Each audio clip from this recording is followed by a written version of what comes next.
Now is the opportunity for any general comments from the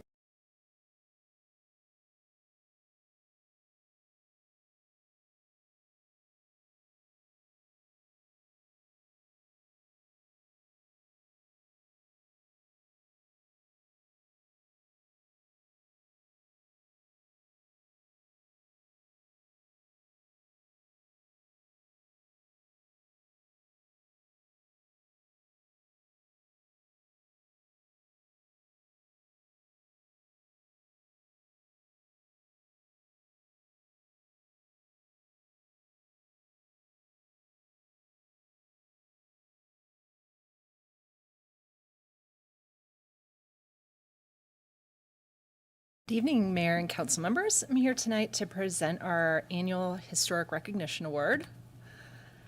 These are some of our historic preservation policies that you're probably familiar with.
you?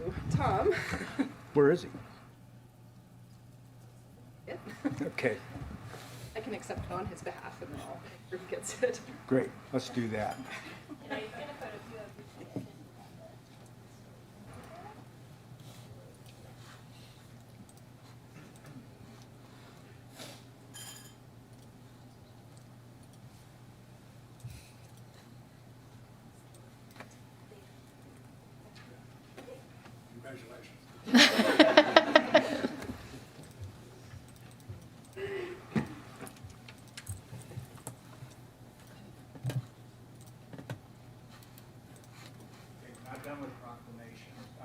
Mike, could you join me at the podium?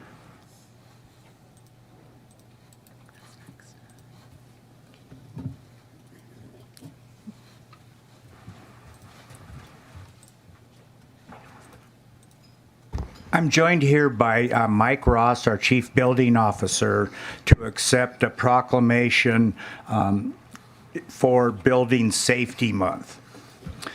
And so I'm going to read the proclamation, and make the presentation. And so, whereas, we always start with whereas the town of Truckee is committed to making our homes, schools, workplaces, and recreational facilities safer and more resilient through the recognition of the diligent efforts of building safety professionals, architects, engineers, code officials, building inspectors, first responders, and contractors who ensure our built environment remains sound and secure. And whereas Building Safety Month is a time to recognize and celebrate the critical role achieved through the devotion these guardians play in safeguarding the public through the enforcement of modern, up-to-date building codes that protect lives and property. And whereas the observance of Building Safety Month provides an opportunity to increase public awareness of the importance of building safety, energy efficiency, and disaster mitigation elements that contribute to the overall health and resilience of our communities. And whereas this year's theme, Safer Buildings, Safer Communities, Safer World, emphasizes the importance of building codes and standards in creating strong, sustainable, and disaster-resistant structures. And whereas each year, in observance of Building Safety Month, we encourage all residents, businesses, and civic organizations to join in recognizing the vital role building safety plays in protecting our community, to support efforts to promote awareness, education, and proactive safety practices, and to acknowledge the essential service provided to all of us by local building departments and fire prevention bureaus in protecting lives and property. Now, therefore, be it proclaimed by the mayor of the town of Truckee that May 2025 is Building Safety Month, and we encourage citizens to join with their community to participate in Building Safety Month activities. So it's a great privilege and honor to present Mike, our Chief Building Officer, with this plaque in honor of Safe Building Month. Over here again? Okay.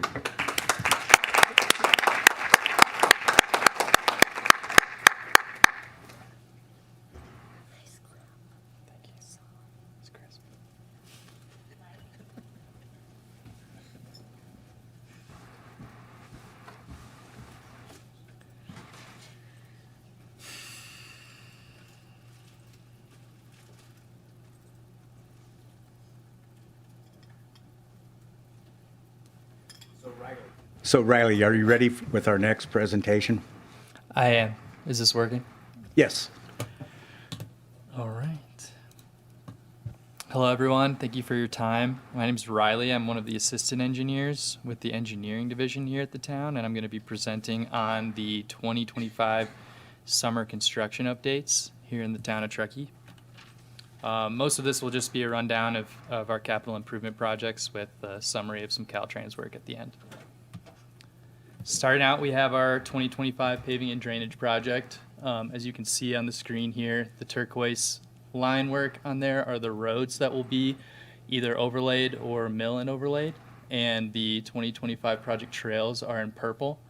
This will include sections of the Legacy Trail, Prosser Dam Road, as well as some of the SR 89 trail. The work is to occur May through September, and there will be some planned night work specifically along West River Street. There'll be some full closures along the roadway, but just from MacGyver Road to West River Street Park, and then one-way alternating traffic from State Route 89 to MacGyver. For those who aren't aware, one-way alternating is typically when there's flaggers on both ends and traffic alternates one side at a time. There'll be some delays from this portion of the work, but with it occurring at night, we're hoping that it'll be minimal to local traffic. And then for the rest of the project, a lot of it's occurring on mostly public roadways with one-way alternating traffic and a possibility of full closures for some of the work, but it should be minor in terms of traffic delays, but typical roadway project delays. For the Legacy Trail, The trail paving this year will be doing the Glenshire Trailhead to the 2024 paving and drainage project's extent, which is roughly by the guardrail section by the TTSA plant, and then from the Regional Park Barbecue to the East River Street Bridge. Day and night work is allowed for this, and it is difficult to keep the trail open because of its width for one-way traffic. So it's likely that there will be full closures as part of this, but all of that will be explained through social media and website posts, as well as signage along the trail network ahead of the closures and a changeable message board at the Glenshire Trailhead. We will also be completing some additional roadway vegetation removal this summer, likely August through September. The removal of vegetation within 10 feet of the edge of pavement along Donner Lake Road, portions of Donner Pass Road, and South Shore Drive in the area shown on the map on the screen. And this should be generally minor traffic delays, but shoulder closures and the occasional one-way alternating traffic in work areas, depending on what kind of vegetation is being removed, there will likely be flaggers out while the work is being completed. West River Streetscape project, which you've all seen transform West River Street over the past year or two, just has punch list items remaining.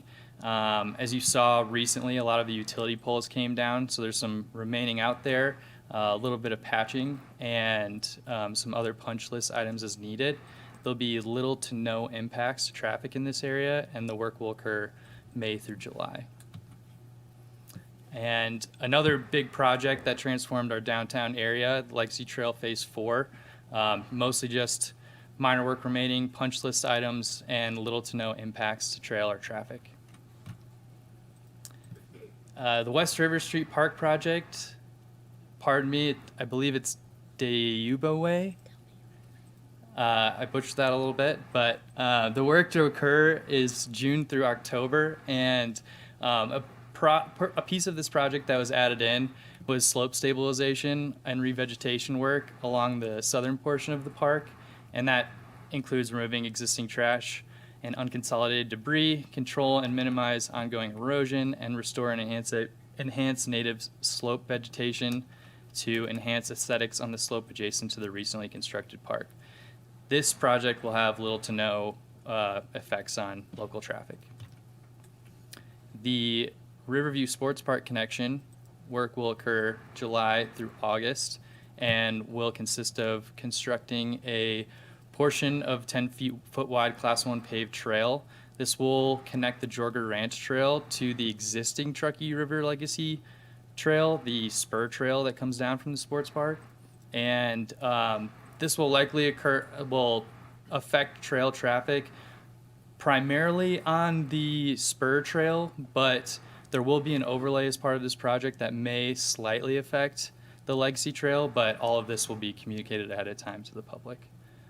And then lastly, we worked with Caltrans to provide some additional construction updates. There's a handout in the back that includes a little bit more than what I listed on here, but in the direct vicinity of Truckee, westbound 80, they're doing a restriping project, and up to 20-minute delays are possible.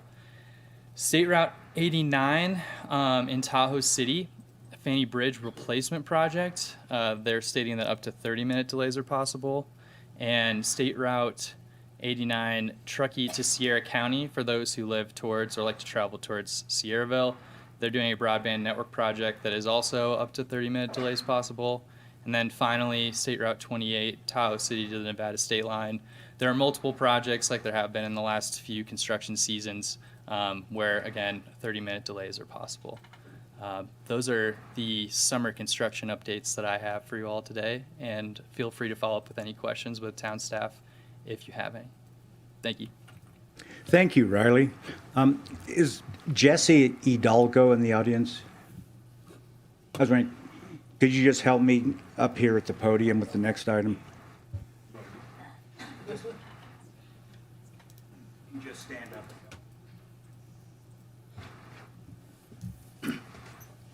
Hi, Jesse, I'm Jan Sabrisky. Nice to meet you. Yeah, I just need you to stand here, okay? Okay, cool. Thanks. Excuse me. In our town, the people behind the businesses truly make the difference. They lead with vision, generosity, and a deep commitment to our community. The town council, from time to time, honors such local leaders with our Small Business Big Applause Award. Tonight, on behalf of the town council, I'm proud to present this award to Jesse Hidalgo of Nobility Works Construction. This award follows upon the recognition he received from the Contractors Association of Truckee Tahoe as the new member of the year for 2024. This honor reflects his outstanding professionalism and dedication to the building trades. But beyond that accolade, Jesse has taken on a leadership role in one of Truckee's most inspiring community projects, the restoration of the historic High Street house at the corner of High and Spring Streets, overlooking our historic downtown.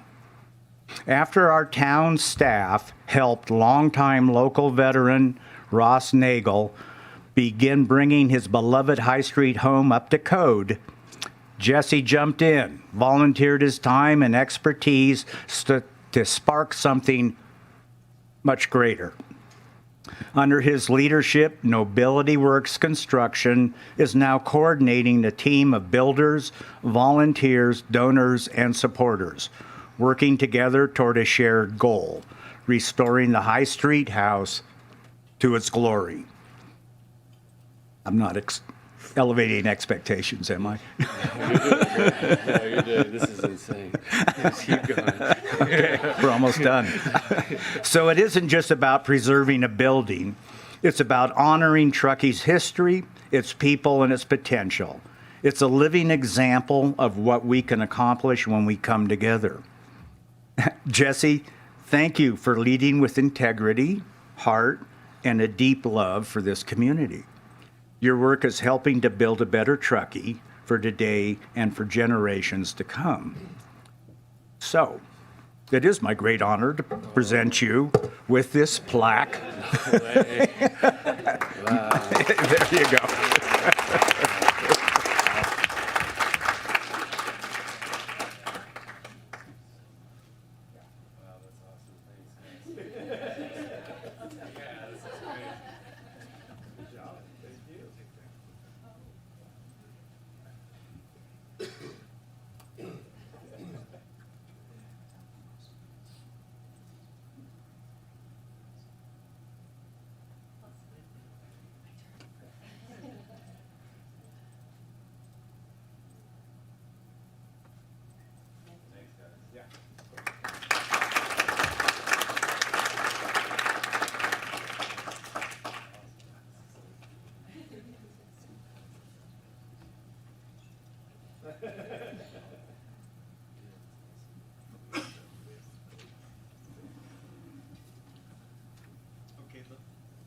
The last item on the presentations calendar, the town manager's report, and after that, there will be an opportunity for public comment on any of the items we've covered.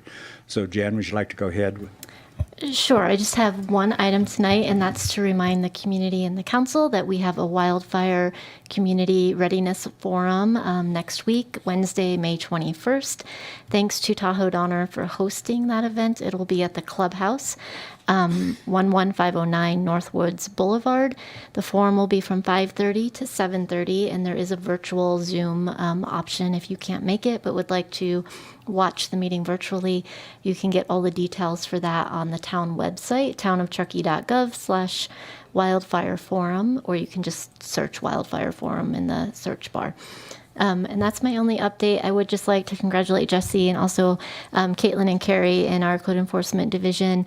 We're really, we're the ones that kind of nominated you for this, and we're excited to work with you on Mr. Nagel's house. So thank you for that. Okay. Are there any public comments on any of these items?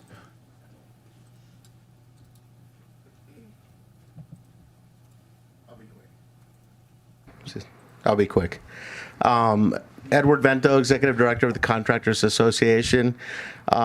Just wanted to congratulate Jesse and his lovely wife, Lexis. He wouldn't be able to do some things that he does without her help. And I just want to say that Jesse's been with the Contractors Association with a little bit less than a year. Have you finished a year yet? And, you know, when he went through his orientation and I met them, this guy was full of energy. It was crazy. I was tired just watching him, and I said, this is going to be a problem, you know? And much later, he won the award that we give out at our holiday party, and he was so excited, and, you know, he couldn't contain the excitement. And I have to tell you, I'm so proud of him. We all are. And, you know, he's now on our board of directors, the youngest one there. And he's just a go-getter and a wonderful energy that he's brought to the company. And I just want to congratulate you once more from all of us. And you're one of the best bosses I've got. Thank you.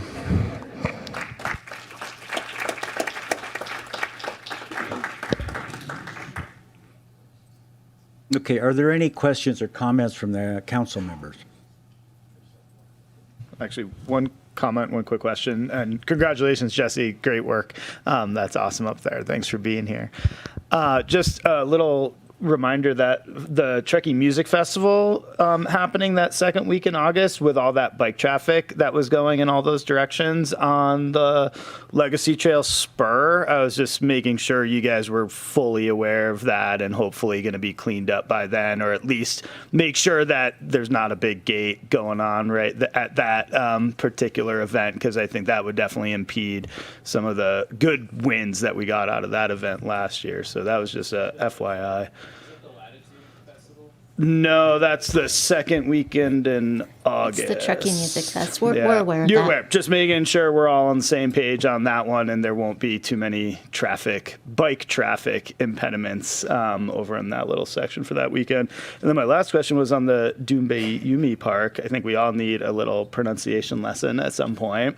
But we're done with that, right? Did we overlook shade structures on that park? Are there no shade structures going in on that? We're done with the surface construction? The park itself, Dalbay Umwe, is complete. The only remaining piece is that the slope bank restoration, stabilization? so there is no shade structures. And then the dedication of the restroom will happen at TSD in middle of June, and then the public restroom will be open following that. After that was one of my other questions was, I will just register my support for now restrooms and shade structures if we choose to build more parks, because I think that's going to be a huge overlook as that park gets some use. So just wanted to register that. That's it. Thank you. Any other council members? Okay, Councilmember Pallavi's question prompts a question from me, and then I have a second one. Are there no shade trees planned for Delbay Umoe? They're planted, they just haven't grown yet. Okay, but they're supposed to. Okay, They will eventually. all right. Okay, and then I believe was it a TNT TMA meeting where we're told that the broadband going up Highway 89 North, most of that project's not occurring just because we can't get a sign off from the Forest Service. Has that changed? You know? I don't know. That's a project in Caltrans right of way, but I know that a lot of that road is on easement from the Forest Service, which is what causes them to be involved. Okay. Do we know if they've signed off on the part that's... I don't. I don't think we know. We can try to follow up. All right. Thank you. Those are all my questions. And there was no public comment. We'll then move on to the consent calendar. These are items that are considered non-controversial and not requiring a public hearing. However, if anyone would like to pull them, they can. We're going to start asking if any council member wants to pull any item on the consent calendar. I believe you need to read them Read 'em first. first, Remember, okay. they are here for sure. a public Fine. hearing. I'm going to go through them now instead of later.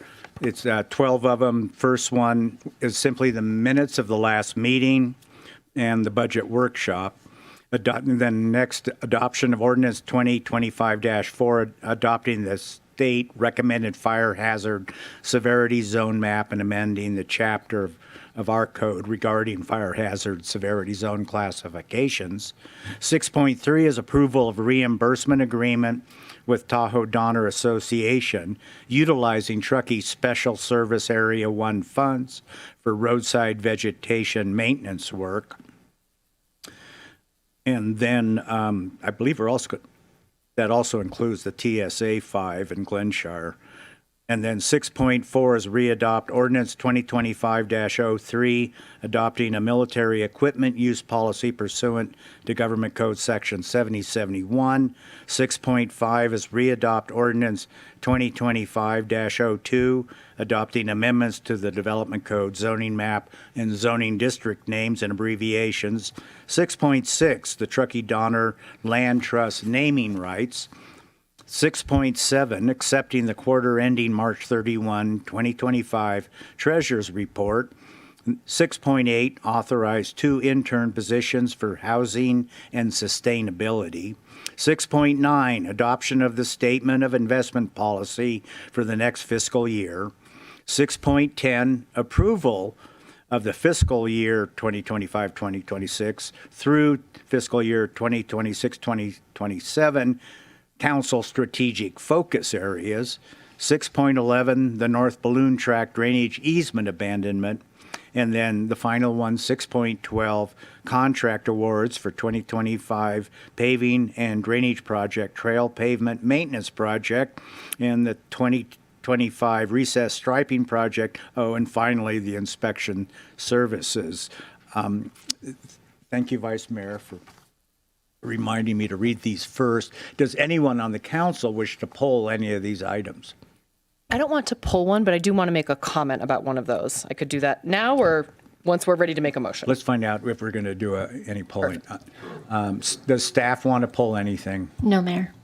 Is there anyone in the audience who wants to pull an item from the consent calendar? Okay, we'll bring it back to council now. Councilmember Henderson, you wanted to comment on an item. Thank you. And I'm also happy to make a motion that we approve the consent calendar as it stands. And I just wanted to call out, we go through consent really quickly. There's a lot of items. And one of them on here, they're all important, but this one I think is really important to elevate tonight. The Civic Spark program, an AmeriCorps program, was recently pretty drastically cut by the federal administration. And here in Truckee, we've been incredibly fortunate to benefit from several Civic Spark Fellows over the past many years. These are incredibly bright young professionals who are driven, they're passionate, they're community-minded. And this program has been really, really critical to us right here in Truckee to developing local workforce and capacity. We've been a direct beneficiary of that, and everyone who lives in Truckee has been a direct beneficiary of that work. Our fellows have worked on projects ranging from innovative housing solutions to climate, environment, website and technology, and so much more. And I really want to state that I'm so grateful to the fellows that we've had, both past and present.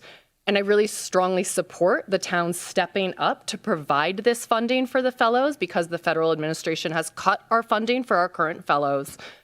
And I really want our fellows, Laurel and Belen, who are with us, who are, our fellows now, to know that we do see you, we value you, we believe in the importance of your work, even if our federal administration doesn't.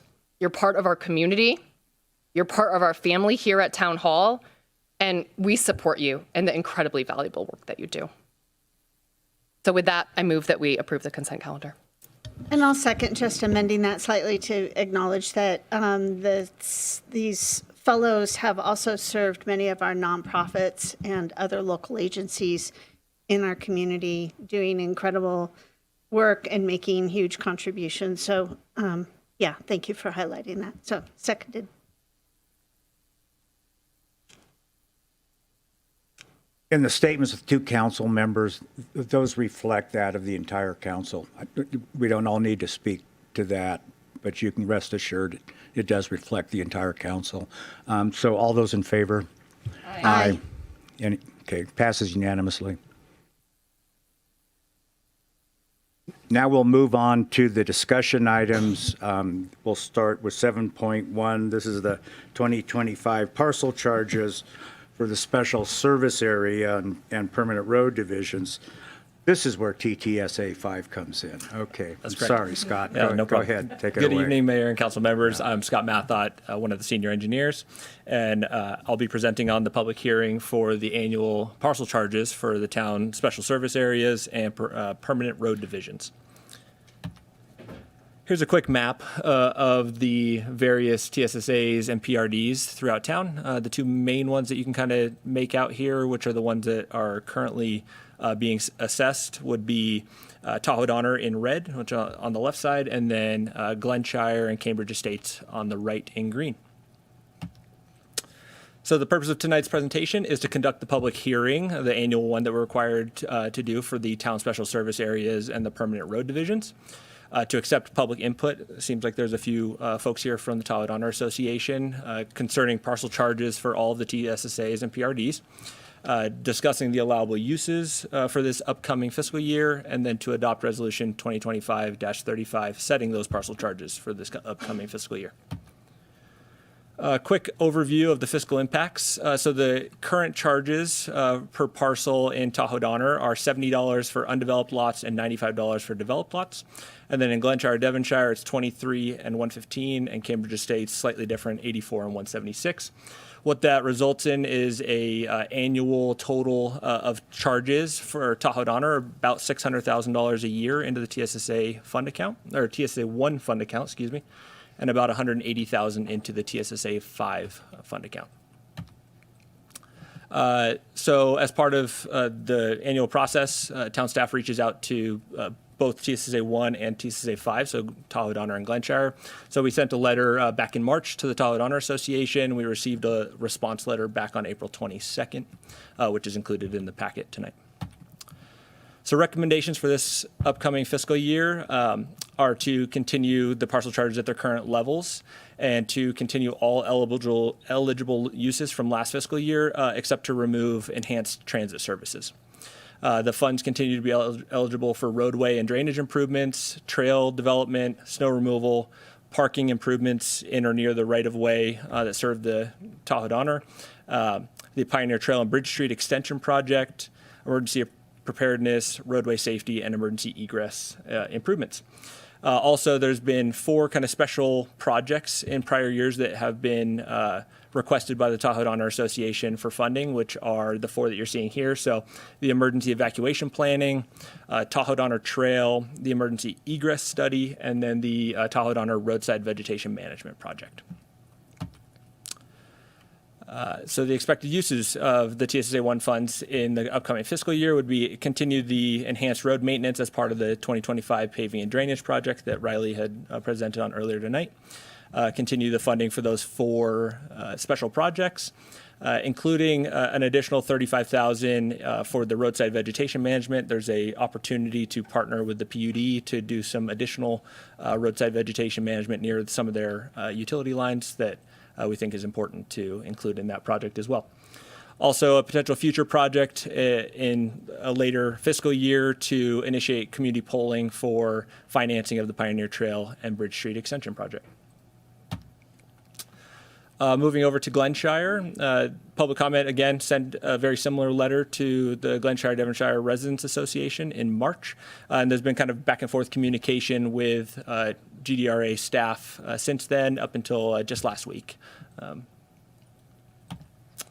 Recommendation for TSSA 5 is to continue the parcel charges at their current levels and to maintain the eligible uses of roadway, drainage, trails, and enhanced transit services. For this year, the expected uses for those TSSA 5 funds are just the enhanced road maintenance as part of the 2025 paving and drainage project. There's been discussions in prior years and continuing into this year of possibly creating a more formal bicycle crossing for Glenshire Drive near the Legacy Trailhead where it becomes bike lanes. And there's been discussions about that occurring potentially after the alternative transportation plan update in the next couple of years to figure out where the appropriate location for that is and if that's a priority project for council. The other TSSAs and PRDs, there's no projects recommended, and there's no annual charge for those parcels in the other ones. There's a list of them here, 2 through 4, and then 6 through 9 with the Donner Terrace and Prosser Woods PRDs. And this is consistent with prior years as well. So the recommendation for tonight would be to conduct the public hearing on town special service areas and permanent road divisions, and to adopt resolution 2025-35, setting assessments for the fiscal year 2025-2026. And I'm available for questions. Again, I think there's some folks from Tahoe Donner here that may want to present or provide public comment. I'll leave it up to them on that.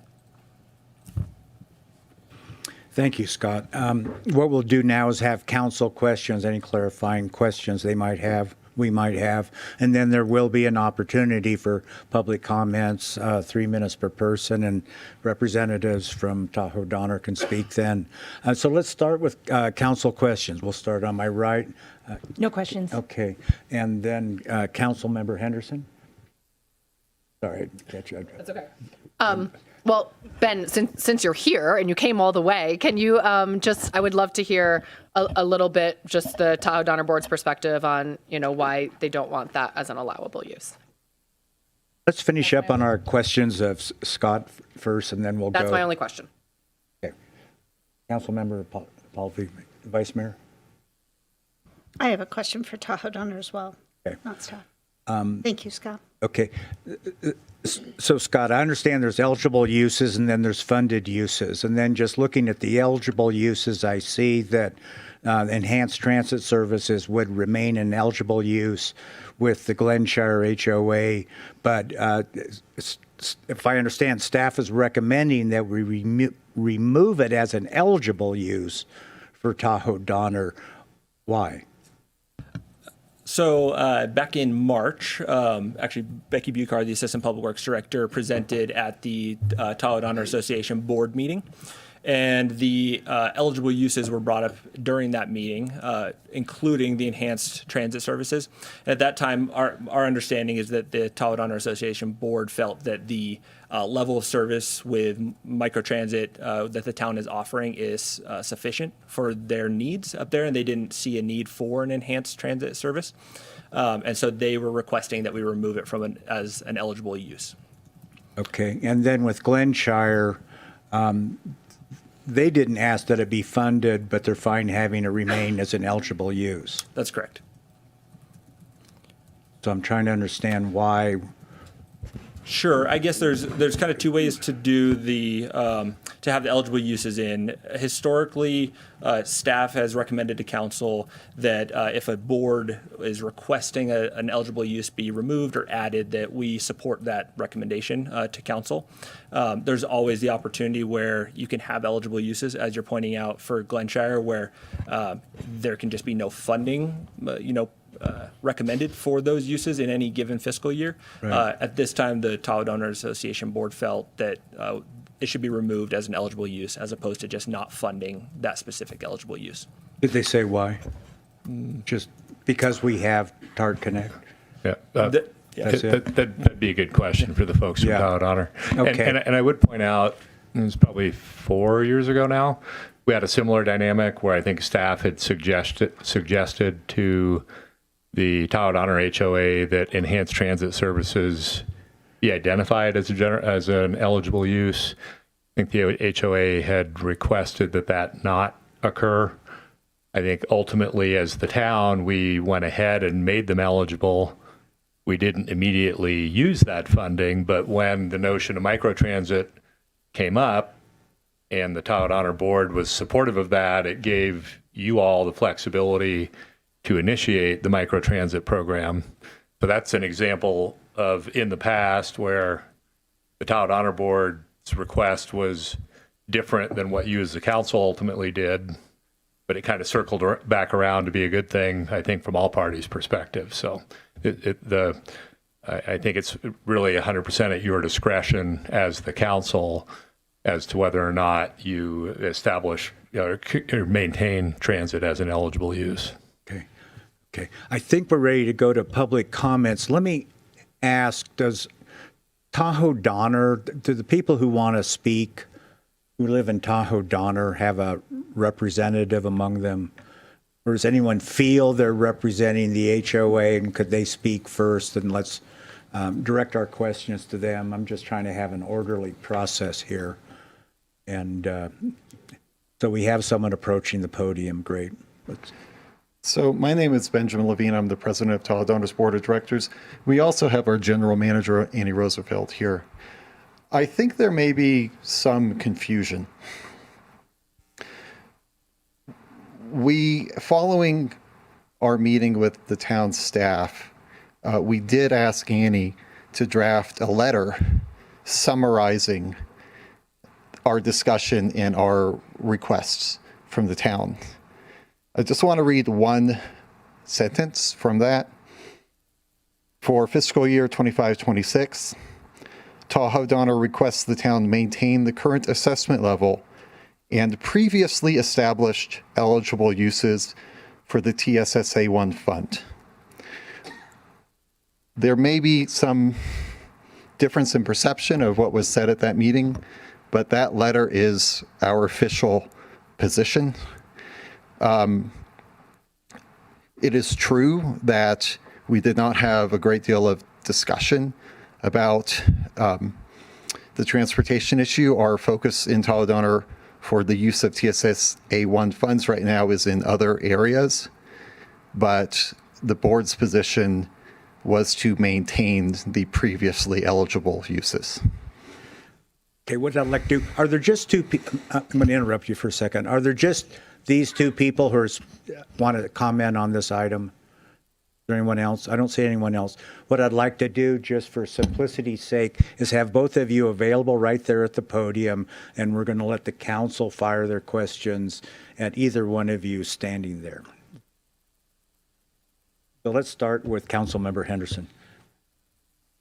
I mean, I think Ben just answered the question that I posed earlier, so Okay. I don't think I have any further questions. Thank you both for being here tonight. Yeah, Councilmember Pallavi.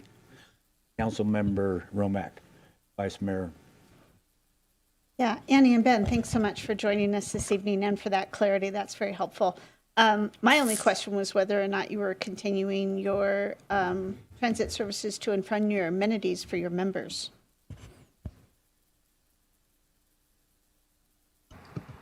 I can answer that. We continue to budget for separate transportation, both for shuttling to our marina, Beach Club Marina, Donner Lake, and then the Truckee Thursdays. And the town augments that with the other transportation. Thank you. I did have a few comments, if that's Sure. Yes, if you're willing. please. Thank you.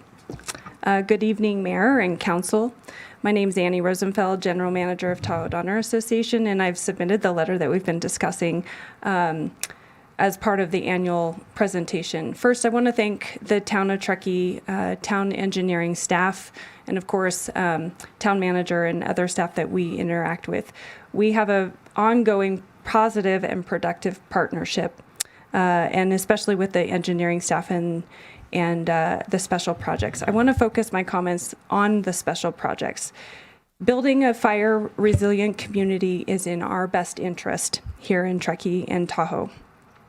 Two of the special projects that are being requested for the new fiscal year, both the vegetation management project and the emergency egress study, help us achieve that. One from an immediate standpoint and one from a long-term solutions for emergency preparedness and egress. We strongly believe in that. It is a huge priority for our board and for our community, and I think the total Truckee community should be focused on that. There are a variety of ways we can do that at the landscape and individual level.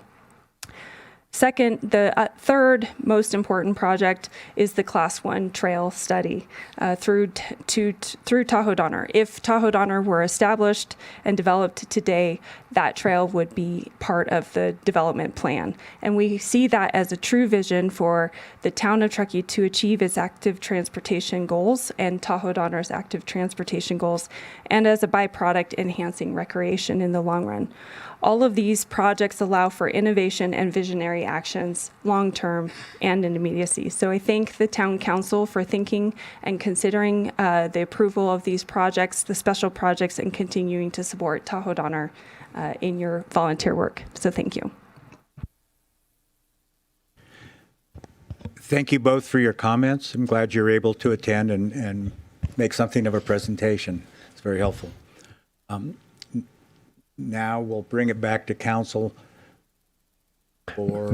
Mayor, just a Yeah, comment, given sure. the apparent confusion on our part as to what the Tahoe Donner Association was requesting, I think our suggestion would be that part of any motion related to the use of TSSA 1 funds include enhanced transit services as an eligible use, which is contrary to what we wrote in the staff report. Right, essentially maintain the existing eligible uses. Yes. Yes.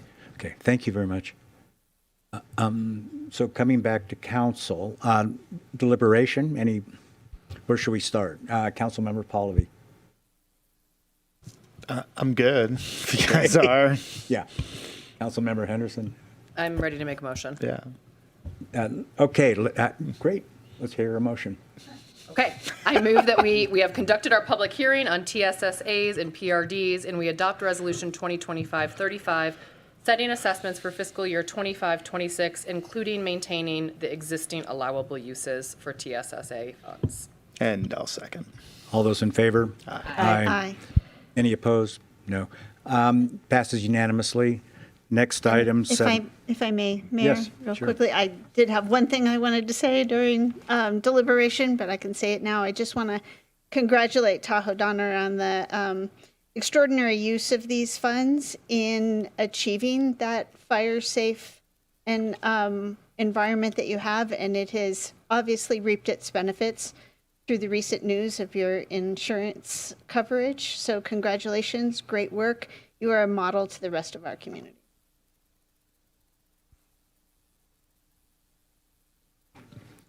Now we'll move on to item 7.2 with Carissa Binkley covering the Truckee Tourism Business Improvement District.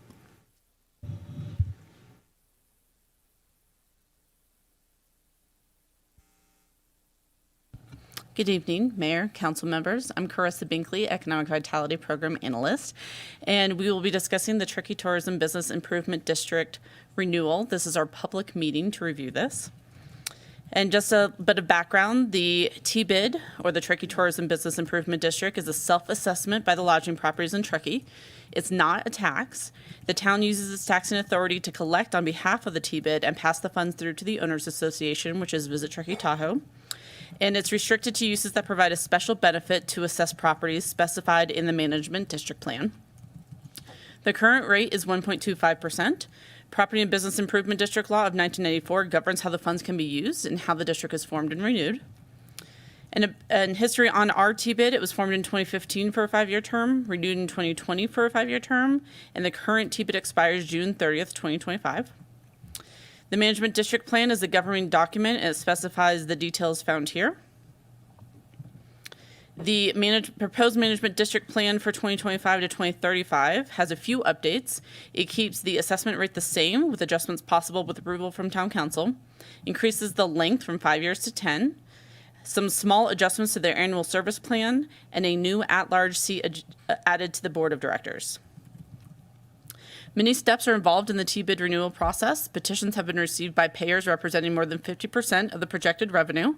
Resolution of intent to renew was adopted by Town Council, and a notice of the public meeting and public hearing was issued by the Town Clerk. We're at the current step of Town Council holding a public meeting to allow public comment regarding the renewal. And final steps will include holding a public hearing, which is currently scheduled for May 27th. If a written protest were to be received from payers representing more than 50% of the district's projected revenue by that meeting, the renewing of the TBID will not be renewed. As of today, 6 protest letters have been received, along with 24 public comments in support of the TBID. The number of protest letters received at this point do not meet the threshold of not renewing the TBID. And this is the same information, just in a grid format, showing all the dates of all the steps taken. So tonight's recommended action is to hold a public meeting to provide interested parties an opportunity to testify regarding the renewal of the Truckee Tourism Business Improvement District and collection of the proposed assessment.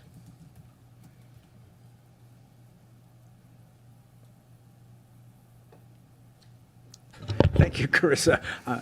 Clarifying questions. Well, let's start with Council Member Pallavi, because I think you would have the deepest background on this. I do, and therefore I don't have any questions. Thank you. I'm going to go all the way to the other Appreciate side. Council Member Romack. No questions. Council Member Henderson. No question. Vice Mayor Klostad.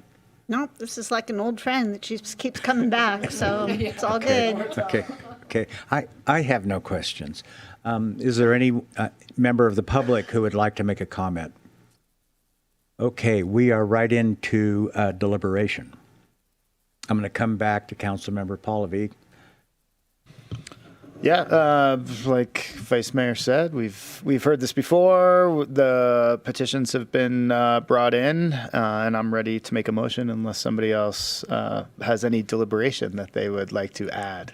Can I just add quickly? You may. Vice Mayor, you said an old friend that keeps coming back. I appreciate that this term will be 10 years, so it reduces the amount of time having to come back, and we've seen the success. So go ahead with your motion. Yeah, precisely. I just have one observation. I did notice all the comments virtually, except for one comment, which referred to Barstow, which I very much enjoyed, but was not persuaded. I noted that all the comments were in favor of adoption. And I do realize we have the protest letters there, but I'm ready for the motion. And to clarify, I don't think we need a formal motion tonight. This is just an opportunity for comment. The formal agenda item will come back next meeting. Great. Then we've done it, and we're ready to move on. Okay, next on the agenda is item 7.3, acceptance of the annual comprehensive financial report. And Nikki Casey will handle that for us. I think we have our auditor on Zoom, and I'm going to let him go first. Justin, if you're ready. Yes, I am. Thanks, Nikki. Good afternoon, evening, Mayor, members of council, members of management. Here to present the audit results for the last fiscal year ended June 30th, 2024. I'll go ahead and share my screen here. PowerPoint.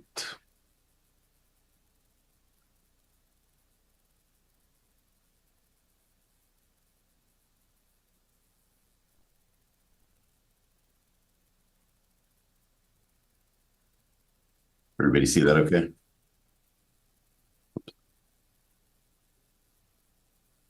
Oh. Yes. Yes. Okay, thanks. All right, so as I mentioned, it's for the last fiscal year ended June 30th, 2024. One thing I like to remind council members as well as members of management is that the financial statements themselves are the responsibility of management. And then it's our job as the auditor to come in and form an independent opinion on the financials to let the reader know whether or not they're fairly stated. So that's the goal of a financial statement audit, is to present an opinion on the financials. So a little bit about audit process and how we got here. We break up our field work into two different phases, interim phase and then our year-end phase. The interim phase we did in September. A lot of what we do during this interim field work is we look at internal controls, we do testing of your internal controls, we do a lot of planning, risk assessment, update our review of the council minutes, have discussions with management to see if anything significant's changed that we would need to adjust our planned audit procedures for. And I listed here too the different areas that we look at in terms of your financial internal controls. We look at cash receipts or revenue coming into the town. We look at the disbursements, expenses. In the things we're looking at when we're looking at these internal control processes, we're looking for things like segregation of duties. We want to make sure that particular financial processes don't have too much control by one person, so you want those segregated as much as possible. We're also looking for things like evidence of approval of transactions, timeliness of transactions, and making sure they're approved as well. So as we're going through these different areas, those are the types of things we're looking at for your controls. We'll also look at same with the payroll process, making sure that's being done timely. Also built into that are the HR functions as well, hiring, termination policies, procedures, testing those as well. And then on the financial side, we select samples of journal entries, making sure that those are being reviewed. We look at bank reconciliations to make sure those are being done timely and being appropriately approved as well. And then we also look at financial reporting. We review the different types of financial reports that you receive as council members and that others receive as well. So once the books are closed and we finance has provided us with a lot of the year-end schedules that tie to your year-end trial balance, which represents your books of record as of June 30th, we perform our year-end field work.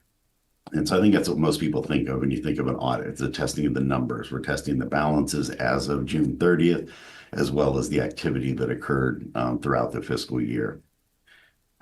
Listed a few different types of tests we do as auditors. Confirmation of balances. This is where we send third-party confirmations out directly to financial institutions to verify that the amounts are properly stated.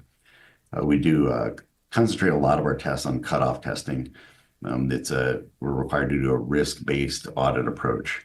And cutoff is one of the areas that is just a little bit of higher risk. And so when we're talking cutoff, we're talking at your June 30th year end.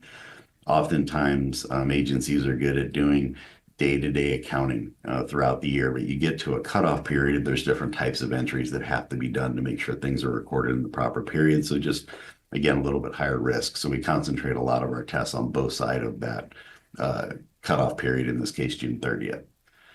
Also do detailed tests of transactions. That's where we're selecting transactions directly from your accounting records and requesting the supporting documentation for those to make sure that they're classified properly in the right accounts and as well as in the right periods. We also do analytical review procedures. Those are things like we'll look at variance in different accounts over the last couple of years to see if there's any unusual fluctuations. We also do ratio analysis. And so these are higher level tests. An example of a ratio analysis are things like salary per FTE, benefits as a percent of salary. And so that allows us to look at, take a high level look at some of the larger dollar amounts in your financial statements. And if anything's unusual that pops up, we would investigate further. Another big part of your audit is the single audit. Any organization in the U.S. that receives more than $750,000 in federal funds in a given year has to have this additional federal audit. And then after we're done with field work, the wrap up, prepare the financial statements and the footnotes to make sure that they're in accordance with all of the GASB requirements. So to report the results of our audit, there are 4 different letters or reports that we issue. We issue our audit opinion, which is the main independent auditor's report on your financials. We issue 2 separate reports as well as the audit opinion, the government audit standards report, and then the single audit report. And then we also issue a separate audit conclusion letter. And so we'll go over the results of each of these reports. Again, the main one here, our independent auditor's report. This represents our opinion on the town's financial statements. 4 different types of opinions that an auditor can provide: unmodified, qualified, adverse, or disclaimer. Unmodified is what you want, and that's what we have here. It's a clean audit opinion on the financial statement. It tells the user that the financial statements are as presented are materially correct. So definitely good news there. Now, next report we issue is the Government Audit Standards Report, also known as the Yellow Book. The majority of the government audit standards fall on us as your auditor. We're required, in order to do governmental audits, we're required to have different training programs in place as part of our own structure for our staff, where all of our staff are required to get certain amounts of professional education to be able to do these audits. But the way that it affects you is if during the course of the audit, we identify any issues with your internal controls, we're required to put those in one of three levels. Material weakness is the worst one. It's a major issue with your controls to the point that the numbers could be misstated.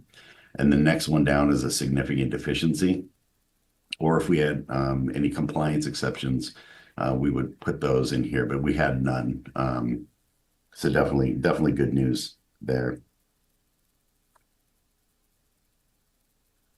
Next report we issue is the federal single audit report. Again, this is because you receive federal funding in excess of $750,000. The program that we tested this year was the Home Investment Partnership Program.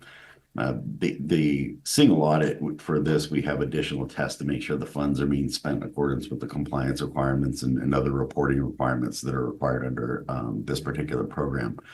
Good news, there were no, it was an unmodified opinion on the major program, no issues with internal controls over compliance. We did have the one compliance exception because the data collection form, which is your report, gets uploaded to the federal database. That's due within 9 months after your year end.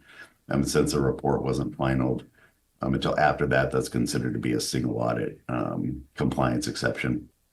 That hopefully will or should definitely get cleared up by next year as well. The next letter we issue is our conclusion letter. In addition to our audit opinion and the other reports, there's certain things we're required to communicate directly to you as part of the audit standards, and this letter accomplishes that. If there are any new accounting policies that were implemented, the GASB is always issuing GASB statements, so there's almost always something. This one wasn't a very large one. It's GASB 100 that changed a little bit in how we report the different funds on your financials. If there were any significant changes in any of the disclosures, we would let you know that, and there were none. Also required to let you know if there's any accounting estimates in your financials. All financial statements have some sort of accounting estimates. Nothing unusual here. We're just required to let you know what those are. Depreciation, just because by the nature of how that's calculated, straight line, it's considered to be an estimate. The pension and OPEB liabilities are derived from actuarial studies, so that's considered to be an estimate. And then the lease accounts and the IT arrangements, those are calculated using present value calculations, so they're considered to be estimates. But again, nothing unusual here at all. Any difficulties in performing the audit? If, for example, if we had difficulties in obtaining information in certain areas that caused delays in the audit, we would let you know that, and there were none. If we had any disagreements with accounting policies with management or the accounting for different transactions, we would let you know. Also required to let you know if there are any audit adjustments. If during the course of the audit, after we're provided with your trial balance to perform the audit, if we make any corrections or changes to the numbers, we're required to let you know, and there were 5 of them. Not a significant large amount or anything. We almost always have a couple of them. The majority of these were related to year-end accounting entries that were missed and that we recommended that the town book. So overall, really good audit results. The main things here, we have the unmodified opinion on the financials, the unmodified opinion on the federal single audit. Very important here too, or there were no material weakness or significant deficiencies identified. And then the 5 audit adjustments to help with cleaning up some of those year-end balances. But overall, excellent audit results. And I would like to thank Cindy, Nikki, the rest of the finance staff. They do an excellent job. Allows us to go out there, get the audit done, and end up with great audit results like that. Really speaks to the level of quality of work that they do. So thank you for that. I'm available for any questions. Thank you, Justin. We'll start with, are you all done, Nikki? Did you want to have any follow-up?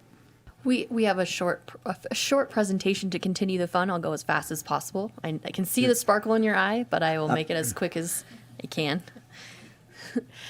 So we just wanted to briefly go over the outline of the ACFR. It starts with the independent auditors report, which is what Justin just covered. Then there's the management discussion and analysis. If you're new to reading financial statements, this is a great place to start because it actually gives you a narrative of what these numbers mean. Then we launch into the basic financial statements, which is where all the numbers are listed. The notes to the financial statements explain how we got to those numbers, our accounting policies, how we interpret and input the numbers into our system. The other section that is informative for members of the public is the statistical section, and that provides analysis over a number of years. Most of the statistical reports show data over a 10-year period, so you can kind of see how the financial information for the town has changed over that 10-year period. It also gives information related to our debt, assessed value, some operating indicators. So that's an interesting part of the financial statements to read. We present the financial statements in two ways. So that's what takes us so long, is because we not only have to book the entries one way, but then we have to reverse them out and do it another way in order to comply with government finance standards. So the first method is the government-wide statements. Those have a longer-term focus, and they're more in line with the private sector and how they book their financial statements, in that revenues are recorded when earned and expenses are recorded when liability is incurred. This is more of a summary type statement. And the second way we present them is the fund financial statements, and that has a near term focus. Revenues are only recorded when measurable and available. And available means that we received the funds within 60 days of the closing of the year. So it basically says, like, what cash do we have to meet our obligations.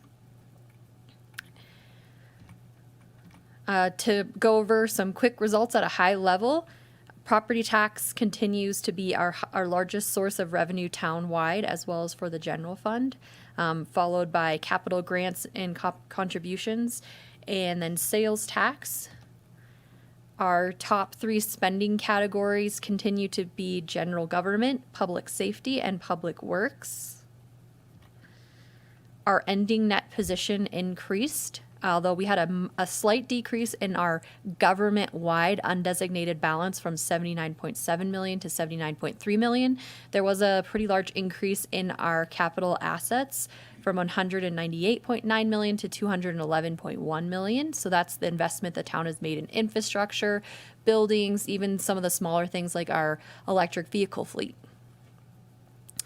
The change in net position, so there was a $23.2 million change in net position for our governmental funds. Our business type funds used up some of their fund balance, and the change in their net position was negative $400,000. We have seen the general fund results as part of the quarterly financial update. As you can see, our ending fund balance increased from $55 million to $60 million. Of that balance, our cash available increased from $29.7 million to $34.4 million. In our enterprise funds, all of our enterprise funds ended the year with a positive total net position. The one odd fund would be transit, where the net position is primarily made of an investment in capital assets. So they have a negative undesignated cash balance, but they still ended the year with a positive net position. I always like to highlight internal controls. Justin talked a lot about that, but that's the process and procedures that we have established to ensure collection of accurate financial data. We do this to reduce asset loss, prevent incomplete information, and ensure our operations are in accordance with laws, regulations, and town ordinances. And this really is a team effort. This can't be done by two people in finance. This has to be something that every member of the town commits to and participates in. And it requires participation at every level of the organization from the top down. Monitoring is a critical component of that process, and something to note about internal controls is the cost shouldn't outweigh the benefits. So if something's going to cost us $50 to make sure we don't lose $1, that's not going to be an internal control that we implement. And I think that it speaks to the town's commitment to upholding our policies and procedures that we were able to secure in unmodified opinion. And then just highlighted again that we had an unmodified opinion, and both Justin and I are available for any questions. Thanks so much, Justin. Thanks again for all your guys' hard work. It was a tough year. Thank you, Nicole. This time we'll go ahead and start with council questions and start over on my right. Councilmember Romek, Councilmember Pallavi, Councilmember Henderson, Vice Mayor Klostad. I do just have one question. Thank you for that overview. That's actually really helpful. I don't know that I've seen it all put together that way, so thank you. I love the point about the cost must not outweigh the benefit. I know we're looking into some software options. That'll be part of the analysis, I'm assuming, is the cost of those and the benefit? Yeah, I think. Yeah, I'll jump in. Every technology solution that we try to employ, there's the actual costs and the benefit in terms of efficiency, and then there's the benefit in terms of security in the case of our cybersecurity. So we're always kind of weighing those. It's not always as easy to say it's a dollar for dollar or, relate it financially because of the other side benefits, but we measure that with every solution we try to implement. And so part of the benefit there is just having that consistency and not having to be updating spreadsheets constantly, right? That's the risk that we're trying to avoid in some of these software considerations. Is that accurate? Yeah, it's a benefit is, yes, we are not copying data from spreadsheet to spreadsheet or trying to maintain spreadsheet links, which could result in bad data. Errors. Another benefit is transparency to our stakeholders, and transparency also allows us to do kind of analysis and determine which processes or procedures are operating efficiently when all those functions are in Excel. That limits our reporting capability, and that's another benefit of software is that it gives us that visibility into different processes and procedures. Excellent. Thank you. So Nicole, I guess with all the myriad requirements and deadlines, that one late filing might just be to show we're not perfect. But I also heard from Justin, next year we might be perfect. Do you know why? What do we expect to change? Is it a software change or just? Our staff have now been here for a couple of years. We did unfortunately lose somebody. They were sniped by another city, and we wish them the best. We think they're going to do great there. But so unfortunately, we did lose somebody. But the staff that we still have been here for several years. Last year was kind of I was out on maternity leave, so they kind of took up the helm with a little bit of experience from the prior year. But next year, they'll have two full years under their belt. And hopefully we'll have somebody hired on to provide that support, and we can do even better. Okay, thank you very much. Something interesting to note about the single audit is we don't actually have to physically expend federal dollars to meet that $750,000 threshold because we have outstanding loan balances from federal grant sources like the Home Grant Fund that are in excess of $750,000. We will have to comply with a single audit every year that we have those outstanding balances, but we're not necessarily expending that full amount every year. Thank you very much. Do we have any public comment? I don't see anyone going to the podium, so we'll come back for council deliberation. Let's start with Councilmember Henderson. I'll just say we budget really conservatively. We deeply value fiscal responsibility in finding efficiencies in how we spend and use funds. And I think our budget numbers really reflect that deep commitment across town. And that's really intentional. There are a lot of cities and towns in California right now that are operating within huge deficits, and we're not in that position. And that is really intentional. And I just want to say congratulations to the entire team for yet another unmodified and successful audit. Another old friend with us tonight, but just congratulations. It's a tremendous amount of work that goes into this type of a process. So I just, congratulations, and I hope we just continue to budget as we have been, very conservatively for the future. Councilmember Pallavi. Yeah, nothing to add. Ready to accept. Okay. Councilmember Romack. Agreed with those statements. Thank you, staff. Same, ready to accept. Okay. Thank you, staff. And likewise, congratulations. What an excellent report to come back unmodified. Do we need a vote to accept? Nope. You do not need a formal vote. Okay, I think I heard everybody say we accept as it is.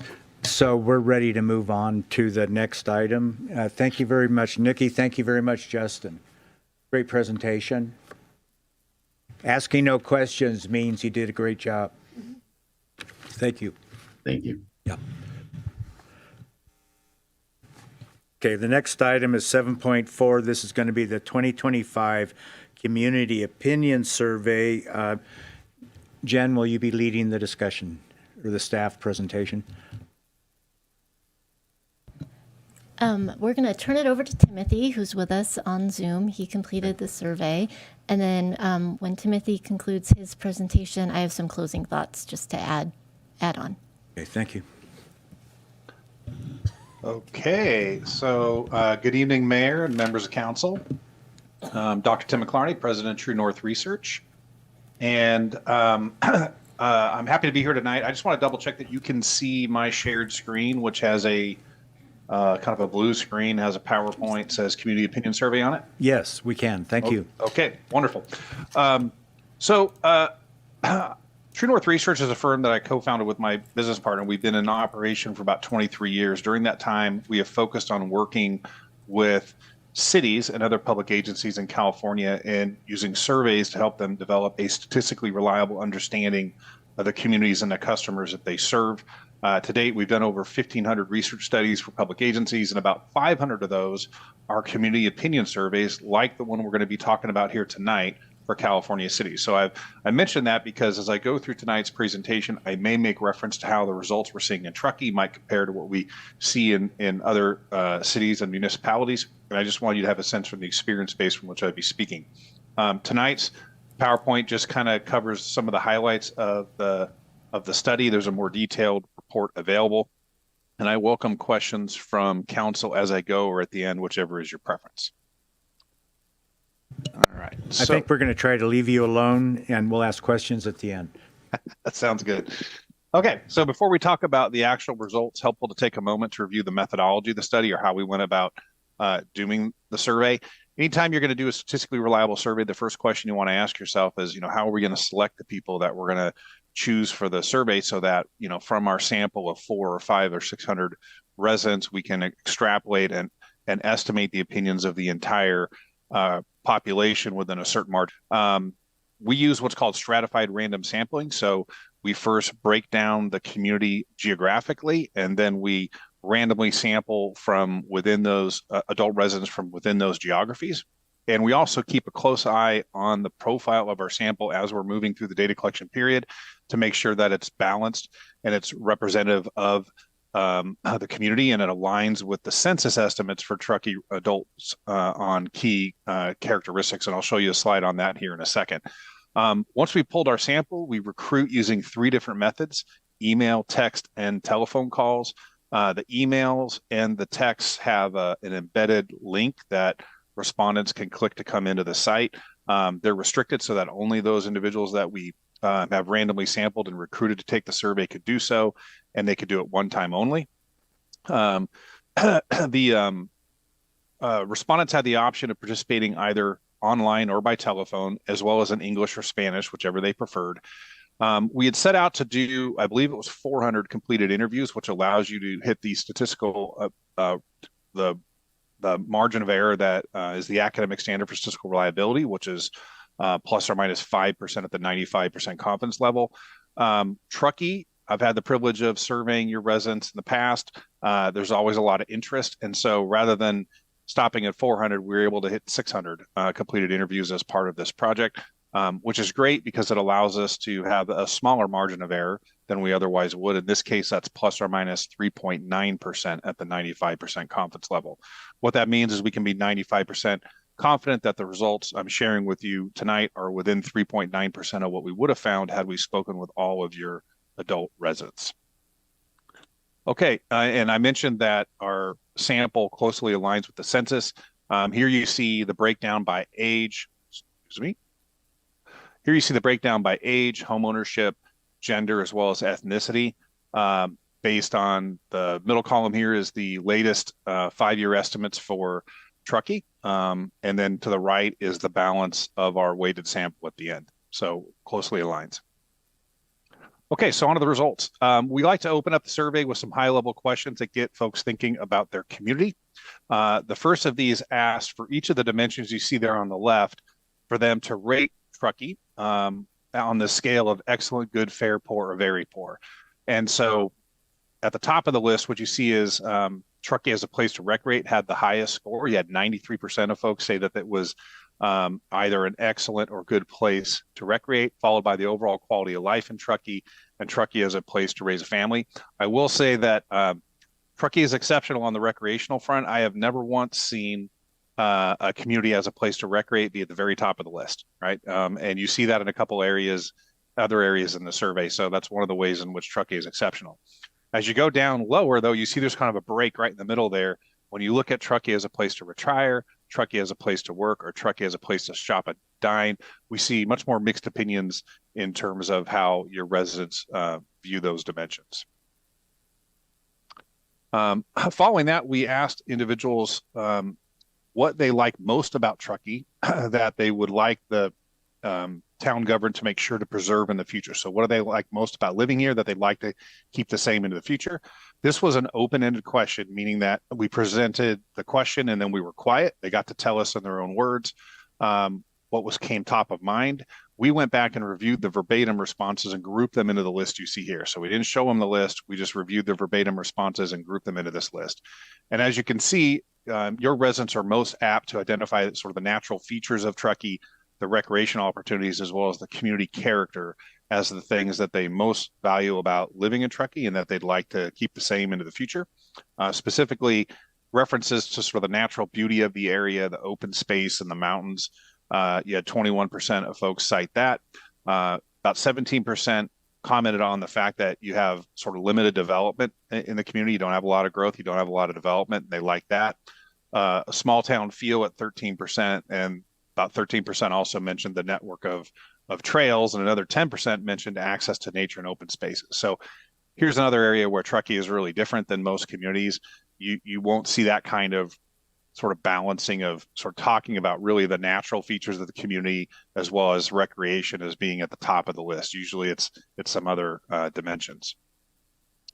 So we asked in this question what they'd like to preserve. In the next question, we flipped it around and asked them if they could change one thing about Truckee now and in the future, what change would they like to see? Here again, another open-ended question. And at the top of the list here, you see requests for providing more affordable housing and workforce housing. We know that's just an ongoing challenge for your community. It's also, by the way, this is a pretty popular item when we are in other communities as well. Affordable housing and cost of housing and availability of housing is something that has been top 3 in a lot of communities, but it's the number 1 here in Truckee, followed by references to reducing just the overall cost of living at 14%, traffic congestion about 9%. You had about 8% who weren't sure, couldn't think of anything, and then you get about 7% who would like to sort of limit growth and development in the community. So after these sort of high-level questions, we get down to a question about the town's performance. And when you think of this survey in part as kind of a performance measurement tool, this is an important question as it asks, generally speaking, are you satisfied or dissatisfied with the job the town of Truckee is doing to provide town services? Because we're asking about the town's performance in general, right? We're not referencing streets and roads or transit or police services. This could be thought of as an overall performance rating for the town. And you can see here that you had about 79% of respondents say that they were satisfied with the town's performance overall. You've got about 16% who were dissatisfied, about 5% who were unsure. If you look at the ratio of satisfied to dissatisfied, it's about 5 to 1. You have about 5 residents who are satisfied for every 1 who is dissatisfied. This slide shows the overall results among all respondents. What's striking is when you dig behind this and you look at it by subgroups. So how long they've lived in town, how old they are, whether they own or rent their residence in Truckee, do they have children in the home, what's their ethnicity, et cetera. All of these various subgroups, it's really consistent in terms of the level of satisfaction. It ranges from a low of 71% to a high of 90% across all subgroups. So that last slide looked at the town's overall performance. The next 2 slides look at how residents rate the town's performance in 19 specific service areas. I've broken them into 2 tiers here just because it's a lot easier to see the graphic if you break it into 2 tiers and if we try and combine it all on one slide. So here's the top tier. And you can see that at the top of the list, the town gets the highest satisfaction ratings for providing trails for walking, hiking, and biking. So here again, we have recreation kind of floating to the top of the list. Providing snow removal on trails and sidewalks, keeping public areas, buildings, and facilities clean and attractive. We're back to snow removal again on town streets, maintaining a low crime rate, providing police services, et cetera. On this first tier, all of the services tested here had at least 70% of respondents say that they were satisfied with the town's performance in providing the service. When you get to the second tier, it starts to tail off a bit. You can see here that it ranges anywhere from a low of around 30% to a high of around 2/3. When you get to the bottom of the list, a couple things to point out. One is oftentimes what we see is the things that drift to the bottom of the list are things that towns or municipalities don't have complete control over. So facilitating the development of new affordable housing, for example, you can do what you can as a town to facilitate it. Ultimately, developers have to come in and develop it, right? Managing traffic congestion, also something that there's limits to what you can do as a town to be able to deal with those types of challenges, et cetera. The other thing I would say on the issue of sort of managing land use and development, and that shows up a couple different areas here, is that, it's important to recognize that when you look at the results and you dig behind them, what you figure out is that you have people on both sides of this issue, right? You have some people who are very pro-housing, very pro-economic development. They want to see the development process streamlined, right? Then you have others who are kind of at the other end of the scale. They are anti-development. They really want to limit growth and kind of keep Truckee the way it is, and or they have concerns about the type of development that is occurring. I mention this because, you're kind of, as a town, sort of stuck in the middle of these 2, to some degree, opposing views. And so whichever way you slide, right, you're sort of making one group happier while maybe making another group a little more disgruntled. So it's a challenging thing. You're never going to actually keep everybody satisfied when it comes to issues of sort of managing growth and development. I've learned, not just from Truckee, but from a lot of the other cities that we work with. Okay, moving on to town staff's performance. So you think of this as sort of customer service. About 45% of the respondents that we spoke to had interacted with town staff in the past 12 months. So nearly half of adult residents, had some interaction with town staff. For those who had interacted with town staff, we asked them to rate staff in terms of their professionalism, their responsiveness, and their helpfulness. And as you can see here, town staff gets very high marks across the board. You have basically 90% plus rating town staff as professional, responsive, and helpful. Okay, so what does all this mean? I go into a lot more detail in the full report, so I'll just keep it brief here tonight. All in all, this is a good news report card, right? When there's a certain amount, especially the first time a public agency does this, there's naturally a little bit of hand wringing, right? You're putting yourself out there for residents to comment on your performance, and it's nice to come back at a report card like this that says, all right, overall, very good report card. We see that folks are generally satisfied with the community. They're satisfied with the town's performance overall and in a variety of specific service areas. And for those individuals who interacted with town staff, they gave them very high marks in terms of their customer service. So, when you get positive results like this, the one thing I would kind of emphasize is they are earned, they are not given. And what I mean by that is if you were to go out and as a town, if you were sort of not performing well in certain areas, if you go out in a survey like this and ask the public to comment on it, they're more than happy to give you their honest opinions, right? And so when you have good results like this, it's a sign of good leadership, and it's a sign of good execution on a daily basis by staff.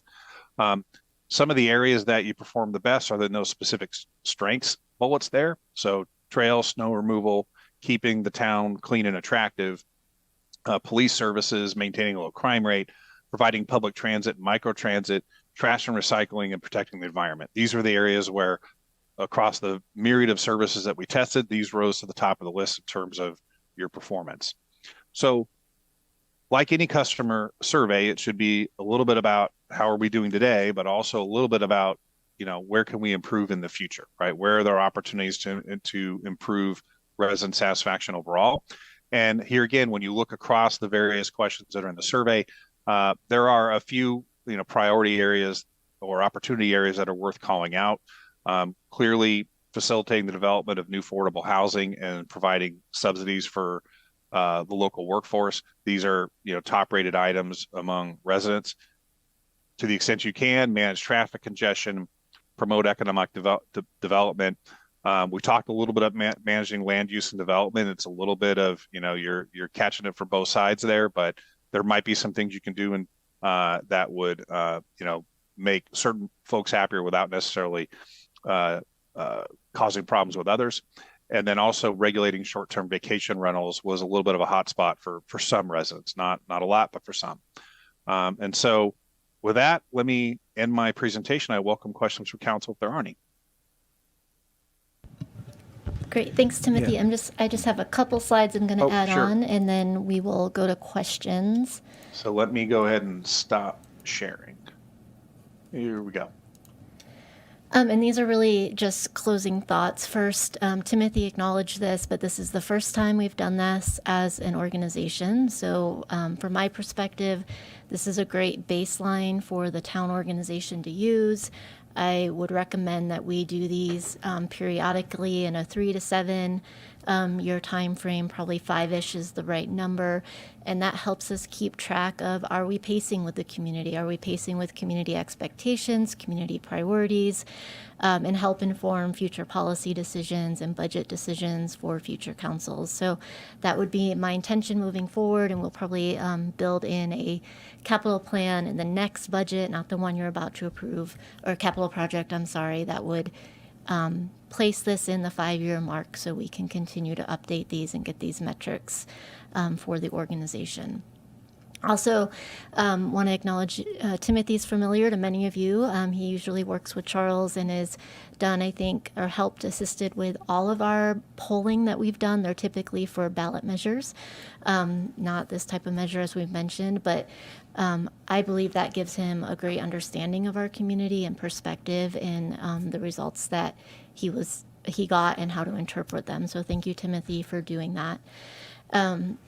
The overall theme, and Timothy has this in his report, but it really flows down to residents being focused on maintaining rather than changing the character of Truckee. And we hear that a lot. We heard that with the general plan update a lot. We have our community character element in there, and that is a frequent point of conversation that you have as policymakers and we have as staff, and really was echoed in the results of this survey. These slides are not intended that you can see these staff, but I think there's a few in here that I just want to take a moment and acknowledge the town staff. When we're seeing satisfaction rates for town services of close to 80%, 79%, I think that's outstanding.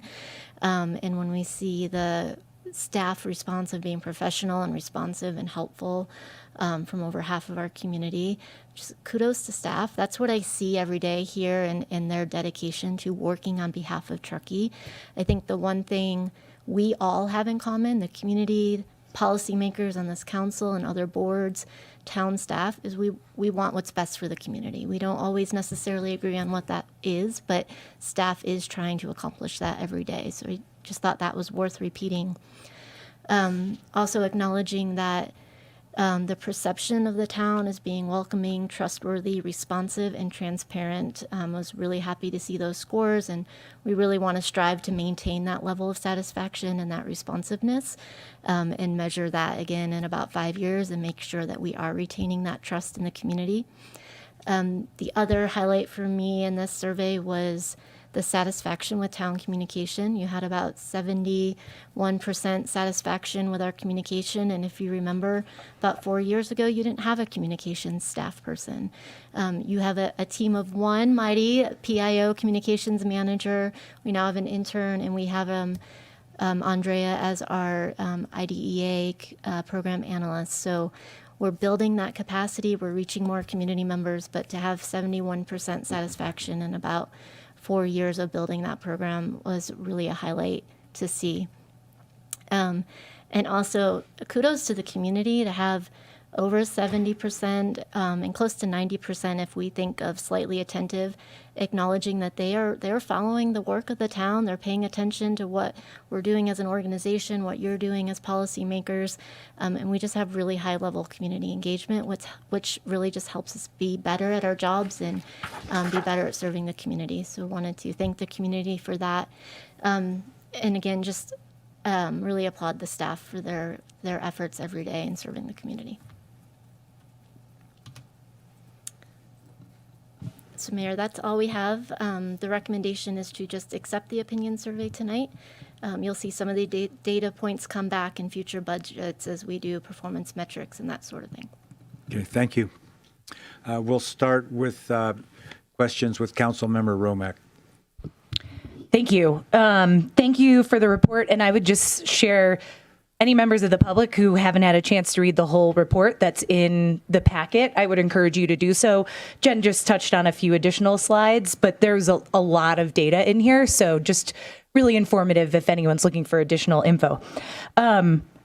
Just a question for Timothy. First, Jen, I appreciate you saying, you know, we would plan to do this on a regular basis. Just curious, Timothy, since you've worked with so many government agencies, is 3 to 5 years an appropriate amount of time for us to be tracking on this? Does it make sense to do shorter or longer moving forward?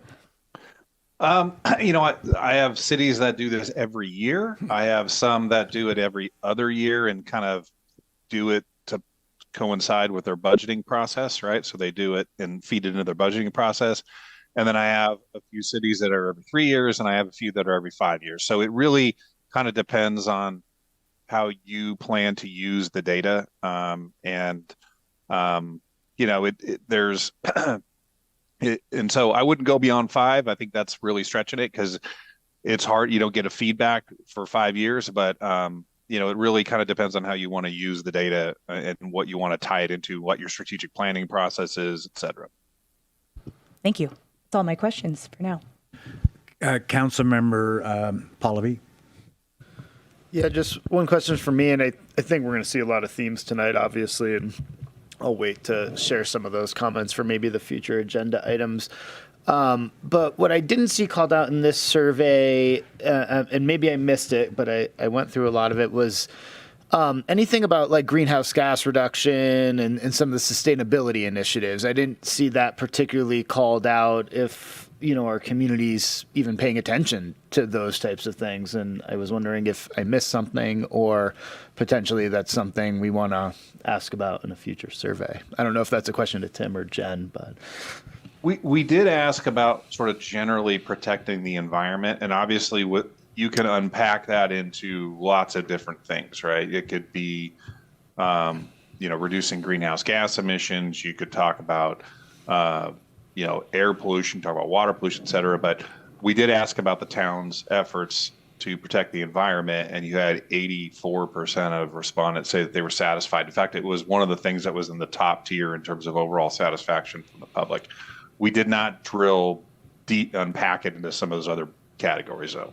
yeah, I think just as a council member setting priorities and budgets and all of the programs that we talk about, you know, to me, the way I interpreted natural beauty, open spaces, mountains, I mean, that's open space, that's land trust work, that's, you know, not developing something and not building a building, you know, next to somebody who's going to be upset about that type of thing, not necessarily, some of the other efforts that we've undertaken. So more just for future councils and for future priority setting, I think that's a really important question to be asking our community is, to what degree, those investments should be made. So just something that I thought stuck out. I will say, just again, this stems from this survey work as well as the other work that I've done with the town in the past. Truckee, one of the other many ways that Truckee is exceptional is your residents are, very pro-environment, right? Relative to a lot of the communities that we work with. I mean, your numbers on concern about the environment, support for environmental initiatives are going to be near the top of the list. So I would suspect that if we dig a little deeper and ask about some of those initiatives, you'd probably, as long as they're aware of them, right? They may not be aware of them. If they're aware of them, they'd be supportive. I'll just add on, Timothy, I pulled up your slide number 5 that has the list of most things that residents liked most about Truckee. There are a number of things in there that could be interpreted in multiple ways, to Timothy's point, but speak to nature, rivers, lakes, climate, weather, air. So there's some indications of that through some of these, but we can make note to be more specific in future surveys. Councilmember Henderson. Just one, and Timothy, I think this one is for you, and it's this open-ended question that we have in front of us, the like most about Truckee. I'm just curious, what's the difference between natural beauty, open space, and mountains at 21.2% and access to nature and open spaces at 10.3%? It had to do with the accessibility piece, right? That it's that as opposed to just sort of saying, oh, it's a beautiful area, right? It is saying sort of access to, some of these open space properties. Perfect. Thank you, sir. Vice Mayor Klofstad. Timothy, thank you so much. It's so interesting to read. So, this being our first, I'm just wondering how common it is for municipalities to do this. I know you have a lot of clients to that do this, obviously, you know them, but how common is it amongst general municipalities to perform these types of surveys? So we've done about 500 at our firm in about 20 years. I will say a lot of them are repeat customers, right? So we have one city, for example, does it every 2 years, and I've been doing their survey since 1998. And one of the neat things about that is you get to track you have this neat history that you can look at and watch how issues come and go, watch how they viewed your performance. And so, I think for cities that do it and then realize the value, they stick with it. I don't know what percentage of, say California municipalities actually, do a statistically reliable survey on these topics. I'm not sure how many of those or what percentage. Okay, of those 500, how common is it to see general support that Truckee received in this survey? I think you guys you're in that what I would call sort of upper tier. There are some cities that are, I have a couple cities that knock on the door at 90%. They're not common, but they've also had years to build up to that. They've done the survey, watched it, paid attention, built it into their strategic planning and their budgeting, and then sort of work towards that. But most cities are falling in kind of the high 70s, mid 80s range these days, and so that's right where you are. I will tell you, there's a broad range. I have some cities out checking in the 40s. So, and they're learning, they're using the survey too. In fact, they actually survey a little more because they're trying to, figure out, okay, how do we build our customer satisfaction up above that, since, we're right now, obviously, not doing as well as we'd like to. Well, thank you very much. I think watching this over time is going to be very informative. For this survey, Timothy, this is Jan. For this survey, did you ask for input from staff and in for their review of the questions to see if there were things they wanted asked or? Yeah, I mean, it's always, we sat down. I like to do a little bit of listening first, right? Let's understand what it is you're trying to accomplish with the survey. And once I listened to that, I could then collaborate and say, having done this a lot, right? Here's some question series that I think you would like and would work with. We went back and forth a few cycles until we settled in on a questionnaire that everyone was happy with. So it's definitely a collaboration. And what I am there to do, I think, is to sort of see opportunities to suggest questions that, maybe staff wouldn't have thought of, given that it was the first time that you've done this, right? And to make sure everything's, the question phrasing, the response scales and everything are going to be reliable. Okay. This is a bit of an activist council. I could imagine those of us sitting up here at the dais wanting to modify the questions because of particular things we wanted to find out. I don't know how appropriate that would be, but it's something to think about for the future. Along those lines, can you say something about the effect of trying to ask a more particularized questions? There's questions here that seem general enough that it begs the answer in terms of providing guidance for the council. What's the dilemma you encounter in trying to be more specific? Well, it depends. Well, one of the limitations we have is you don't want to be keeping people on the phone for an hour, right? You want to make sure that you're covering a lot of topics, while at the same time you're trying to do this within sort of the 15 to 17 minute range. And so that's really the primary limitation is we've got a lot of ground to cover and we got a limited time to do it.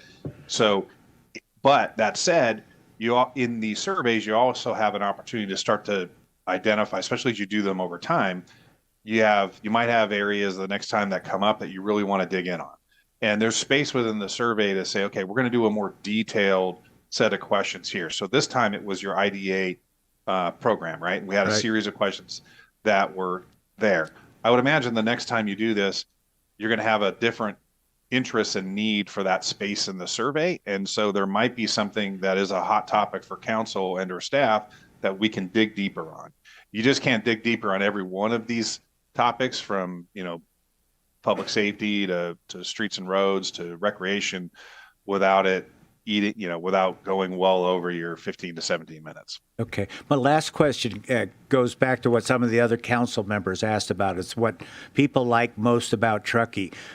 Was each respondent essentially allowed one answer, essentially one vote, one person? There are a couple who if you add all of our percentages up, they go up to a little more than 100, because some people will give an answer that it's really two. And so we'll put one answer in one and one in the other, right? So, but for the most part, it's one. It's one answer. Okay, because when I'm looking at this, kind of alluding to what Councilmember Henderson asked, I see network of trails, I see bike paths, trails, and I see access to nature, and all three of those things sound to me like trails, which makes me think I should be adding those all up, and I get a much longer horizontal bar. Well, certainly some were specific to bike paths and trails. So we reference that as bike paths. Some were more general about trails in general, which is why we put those there. So we were calling out the bike from the regular, but you are correct that if you could, I like to show them broken out like this, because you can do that exercise yourself. You can look at those and go, okay, these are kind of the same, and I can add them. But if we were to add them to begin with, you'd never be able to see, well, what portion of this is bike versus more generic trails. Exactly. Thank you. Yeah. Mayor, could I ask a follow-up question? Timothy, just as a trained qualitative researcher, I'm assuming you probably also have, because these are your categories, you probably have definitions that delineate each of these categories with sort of boundaries of what verbatim fit and what didn't. I don't know if that's in the report, but maybe that's something, Mayor, that would be of interest to you. We always love more information. Yeah, and so when we approach a study like this, we don't come in with a pre-programmed list and go, where does it go, right? we will sit down and deal with the verbatims and go, okay, well, here's a clear category, and here's a clear category. And sometimes as we're starting to build, we realize, oh, we need to break this category out because we're getting a lot, but like the bikes and the trails probably started out as trails, and at some point we had to break the bike out because we realized otherwise it's kind of gonna get buried in there. Thank you. Follow-up. Does any other council member have any follow-up questions? Then let's move to public comment. Does anyone here want to make a comment? Anyone in the audience? Okay, then we'll move to deliberation, and then we'll take a break after that. Okay, where should we begin? I'm happy to jump in. Great. Thanks again, Timothy, for your work on this and for staff for putting this together. I think this is, like I said, there's a lot of data in here and breaking out by renting versus owning, families, age. So again, just giving us a real in-depth look at the community, and definitely support putting this into a plan to do it on a regular occasion. I mean, I think I heard Timothy say 5 years might be almost too long, so something for us to think about, but enough time to start measuring some of the successes. So appreciate this and look forward to continuing to see future results. Councilmember Pallavi. Yeah, this is great. I think going along with everything we're about to hear in the next two agenda items, it all fits together like a really nice package. I applaud you for putting it all together and all the staff, and yeah, good benchmarking. Thanks. Councilmember Henderson. Thank you. I think it's great that we're doing this and that we're sharing these results, just transparency and accountability and for prioritizing limited resources.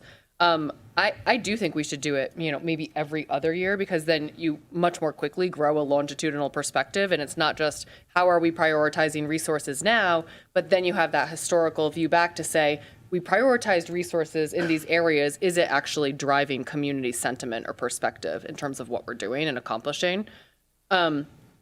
In terms of changes that respondents said they'd like to see to improve Truckee, I mean, some of those workforce housing, traffic congestion, those are some of the key priorities that we have been focused on. So that really enforces sort of the importance of that work for me, at least at this moment in time.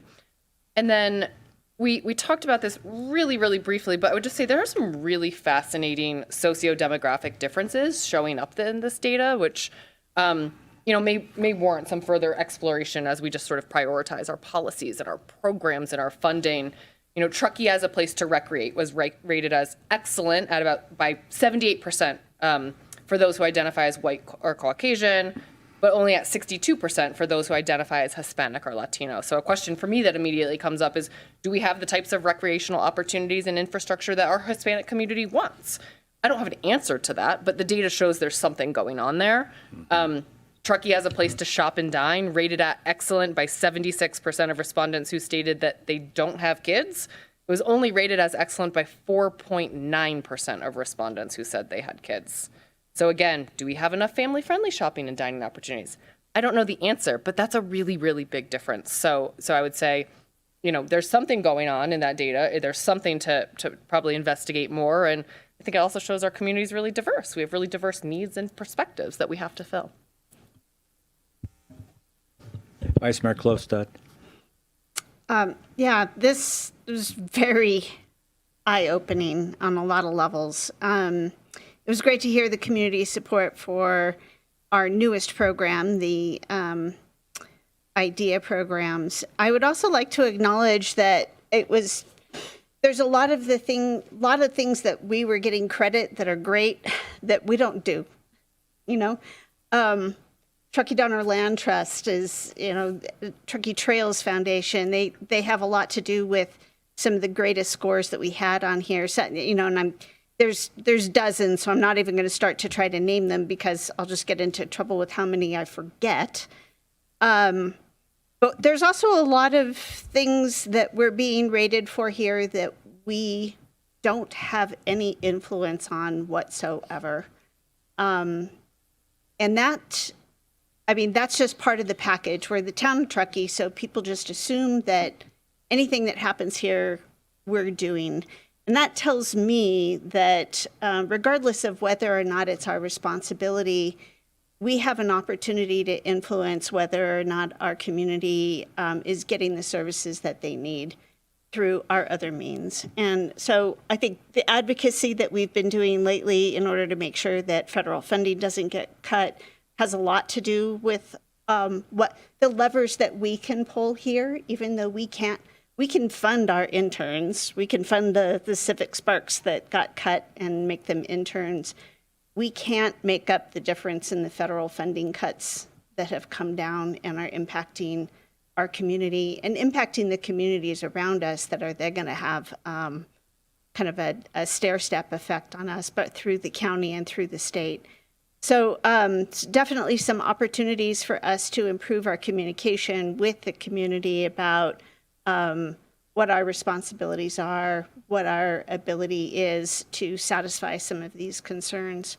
And then finally, I want to talk about how important this is because the council up here has really embodied a continual improvement concept and that we're willing to do some very creative, cutting edge programs, knowing that we're not going to get it right, but that we're going to try, and then we're going to see how it's working and make adjustments. We're going to receive that feedback, and we're going to adjust and amend and update.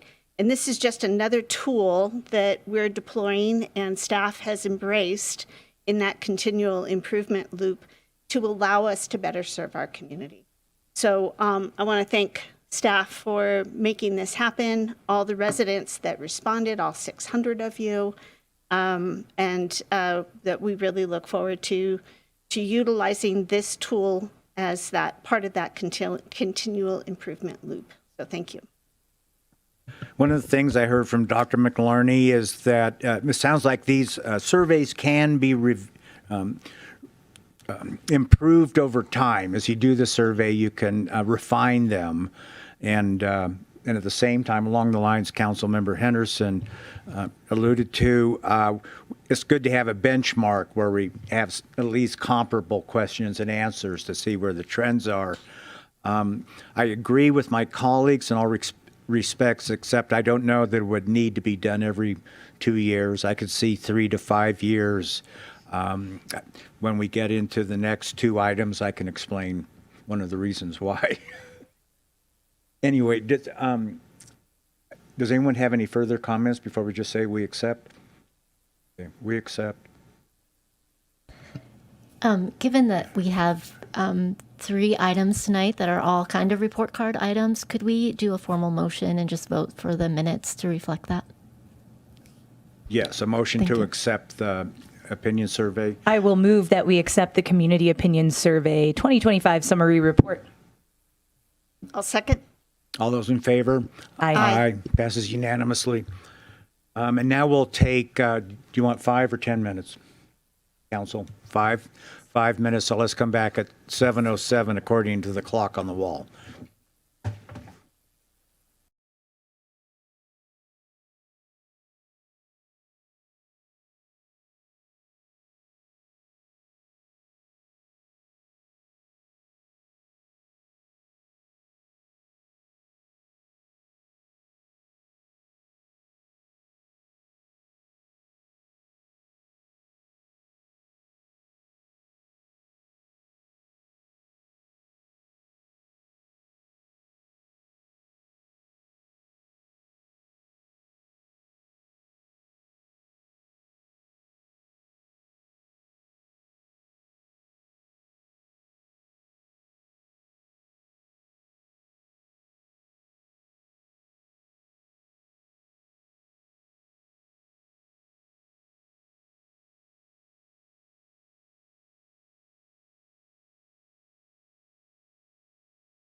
session. Recess is over.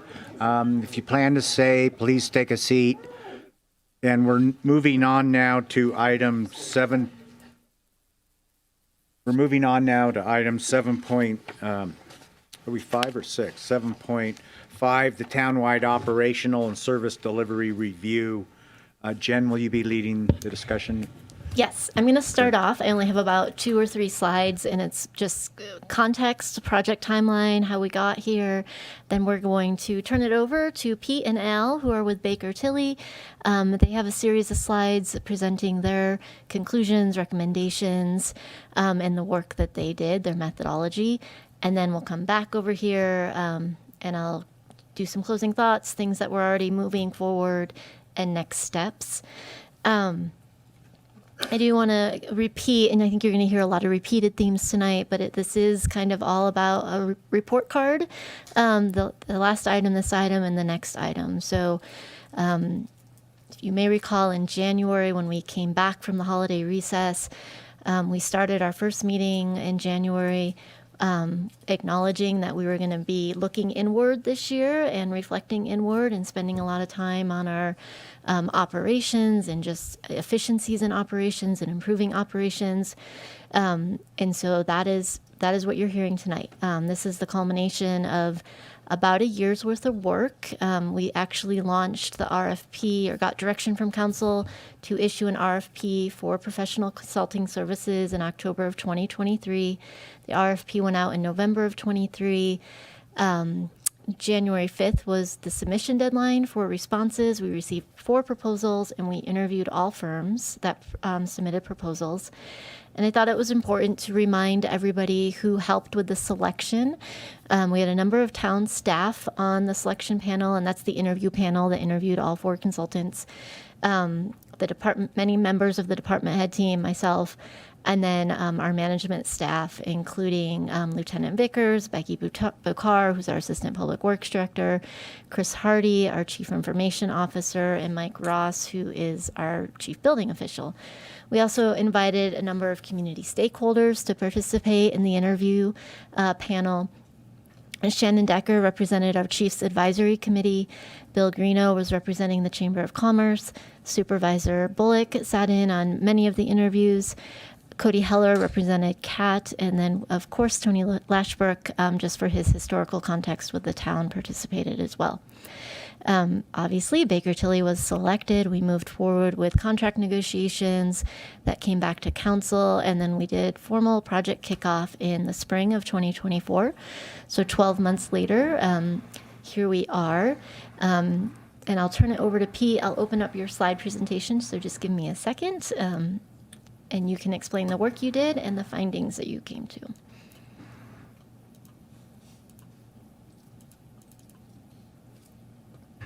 Good evening, Mayor, Vice Mayor, Council, staff, and members of the public. It's a pleasure to be here tonight. This has been a long time in the making. I think our interviews may have kicked off 1 year ago today. I know it was mid-May, somewhere around this time, but before I jump into our presentation, just a couple of quick points about Baker Tilly. Baker Tilly is a large company. It's an international company.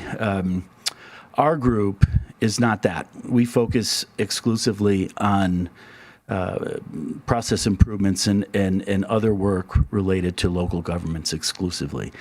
Our project team has decades, I would hate to add up all the years of experience as former local government officials.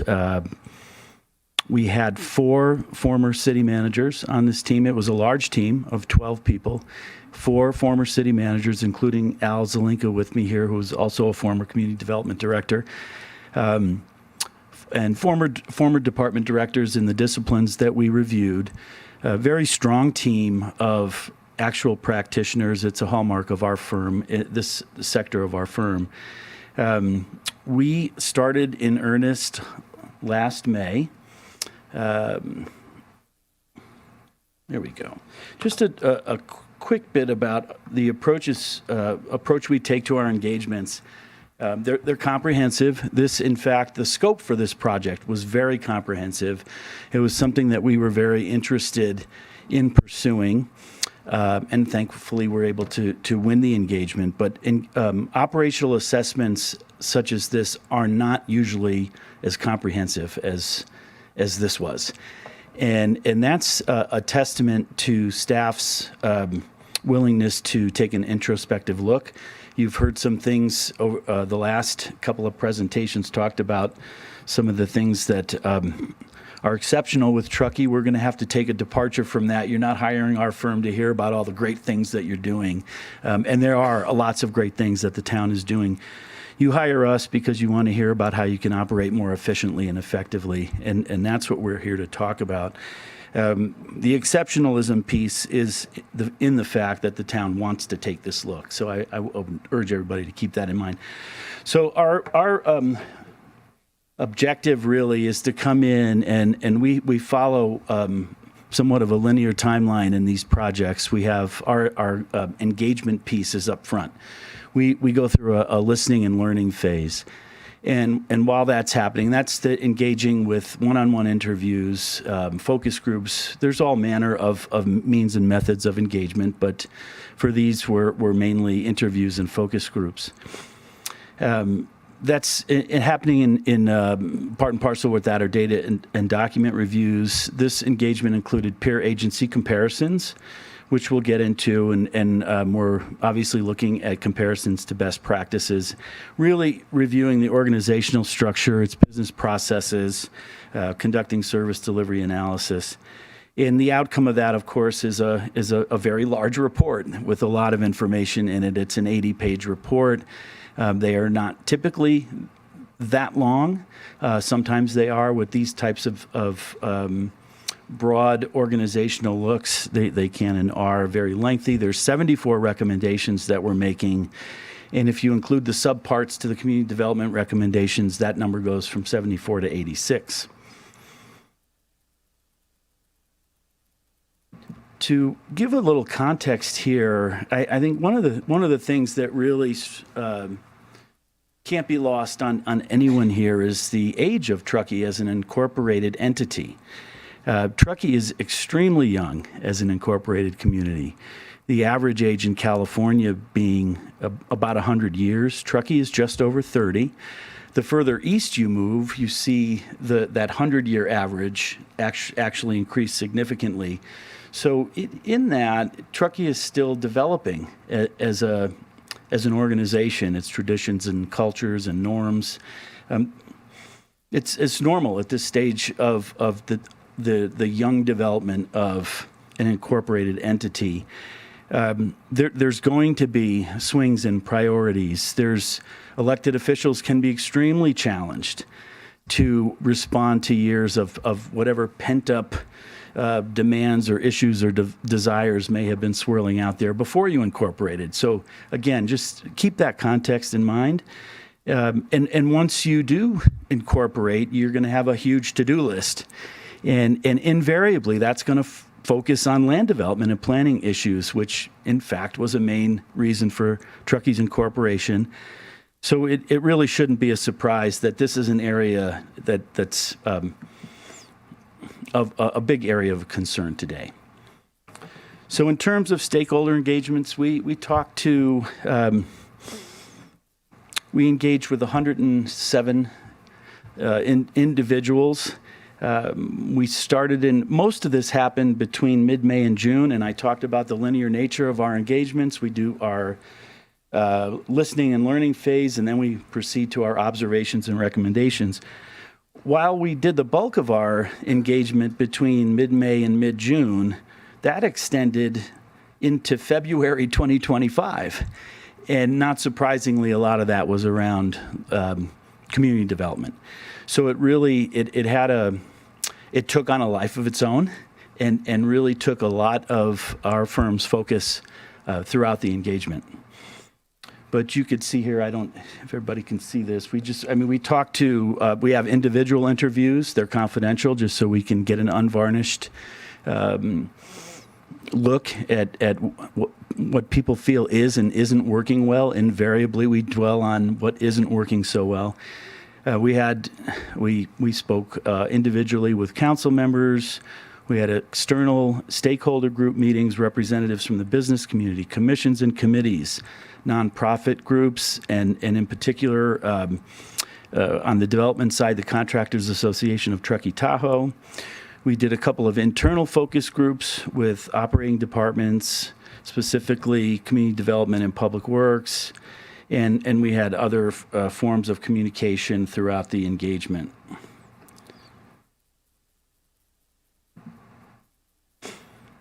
So I'm going to take you through common themes here. It's extremely important for our engagements to listen to, absorb, and cycle back what we're hearing commonly across stakeholder groups.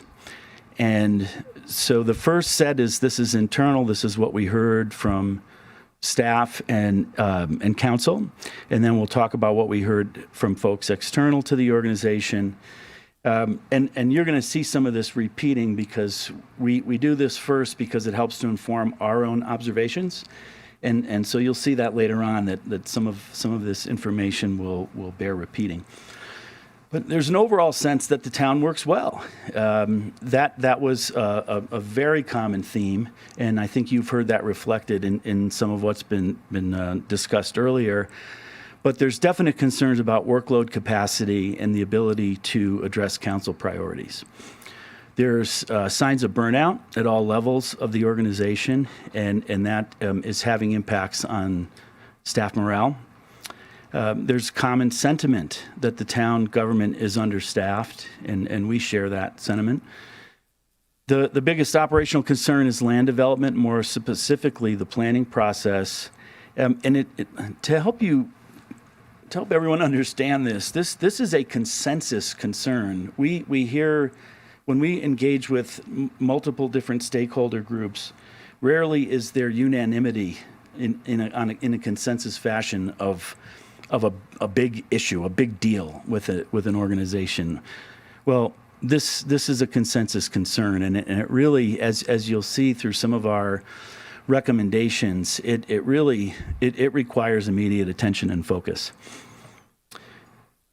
One of the other things that came out from our internal stakeholder engagement is a sense that the town is process heavy and has a tendency to over communicate, which can drown the message. We learned or heard that the town's operational priorities, especially those that have evolved over time, may not be fully embraced or understood throughout the entire organization. And one of the other emerging themes, was that town management is challenged by an us versus them community dynamic. And there's quite a bit to unpack there. I'm going to leave that at that, and we can address questions later as they come up. In terms of the external engagement, that the look we did through our community focus groups, overall positive sentiments were expressed for the town manager's collaborative style and for police and public works operations. The biggest operational concern is land development. Again, more specifically, the planning process. We like to start off our facilitated sessions as an icebreaker, asking our participants to describe town operations in one word. And the words that came up the most were frustrating, contradictory or dichotomous, divided and disconnected, and inconsistent. Also, there were some folks that felt things were okay, acceptable, right? Less repeated were, there were folks in the room that felt the town was evolving, in some respects was efficient at what it does operationally, but it was tempered by this sense of mistrust or things being mysterious, and it's hard. It can't be overstated that this consensus concern permeated all the stakeholder groups that we engage with external to the organization. It was hard to keep the focus on, okay, this is an operational review of all town departments and divisions. There really was one thing on folks' mind.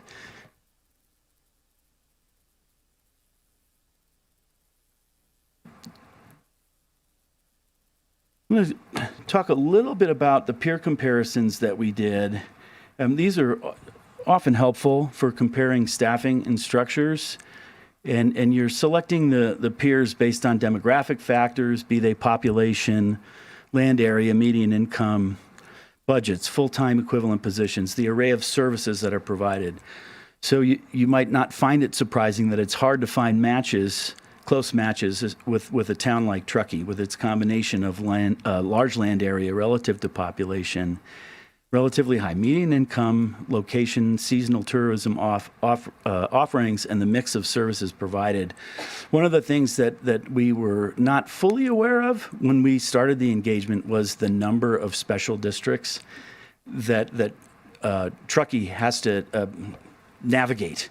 It really changes dynamics, and there could be confusion around who does what, or what lens is something being viewed through. So that's a challenge.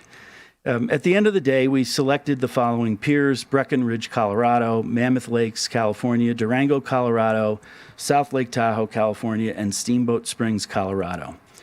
Largely because they have seasonal tourism and some similar operational challenges to Truckee. So one of the things that we'll emphasize over and again is the analysis, and any key learnings or observations taken from these comparisons are really meant to be instructive and suggestive. They are not conclusive. It's just there's too many variables involved. This is web research, pulling information from budgets. It's just meant to be insightful.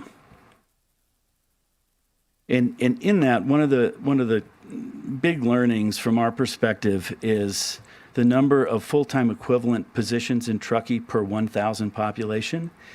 You see here the peer average is close to 22 full-time equivalent positions per 1,000 population. Truckee is at the bottom at 8.18, and it's something to keep in mind as we talk through some of the suggestions around why we think Truckee needs additional staffing. This is just a more detailed look at each agency. And again, so to draw your attention to the distinctions here, Breckenridge, Colorado has a tiny land area in comparison to Truckee, 5 square miles versus 32. And they have 42 full-time equivalent positions per 1,000 population versus Truckee's 8.18. Also, something to consider here is the level of general fund spending per 1,000 population. Again, Truckee is at the bottom at about 2.1. Just a graphic to note what I mentioned earlier about Truckee's relative age. You could see here the Colorado jurisdictions are substantially older than Truckee. Truckee at 31 when this was completed. And you can see that the California agencies, as compared to Colorado, are much younger.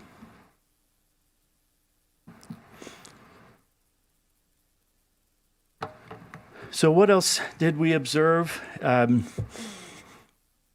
Based not only on these pair agency comparisons and our experience in doing these assessments in comparison to best practices, Truckee is definitely under-resourced in a lot of areas. We would note here that there's above average staffing in IT and on non-sworn police side. But these should be viewed more as logical management responses to below average staffing in comparison to operational areas rather than making any conscious decisions to be above a norm.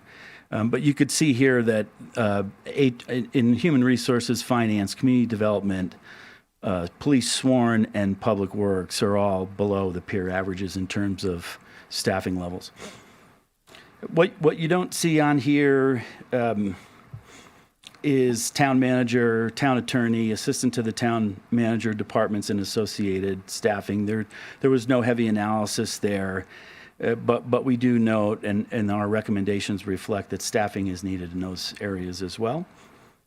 And the other thing to note here that we'll talk a little bit more about in the next couple of minutes is, even though community development is below the peer average, we very strongly believe that addressing the consensus challenge, making things better operationally, and that could include technology improvements, is really a top priority. There's such a it's such a broad and deep challenge that it really needs to be addressed first before you start thinking about adding staff in that department. So our major observations, again, you might see some repetition here from those common themes, is that we feel the town as a younger incorporated government can improve in several important areas to develop its full potential. We concur with the themes we heard, that the core priorities from incorporation, they're sort of in competition with the newer priorities in terms of the way they're viewed by some staff members. And that could be that the newer priorities are simply not as well understood as they should be. We observe that cultural clashes, internal and external to the organization, over the evolving priorities. It impacts effective governance and resource allocation. The town has evolved over time and necessarily incorporated other priorities in addition to what were priorities upon Truckee's founding, but the underlying structure has not been built to support the addition of those priorities. Another observation here is that there's definitely a strong culture of collaboration and communication, but the collective efforts to reach as many stakeholders as possible tends to result in lost messaging, and that directly leads to challenges managing expectations.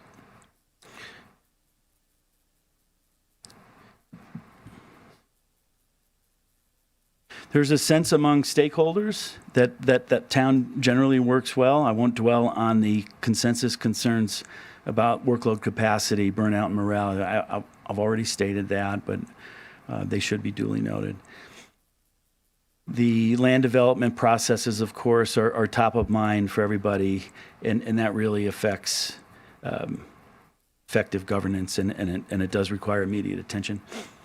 The many special districts that operate in the orbit here, and private entities too, including homeowners associations within the town's boundary, really complicates service delivery, and it requires a lot of coordination, and it just makes operating the town that much more challenging.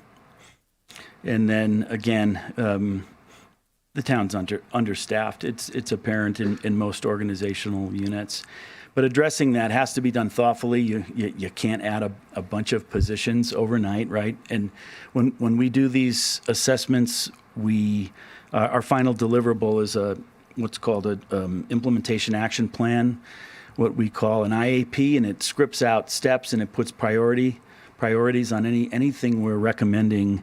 Gets a priority assignment in terms of a 1, a 2, or a 3. 1, it's most pressing, it's got to be dealt with, and then 2, it's maybe a little more complex, it might cost more, and 3, it's going to take longer and cost more.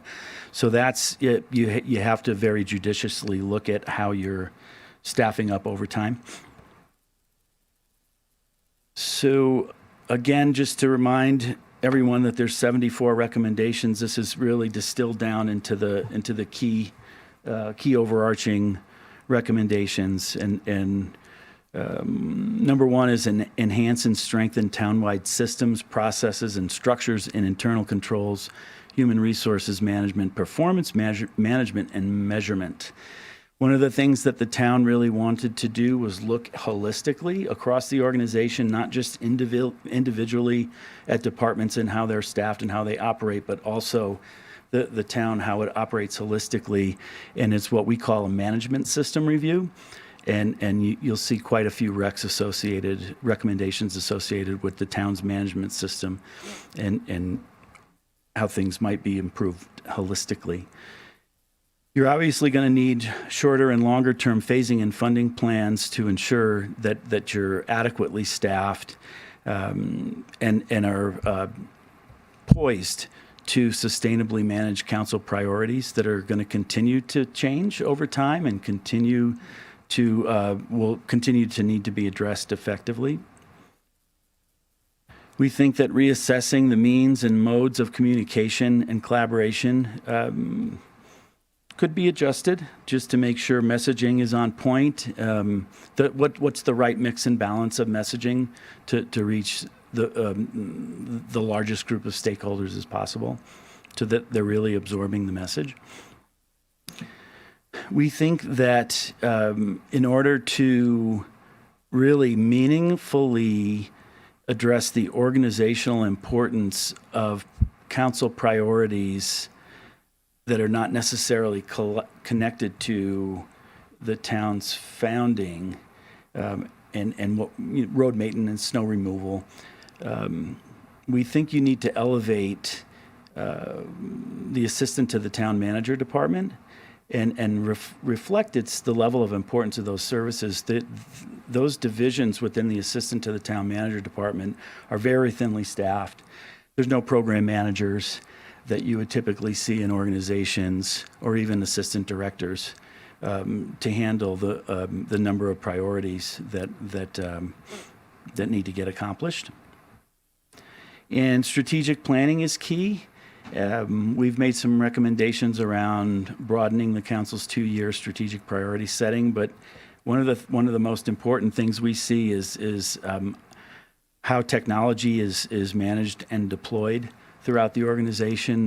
That there's IT as a division within the administrative services department, but it really, the town could benefit from more of a strategic focus on the deployment of technology. There's a lot of separate software solutions in use by operating departments that there could be some unification there. There isn't a cohesive overall holistic IT strategy that we think should be in place, and that will lead to more efficiencies as well, because it's not just adding staff, it's creating efficiencies.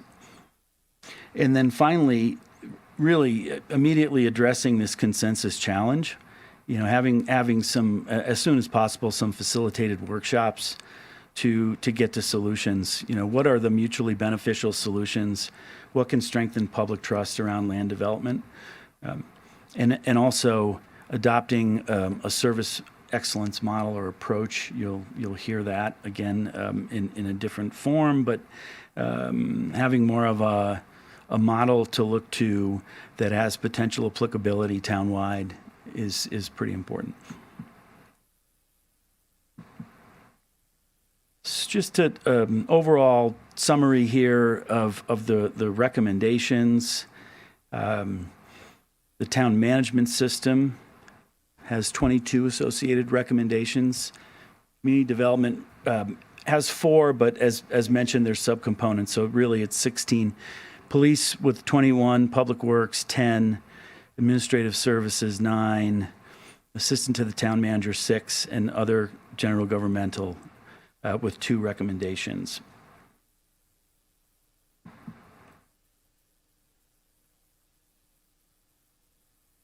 What's that? Oh.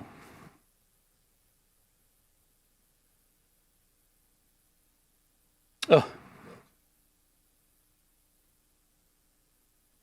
Oh yeah, I think this might be what you were referring to. That should not say net FTE increase. Thank you for pointing that out, and apologies for not making that clarification. That is not a net FT increase. It's just a summary of the recommendations.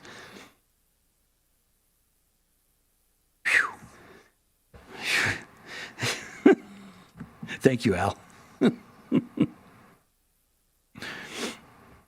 Here's the net increase in positions. Here it is. 20 positions, that we feel the town should address. Again, over time, this is not anything that can happen overnight. The most on the police side, and 5 in the Neighborhood Services and Economic Vitality Department, which would be renamed or rebranded from Assistant to the Town Manager, and then 4, 3, and 2 for Administrative Services, Public Works, and the Town Manager and Town Attorney combined. And we'd note that if you did add 20 positions, at today's level, Truckee would still be the lowest FTE per capita among its peers. So you would go from 8.18 to 9.36, even by adding the 20 positions. But it, again, just those peer comparisons are insightful, they're instructive, not conclusive, but just sort of bring some perspective. I'm going to leave you with some final thoughts before we go to questions. So it's very obvious that the town staff is dedicated, very hardworking and professional. That really came through all throughout the engagement. We share the same concerns that town leaders do about workload capacity. Burnout can really affect the ethos of an organization, and Truckee is so vibrant. There's so much to look forward to in this environment that really you really have to mind that to make sure that that's not an ongoing thing. Assessments such as these invariably focus on identifying opportunities for improvement without celebrating the excellent work that's happening throughout an organization, and it's very apparent here that there really is good work being done. Higher functioning organizations are more likely to engage in comprehensive self-evaluations. It's just a recognition of the need and desire for continuous improvement, and that's what you're doing. So we applaud that.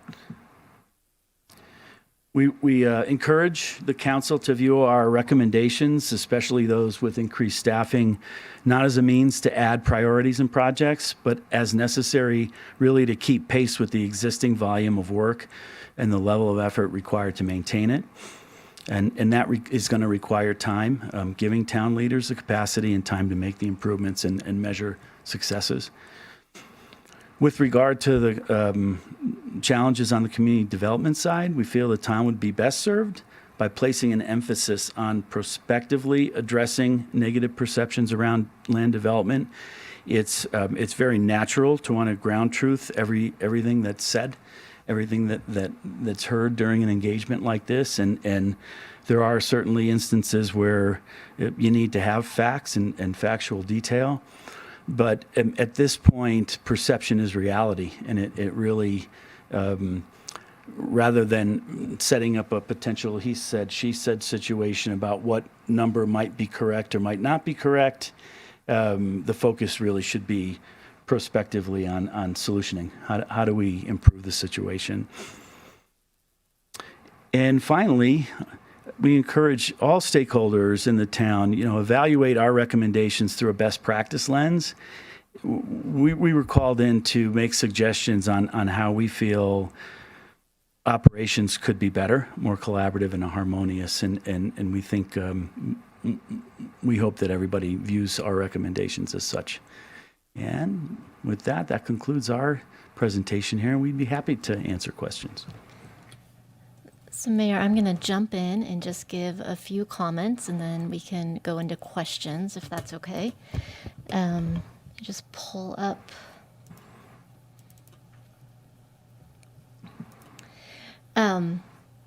As Pete was mentioning, and as I mentioned in the previous item, it takes a lot of courage, I think, for an organization to do this kind of assessment and open themselves up to this reflection. All of the staff willingly participated. We, as the town, did not suggest, offer, or dictate who should be included in the focus groups other than the types of groups that should be represented, i.e. business representation, contractor representation, nonprofit representation. And that was very intentional so that the Baker Tilly team was able to hear the perspectives that those organizations felt were the most valued or the most pressing to be heard.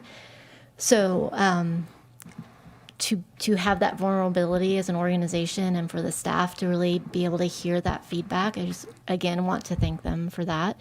This is all about our commitment to doing the best for the community and working in partnership with all of our stakeholders to do what's best for the community. So that's how we're looking at it. We see this as a 10-year roadmap. Obviously, with 80 plus recommendations, this is not something we're going to accomplish in a year or 2 or 3 years. It is a 10-year, if not 10-year plus roadmap. A lot of these recommendations will take a significant amount of time. You'll see the very first one on here that we have already started or at least planning to start, and you saw this in our first budget workshop, was implementation of a permit tracking software solution. That's a big lift. That is not an easy implementation. By the time we go out to identify the right solution, map out our processes and implement that in and of itself is probably a year-long process to get that going. So I just think we need to acknowledge this report's going to be very, very valuable. It's not going to sit on a shelf and nothing happen from it, but it's going to take time for the recommendations to move forward. The action that we're asking you to do tonight is to just accept the reports. We recognize that all 3 of the items you're hearing, the previous item, this item, and the next item, they all kind of coalesce and align around common themes and conclusions. It's a lot of dense information to absorb, not only for yourself, but for the community and for staff. And it has aligned with our budget process, which in some ways is really good that we can incorporate some of these in the budget discussions. But in some ways, it's challenging in that we can't dedicate all of our time to this at the moment, as we need to get budget moving forward for you. So I just want to acknowledge that even though we're saying we're going to come back in late summer, so that's August, September timeframe, and have a discussion about prioritizations, feasibility, next steps, there are already a number of things that we are working on. So for anybody in the community that's wondering about that, we have about 12 items that align with the recommendations in the Baker Tilly report that are moving forward or being discussed as part of the budget process. The permit tracking software solution, I think I heard through conversations with the Baker Tilly team that that's one of the biggest things that we should be focused on in terms of transparency and accessibility and efficiency in processing, particularly for our contractors and our developers. So that is proposed in the current budget. Being announced this week, in fact, it may have went out today, if not tomorrow, the planners are going to be offering free planner appointments. We heard in the feedback through Baker Tilly and also the work that David Diamond did and we'll speak to next, that there's a perception or feeling that you can't come in and talk to a planner without being charged a fee or submitting an application. So there's a webpage launched, a really easy calendar to sign up for an appointment. They're 15 to 30 minutes. You can do a virtual or in person. And they're Monday through Thursday, 1 to 3:30. So we'll see how these work. Hopefully that's received well. That'll start next week. So we're immediately moving forward with that. And thanks to the planners for getting that going so quickly. You heard in the budget workshop, we have a number of new positions that we are grappling with and focused on in terms of prioritization to help move things forward and hopefully ease some of that workload, burnout feeling that Pete spoke to. We've started to look at position classification and compensations for the new positions, as well as there were some recommendations to reclassify positions. An example would be our lieutenants were recommended to be reclassified to captains. Whenever we go through a process like that, we do essentially a desk audit where our consulting company that we use for our comp and class study comes in, reviews the workload, and makes that recommendation, and then we figure out where that fits into our wage matrix. So that's already happening for the positions that were recommended to be reclassified. Similar for the Director of Neighborhood Services position. We needed a job description for that, so we have that happening as well. We are in the process of executing a contract with NeoGov. That's an new employee tracking system, onboarding and performance management system. So we hope to have that implemented soon. We have already launched, and in June, Kelly will be giving an update to the council or a presentation to the council showing you how the system works. It is live currently. I think it went live this week or maybe Friday. We've already had 10 public records come in as of this morning through the system, but it's a very public-facing portal of our public records requests. It provides access to community members if they want to see something else that somebody has requested. We're going to do our best to track staff time to kind of show how much time we're spending, but it's really an increased transparency portal. So that's already going. And also similarly already in action, admin services and Nikki, we have contracted with HDL to do property tax audits. I want to be careful and be clear that this is property tax audits of the county's remittance to us. It's not individual property tax remittance to the county. And that is something just to make sure the county is remitting everything owed to us. And then also this consultant will give us more refined estimates that we can use in future budget planning. And we're already using those in the proposed budget that you're seeing now. So we're getting some benefits from that.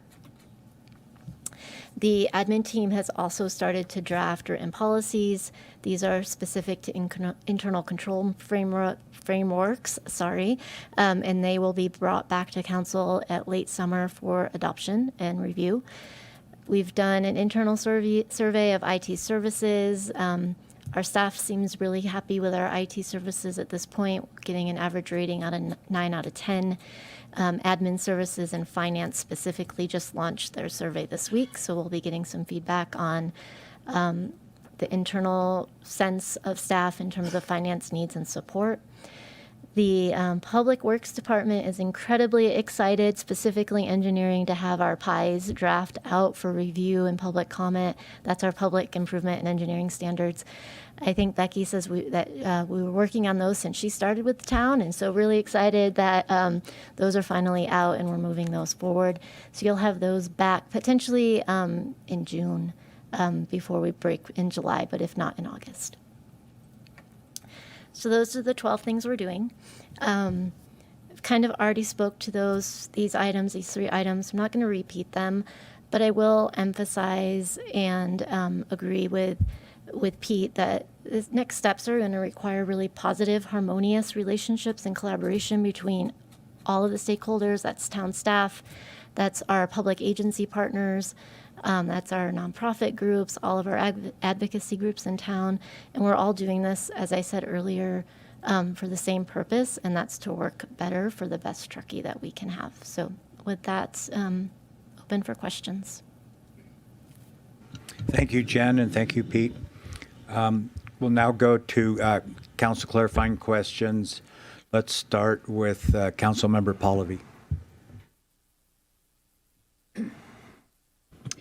Sure. Thanks for that report. And I think, without going too deeply on a lot of what we're probably getting, there's not a lot to deliberate. We're just accepting this. But just a big thank you to everybody who participated, all of the interviews, all of the meetings. It took a lot to get here, and I think it's a really important step to be able to look inside. It's all 3 of these reports are just like so timely and so appropriate and so well done together. I wish we did it in my first year up here. It would have been so much more informational, and then we would have had 4 years or 8 years to actually proceed. But it's great to start somewhere. So just appreciate where we are today, and very thankful for that. I asked most of my questions. I think what I really just am trying to get at the highest of levels, because there's so much depth in the 60 plus recommendations in your report. And then Mr. Diamond had another, 50 or so recommendations for us, 27. Yeah. So we're up there. When I was comparing, and I was the one who asked the question about that whole FTE chart and all of your comparisons, and I just want all of us to hear really clearly, when you were comparing all those top level numbers, you did not compare the division in an equal way. So when I pull up Steamboat Springs, they have an airport, they have a fire department, they have Parks and Rec. I mean, they got 12 departments just on one column and then another 15 or so on the next column. You know, we do roads, planning, finance, and police. That's pretty much all we do. What other municipalities just do those things? I want equal. I want to know apples to apples how we compare. Well, you're never going to get there. Okay. Apples to apples, and it's. And I want us all to hear that. Yes, I think and that's important. It's very important. It's very important, and we're glad you're raising the question. It's so a couple of quick points to make. The highest level comparisons to general fund include each agency's entire general fund. It would have been too time intensive to go in and peel out everything that Truckee doesn't do. On the other hand, the staffing comparisons that didn't appear in the presentation but are in the report, we did our level best to make apples to apples comparisons. So where we could clearly discern for South Lake, for example, that has an airport, where we could isolate those FTEs. So when we were doing the FTE comparisons within a department, we were very careful about that to try to peel off what Truckee doesn't do. And it won't be it won't be 100% apples to apples, but it's pretty close. Yeah, and I appreciate that. And I guess what I'm just making sure that I'm really clear of, because, you know, sitting up here, I take full responsibility for everything we've done over the last few years, and the budgets and the priorities and how we treat our staff and those workloads. And I felt pretty crappy, honestly, when I read that. I was like, oh my God, we're completely under-resourced. But I don't think that's really the case on the surface of it. I mean, I think there's a reality there that we have some workload issues, but really our 8.18 compared to a 23, that's just not a realistic number, right? And I shouldn't be looking at that particular column because it's not an accurate picture of where we are. I don't know that I would say it's inaccurate. It's just there's more variables to consider, and to really do a more thoughtful analysis, you'd have to deep dive into each agency's array of services. You'd have to look at Truckee's, the intergovernmental agencies in Truckee's orbit and how many staff they have to attempt to equalize. But the fact that there's 13 or however many special districts here adds another layer of interactions that's required amongst staff between those agencies. So it's not getting to apples would be very difficult. Right. And that's why we went out of our way just to say, hey, this is insightful, it's instructive. You can't use it as gospel of the 8.18, but you can't not note the size of the disparity. And really, my only other question, and this is opinion, so you can choose to answer it however you want. But I've lived in this community for 25 years. From day one, the question has always been: do we develop faster? Do we develop slower? Do we build more? Do we build less? Do we conserve more land? Oh wait, why'd we conserve that land? We meant to build on that land. Oh shoot, we messed that one up. These conversations started when this community was incorporated. They are continuing to this day, and I don't see them resolving themselves anytime soon. You also then just heard the presentation before you guys, and I assume you potentially have maybe read Mr. Diamond's report coming after you. So with all of that information and how we process all of that, I guess, from an operational perspective, we have improvements to make. From a community perspective, at the very least, it tells us we're doing things correctly, right? So is it really just come back to us to figure out how do we thread that needle and perform, to the level that our service delivery has to achieve, but also our priorities have to achieve, but also our budget is constrained, and where does that responsibility lie at the end of the day? Council member, I think Dr. McClarney said it really well, that you're stuck in the middle, right? So I think from our observations, Truckee is going to be in a place of incremental growth and change for a long time. Much like when I believe the Kmart wanted to come to town, that would have been a big project that caused a lot of pushback by the community. Too much too fast in this town is going to cause a lot of upheaval, probably. So it's probably an incremental pace. And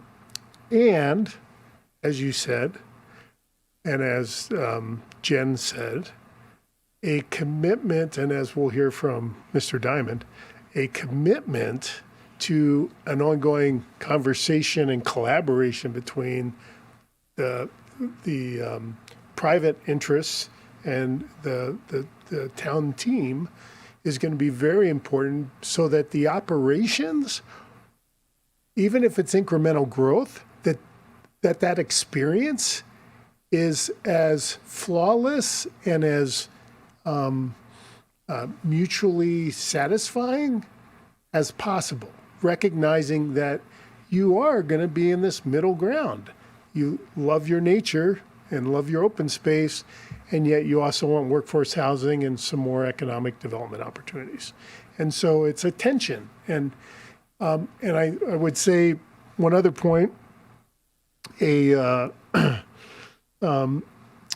gentleman by the name of Dennis Snow, he has written books on unleashing excellence. It's all about customer service. And he said oftentimes organizations, and many times he's talking about public organizations, but organizations in general, the more people do what they do, the more they believe that others know what they do. And in the planning and development arena, being a planner, and I can point fingers at me, in my time when I was processing things, the more I believed. When Dennis Snow said that, I was like, it was an aha moment for me, because I was like, oh, doesn't everyone understand how this works? And they don't. And so the conversation and the collaboration that Jen is talking about and the reports talk about, Mr. Diamond's, it's going to be so important, so that this middle ground, this incremental change, happens as eloquently and as positively as it can. And then I'll zip it, lock it, and put it in my pocket. I appreciate it. And, honestly, thank you for this roadmap, from everybody. So just appreciate that moving forward, and really think our town leadership is really set up for success with all of this different information now at our fingertips. And you're right, the timing's really bad with work plan and budget, but, we'll work through that. That's all for me. No further questions. Thank you. Councilmember Romack. Thank you. Thank you for the report. I had a question. The report spoke to, I believe, a recommendation of doing, and I think there was some other council questions around a longer strategic plan. Or, currently we do a 2-year work plan. Can you maybe just speak a little bit to the ideas behind, I can guess, but just, the reasons for it, and then maybe do you find that in other jurisdictions they do longer work plans as well, to kind of understand that? I think, yes, other jurisdictions do all manner of priority planning. 1 year, 2 year, 5 year strategic plans, which take more resources.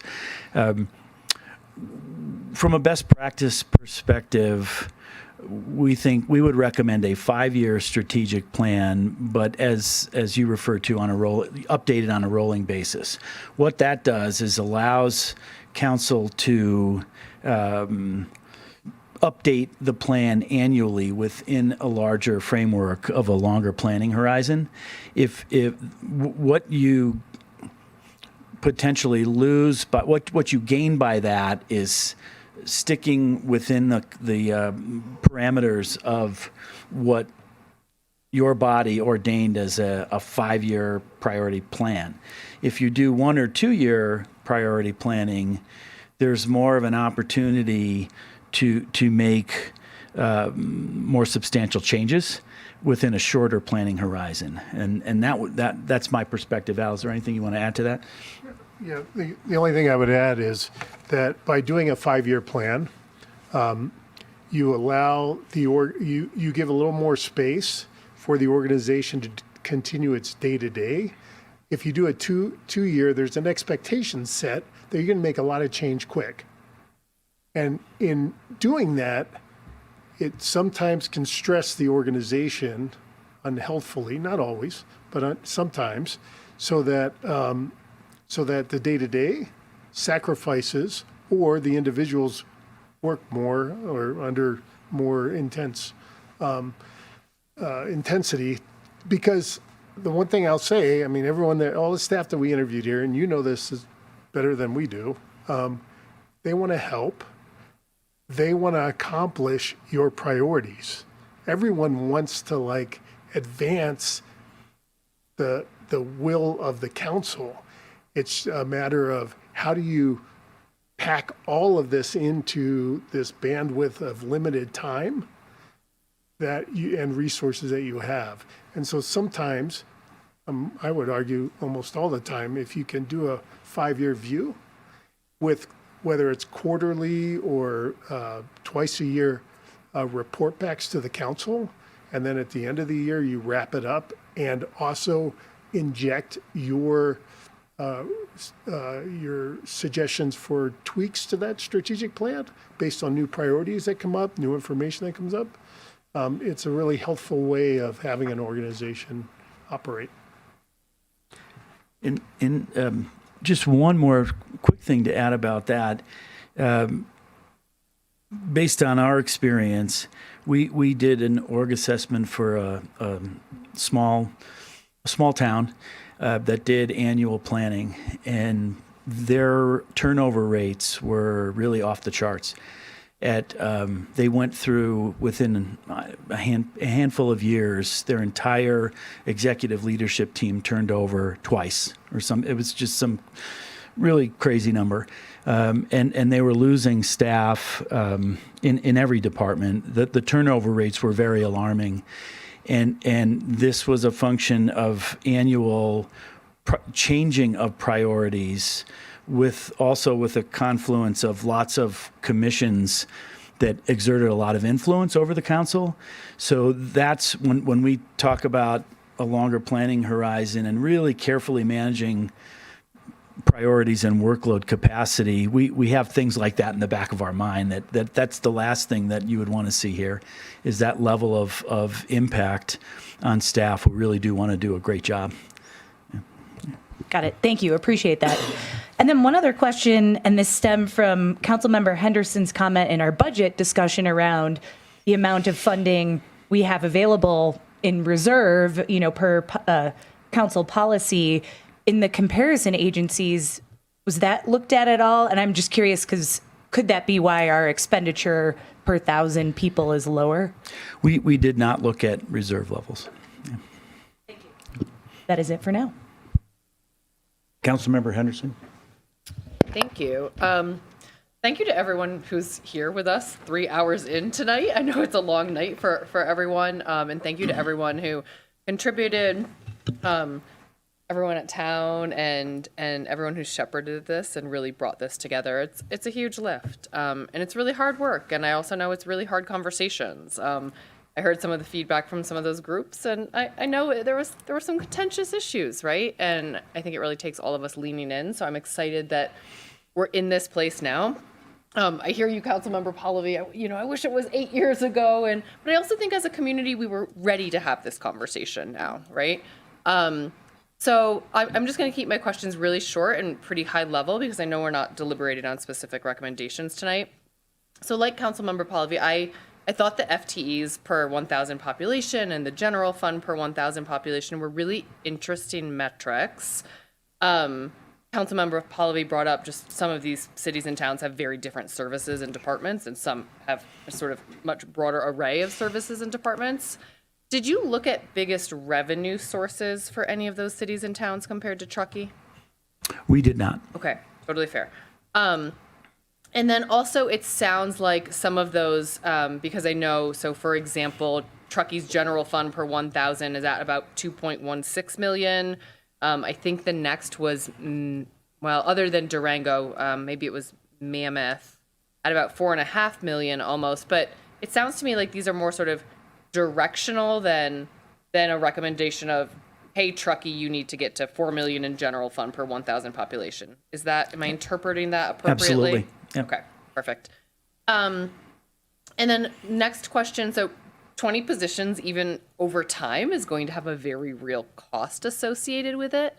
And we talked earlier tonight about how we do budget really conservatively. We don't want to leave future councils and our future community with a depleted general fund. That would be a really, really bad situation for everyone. Do we have any sense of the magnitude of the cost in today's dollars to add those recommended positions? Jen, I know that might be more of a you question. We did. We sent it out in questions, but let me just pull it up to get the chart. Okay, thank you.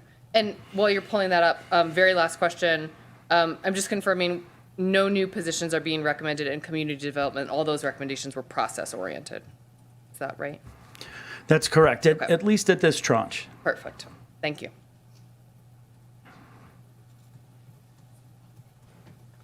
Okay, I'll jump in, Mayor, unless you have, okay. Thank you. Yes, thank you. Absolutely fantastic information and lots to glean from this. I am curious, in one of your earlier slides, you referenced the us versus them. I'd love to have you expand on that a little bit, but I also want to just footnote this question with, I know all communities have an us versus them element. I think ours is pretty unique because it tends to really focus around locals versus not. And I see this as actually having a pretty big impact on our consensus issue, because a lot of what we heard during the general plan was from the locals that they didn't want things to change. But in the general plan, we were trying to define what change we were going to do.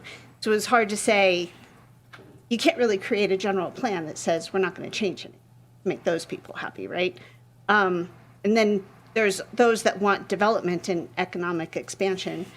So I see that as the biggest us versus them. Was that consistent with what you were seeing, or is there a different us versus them that you were talking about? That's very accurate. Okay. And the way we've broken this down really is, so there's longer term and newer term residents, residents who call Truckee home as their primary residence versus secondary residents, and owners and renters. Okay. So I'm glad that I'm interpreting that as consistent. So similarly, one of the comments in your report said the town does a really robust job of seeking community feedback, and yet the community felt that the town is not listening consistently to that community feedback and input. Similar example with our general plan, we have one organization or entity or group that wants this, and then another one that wants this. And so we were trying to find that common ground, but from what I'm seeing in the report, it sounds like those two sides didn't interpret that as listening. They were not getting what they were asking for. Is that how you were seeing this process happen too? It's a very accurate assessment. Okay. Yeah. Then one other question about just our similar tax revenue and all these sorts of things. We're kind of unique because we're bifurcated by some very large highways. We've got 80 and 267 and 89, and this actually takes up a pretty good square mileage footprint in our 35 square miles. Did the other towns, did you look at that? I'm assuming most of them have some sort of highway going through them, but is it as extensive as ours? I just feel like our town is just cut up into these little wedges that kind of end up bifurcating our communities. We didn't analyze per se to that depth of interstates and other forms of transportation that may cut through a town, but absolutely we feel that the sheer size of Truckee in terms of square miles as compared to these peer agencies, I mean, it's orders of magnitude larger than a lot of the agencies.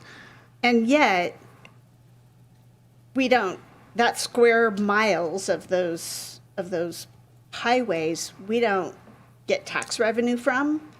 We don't have opportunities for development, but we also don't police those miles, but we have to mitigate negative impacts from those. Right. So I think that's a real, anyway, not that it changes anything, but it's something to keep in mind as we all look at the report. Last question. Did you receive or from feedback from other agencies or community members, or in your own observations of other highly functioning municipalities, are there opportunities for efficiencies and improved community services if we were to try to combine some of our partner agency services?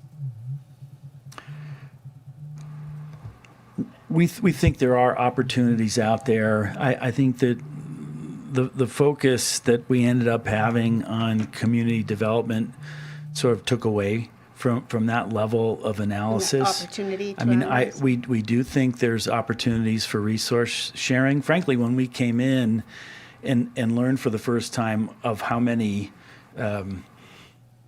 special districts operated within Truckee, our natural thought was, wow, an opportunity for consolidation, and you folks helped disabuse us of that notion. So it becomes more of a there's the fiefdoms, but there's also opportunities for resource sharing that we're sure they're out there, and the animal shelter being one of them, right? Great. Yeah. Thank you so much for your work. This has been truly wonderful process to participate in. Thank you for the opportunity. Mayor, if I could interrupt for a minute, Councilmember Henderson, the answer is about 3.8 million, just under that. If all of the positions being recommended were to be added in today's dollar, and that's an annual amount, we do have to recognize that not all of them are general fund positions, and then some of them are shared positions. For example, the recommendation for an additional school resource officer, at least our current model is half, that position is half funded through the school district, so we would presume that would carry forward or at least work with the school district on a second position. But it's a significant investment, which I think is your point in asking the question. And then maybe just to elaborate a bit more on Pete's comments and Vice Mayor on your questioning about efficiencies with our special jurisdictions, that was one of the first questions that the Baker Tilly team raised in terms of the uniqueness of our area with all the special districts. And we did share with the consultant team that's just a very controversial subject in the community, that we've had some initial conversations a couple of years ago, and we didn't feel like it was ready to be moved forward at that time. So I think that's what Pete was referring to when we kind of said, maybe not where you should spend your time at the moment. Thank you for stating that much more eloquently than I did. Mayor, did you have any questions? You're all done. Yes, could we go, I'm still trying to understand the general fund spending per 1,000 people. That's per 1,000 people in our population, so population of about 17,000. And in your reports was using a general fund amount of $37 million. So were you just dividing $37 million by 17,000? Multiplying it by, yes. That to break it down in its simplest terms, yes. It's just a common per capita comparison, just in lieu of doing more detailed analyses. Okay. So that number remains static regardless of the number of employees we have? No, you have to compare it to the number of employees. Yeah.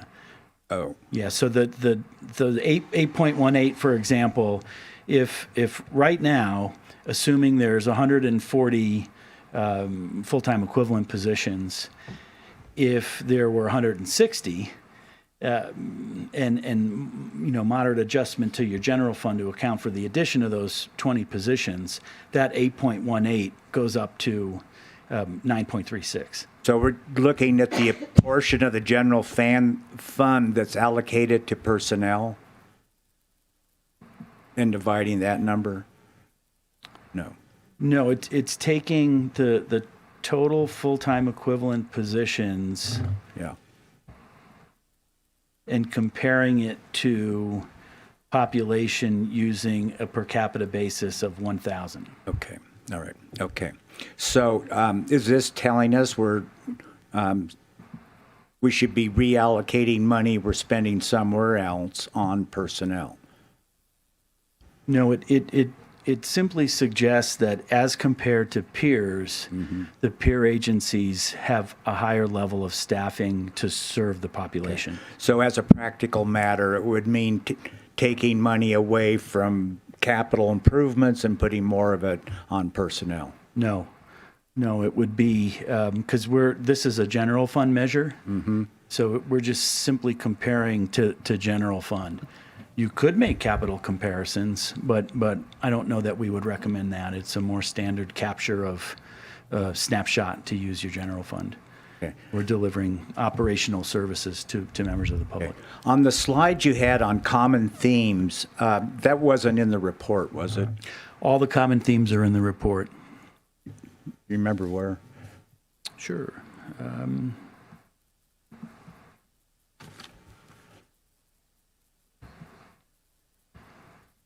Common themes. Common themes start on page 7 of the report. Oh, and then they're spread out.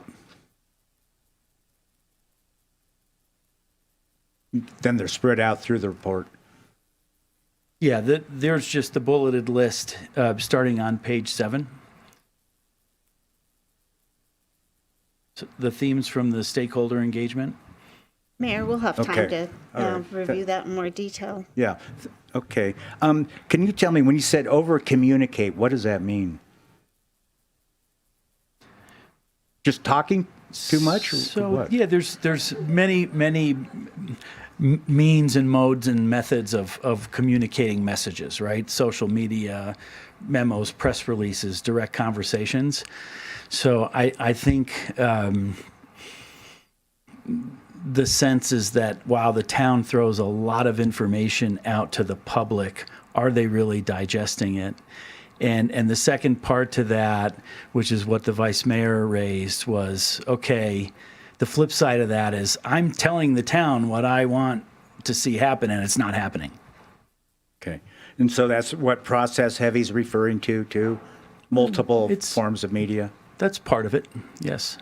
What else? Of process heavy? Yeah.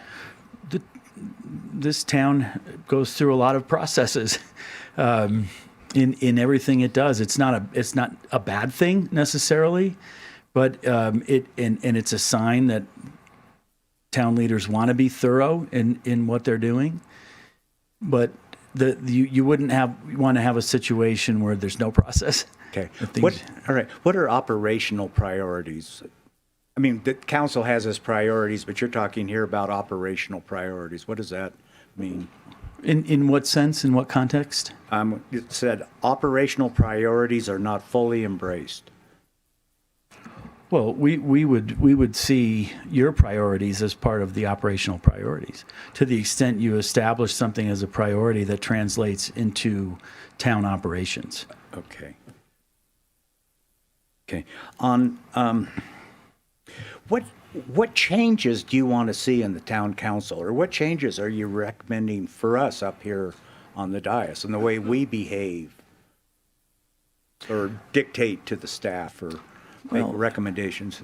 I think being cognizant of the way established priorities impact workload capacity is there's nothing wrong, and you have every right to establish priorities as a governing body, right?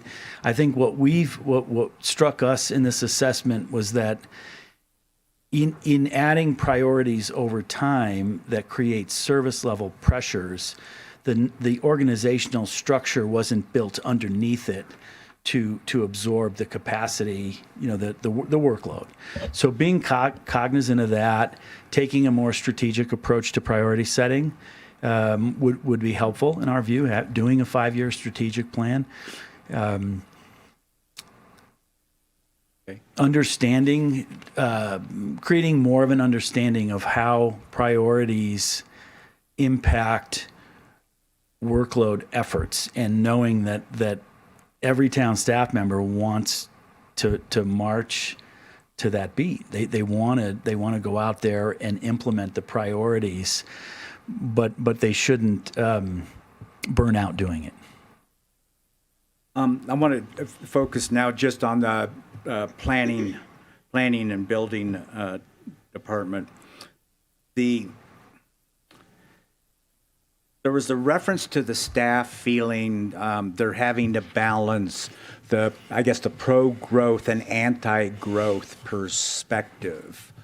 And I had thought it was pretty much up to council to have that responsibility, and staff's role would be to apply the development code, and then more problematically on big developments to fall under the general plan as distinguished from the building department, they would be presenting to the council the various policies and goals in the general plan that we need to consider on a discretionary matter. Why is it unique that this town staff is feeling it's having to take on that role in its dealing with people, with developers? Every town has challenges with land development. The nuance here is that there's a small segment of the community that's very, very palpably frustrated and angry about how things happen in vis-a-vis land development. That some is within the control of staff, most is outside the control of staff, including the window of time to build, the strict regulations. But you also have, as borne out in the survey results, is keeping the town character the way it is hugely important to the community. So that it's more of a majority of the community out there sees things differently than a smaller segment of the community does. And that's what staff has to tussle with. Okay, what I'm trying to figure out is there's something the council should be doing to take away that discretion from the staff, so they're more just saying, this is the code section I have to enforce, or these are the policy considerations I have to present to council, or do we leave it to staff to have that discretion? Mayor, I think part of the insights to that will, to your question, and it's a very important question. Some communities want to go to great lengths to simplify their development codes, their development processes, to minimize the discretion. So it's very, like the objective standards that you all have for housing, to get really, and then there's the other side of that, which will be that all of those very specific standards may not neatly work for complicated sites. So no matter what, there's got to be some level of discretion. And then some communities will say, well, bring all that discretion up to the planning commission, to the council, let us work with it. Then it becomes a bigger issue politically because more people now are involved. So it's being stuck in the middle even occurs vertically in an organization. Is what is that right balance? I think some of the findings and insights that Mr. Diamond has found, and I think more importantly, or a very important piece out of Mr. Diamond's, as well as what we worked on, is to have a very constructive dialogue between the development community and the town, so that that balance can be figured out better. I think one of the things that can be very helpful, you were asking, and I think maybe Vice Mayor, you were asking as well, is it's so important for the just as this council has defined its, I think it's 5 strategic priorities, get to a place where you can define what your standards of customer service expectations are. So, and it's kind of like Mr. Diamond put in his Bill of Rights, to be able to have a level set that this council wants, for example, consistency. You want certainty. You want, whatever those elements are, and then annotate what you mean by those. That's that clarity that is important for an organization to rally around and perform by.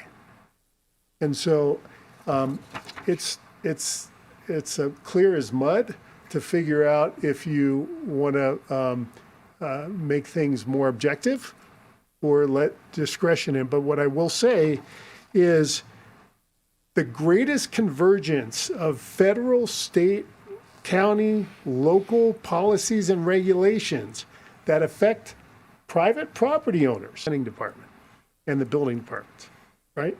And it is necessarily a point of tension. And so that can be fine-tuned because there's jurisdictions all over this state of ours who do it really, really well. And you're going to do it really well. I'm confident in that. What I've always been trying to figure out is how to get the clarity, consistency, and particularly predictability for a developer or builder at the outset, knowing how long it's going to take and knowing how cheaply they can get through the process. But your work did not dive into what the timeframes are or let alone compare them with any other agency, or how our costs for processing compare, Right. or what it is in our code that creates such ambiguity that staff can't provide the developer any predictability. What you've told us is its perception is reality, and But what I'll say is you have reached a point now, and I think Mr. Diamond's going to put an exclamation point on it, that this community and this organization are ready to productively work together to build in that certainty and that clarity. Because there's no reason why there can't be timelines built in that people can count on. But it takes a lot of work and a lot of partnership on both sides of the aisle to do that. I'm relieved to know that Mr. Diamond's going to be able to solve this for us I don't know if tonight. he's going to solve it. That comes He's going as to a provide great, insights for sure. Great relief. But do you have anything further to suggest along those lines to supplement what he has to say? Well, the thing I'll say is ours was at a much higher level. Yeah. And Mr. Diamond's went to a fine grain, and I was thoroughly impressed with the work that Mr. Diamond did. But I would say that you are, having gone through this myself with organizations, you are at a place right now where, just like the painting says on your stairway, Earthworks 19, it says, we can accomplish anything we want to together. You know, in the lower right-hand corner, I think you're at that place. I really believe you're at that place. Okay, thank you. Those are all my questions. I think. Okay. Let's move on to, I guess, a very brief deliberation. You're pointing To do public Oh, comments. public comment. We were going to skip that. Oh, no. Public comment?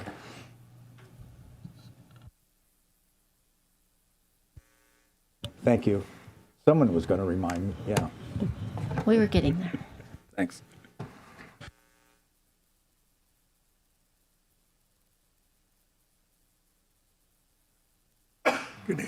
Good evening, Mayor and council members. I'm Barney Dewey.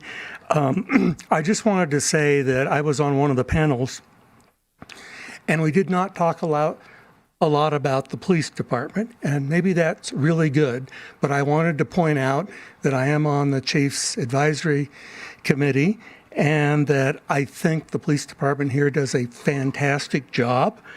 We have a low crime rate. We have implemented technology like the flock system to really help us out. So I strongly support the increase in the head count in the police department, because if I look at Grass Valley, they're a little bit smaller than we are. Their crime rate is higher. They have over twice as many people in the police department than we have here.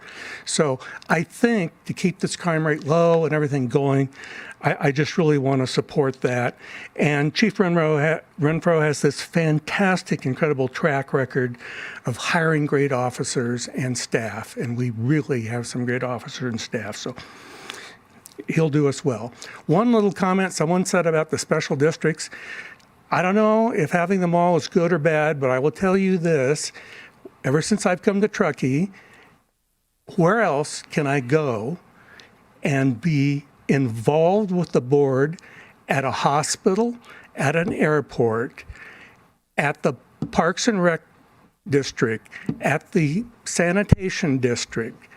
It goes on and on. So we, as individuals in Truckee, actually can involve ourselves in all of these little things that if they were all, and the utility district, of course, can't forget that. Where else can you go and talk to someone about the utility district? So anyway, I know there's pros and cons to them, but gives a lot of involvement. Thank you.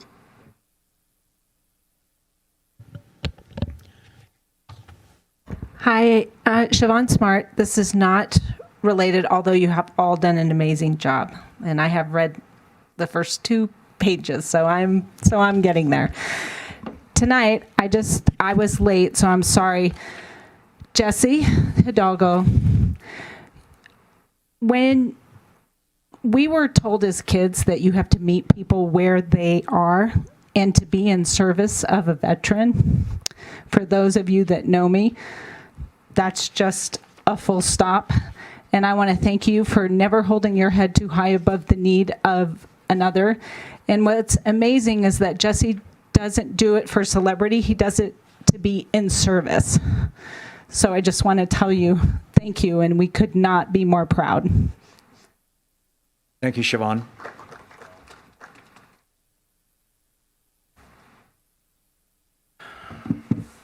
Well, I guess it's my turn.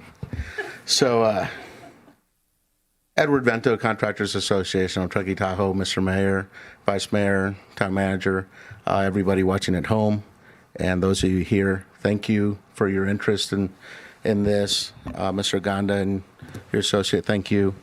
I just wanted to cover some things. This subject is so important to my members and people with the trades here. that, I practice in front of the mirror. I wanted to be eloquent and I wanted to be inspiring, but at the end of the day, I'm just me and I'm just a direct kind of guy. And so let me just kind of touch a little bit of what I put in the letter that I hope you all read by now. So let me just go down the line. We encourage you to support the findings in the Baker-Taylor report, and we support the spirit of the recommendations.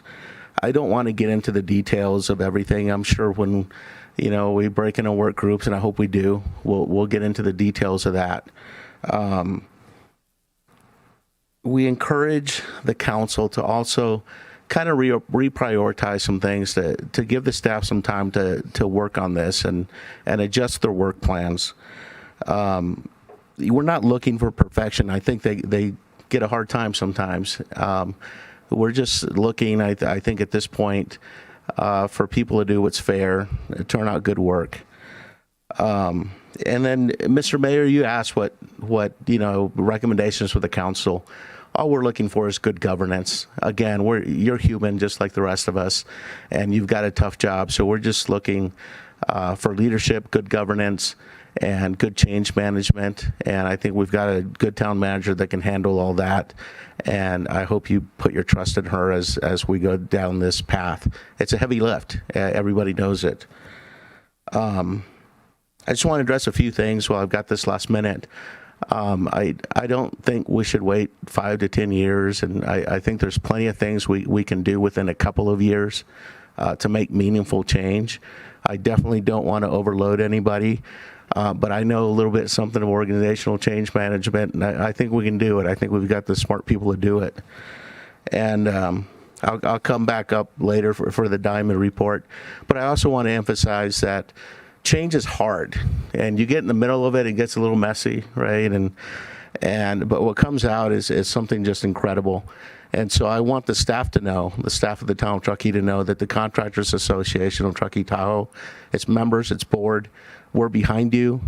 Danielle, we believe in you. We know you can do this, and we're here to help. We're here to collaborate with you and be a resource as much as we possibly can. So with that, I'll see you in a few minutes again up here. Thank you very much. Thank you, Ed. Hi, Jason Toops. I'm a planning commissioner in the town of Truckee. Hi, good evening, council members, mayor, and staff. I want to start by just thanking you all for doing this work and everyone who participated in the consultants and Mr. Diamond and Baker Tilly team. It takes real courage to seek feedback, and I just want to applaud that. And it's also not easy to receive feedback, and I know it can be unpleasant, but it's so wonderful that you're doing this and that we're doing this as a community. I think I want to echo what we just heard, which is I think the next step is to prioritize these recommendations, and that may mean looking at the work plan in order to give staff the space to solve these issues that were, there's some almost 100 recommendations or something like that. And, our work plan is full of many things. And I know we all live by the work plan. It is the most important thing, but I think it might be, I know it's hard to do because we just approved it, but maybe an opportunity to reassess it. And I want to say, I think that addressing these operational and process improvements first will actually improve the effectiveness of everything else, all of our other priorities, right? Because by improving government effectiveness first, you then make your other priorities more successful.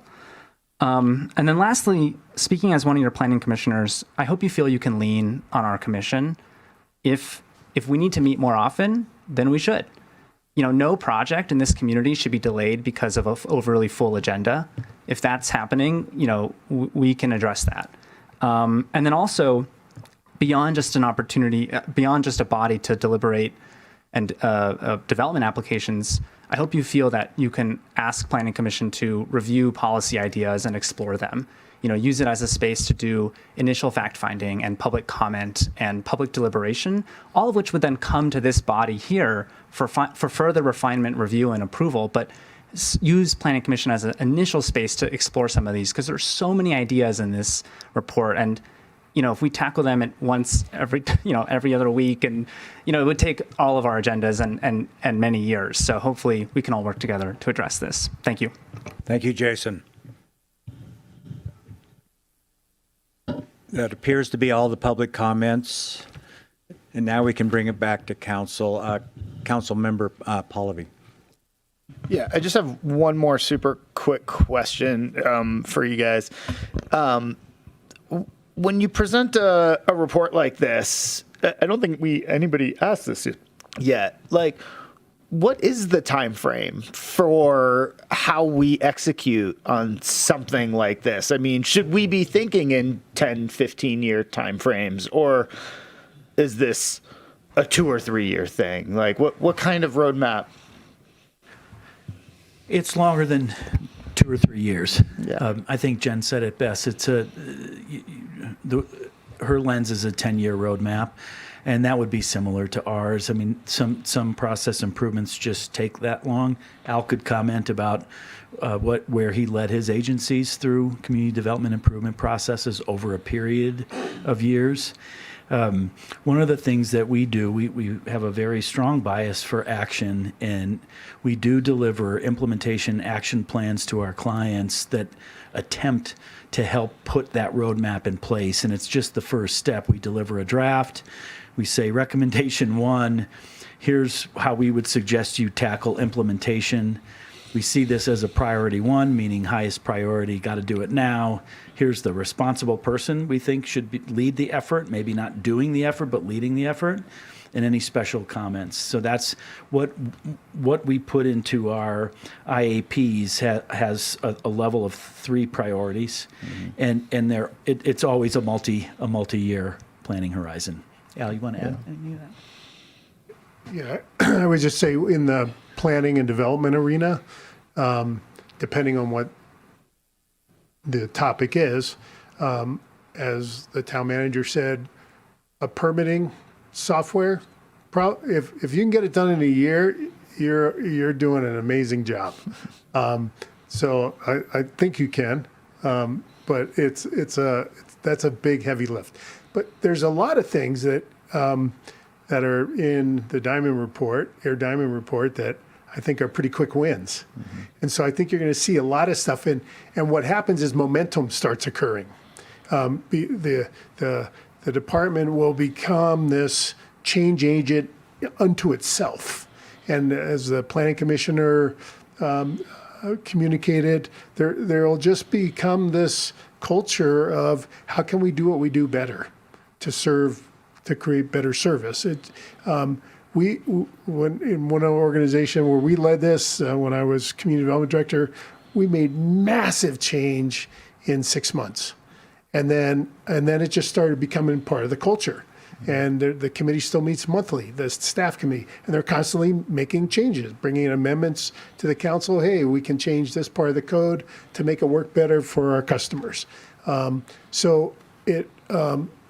capacity is a very important part, and allowing the department to have the bandwidth to focus on its operations, and you all set the expectations and keep progress reports coming back.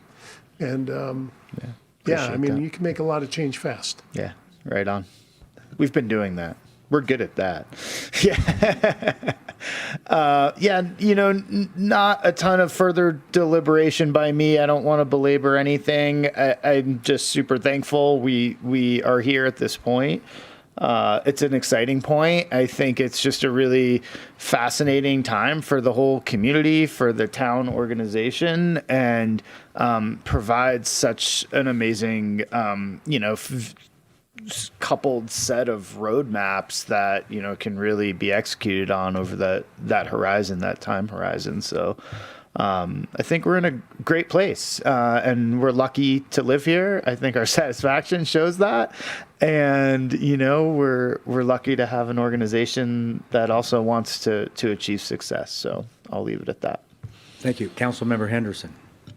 Thank you. I'm going to be really concise as well, because we're almost 9 o'clock here.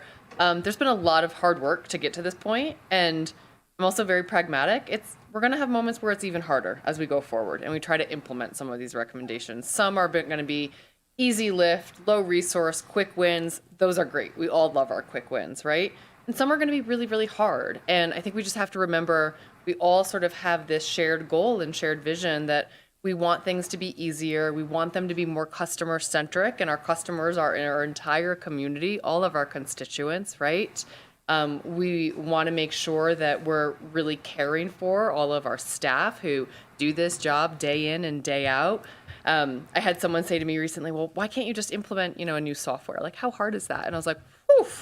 Well, you're integrating across multiple data systems. You're potentially integrating with different billing platforms and processes. You're doing all of the internal training and capacity building. So some of these things, they're not overnight, right? They're going to be higher resource, really, really big lifts, and it's going to take all of us to get us there. But like you, I share the excitement that we're here in this moment now, and we're only looking at improvement from here. That's it for me. Councilmember Romack. Thank you. Agree with those comments. I did want to take a minute to thank staff, and I'll thank other folks in this room too. But I think, something to remember is a lot of us who have jobs, you go through reviews and your superior and you talk about ways to improve, and that's it. Here, our town staff put themselves out there and allowed the entire community to really look at what they do and how to improve. So I know it's been said a few times, but just really thank you to staff for being part of this all of these processes, because I know many of you spoke with David Diamond as well, and being open and willing to make process improvements. I think that speaks volumes with the type of staff we have at this organization. And so really looking forward to continuing to work with all of you on ways to make improvements. And then thank you to all the community members for your participation. I think it was great to really have that opportunity to provide in-depth feedback and hear from a lot of different folks. So just thank you to everybody who was involved in this. And, I think I heard from some folks like, you're just accepting it. Like, can't you do more? And so I do appreciate Jen acknowledging we've started to do stuff and then really looking forward to, where are we putting our foot on the gas even more to implement more of the recommendations. So thank you. And thanks for the report. Vice Mayor Klofstad. Yeah, I concur with my fellow council members' comments. Of course, Jen already came up with 12 things to take action on, so thank you for that. And I just really look forward to the next steps when we actually get to evaluate what the first, second, third priorities are, how we're going to fund those, and how we can best support staff in taking action on them. So I'm ready to accept the report. I concur with my colleagues. Thank you to our consultants, and thank you for responding to my questions. Yes, I believe we all accept the report. And do you want us to take a vote? I think it's important for the minutes to reflect the actual motion and the. All right. Okay, I move that we accept the town-wide operational and services delivery review project report of observations and recommendations completed by Baker Tilly. I'll second. All those in favor? Aye. Unanimous. Okay, we're ready to move on to the next project. Does anyone up here want to take a break, or do you want to move ahead? I would suggest if we can keep moving, just so Sure. the members of the public can Sure. get home at a reasonable time. Well, that'll be tough, but yeah. Okay. We'll move on to the next item. That would be, are we going to have staff start off, or will an introduction for Mr. Diamond? Yes, I don't have any introductory slides, so I'm going to open up Mr. Diamond's presentation. I didn't get any introductory slides. I'm trying to avoid being overly repetitive this evening, although I think there's some things that probably are worth repeating. But I do want to just talk a little bit about why we have a second report from David Diamond. And I think, Al kind of set me up already for that without us talking about it. But late in 2024, November, December, late November, early December, David and I started talking about expecting to receive the Baker Tilly report, but having not yet received it. Kind of understanding from what I heard in my fairly regular meetings with Pete about some of the consensus concern that he had shared and the frustration with development services, not wanting to wait until we got to this point tonight, because we didn't know exact timing for this point tonight, and really start diving in deeper, knowing that David, as we talked, was going to talk to a lot more people just in development services, not across the town, and have more of a microscope on those processes and being able to start moving forward before this was even complete. In some ways, I guess you could say that was risky because we didn't know I didn't know what the recommendations were going to be from Baker Tilly, and I didn't know what David Diamond would conclude.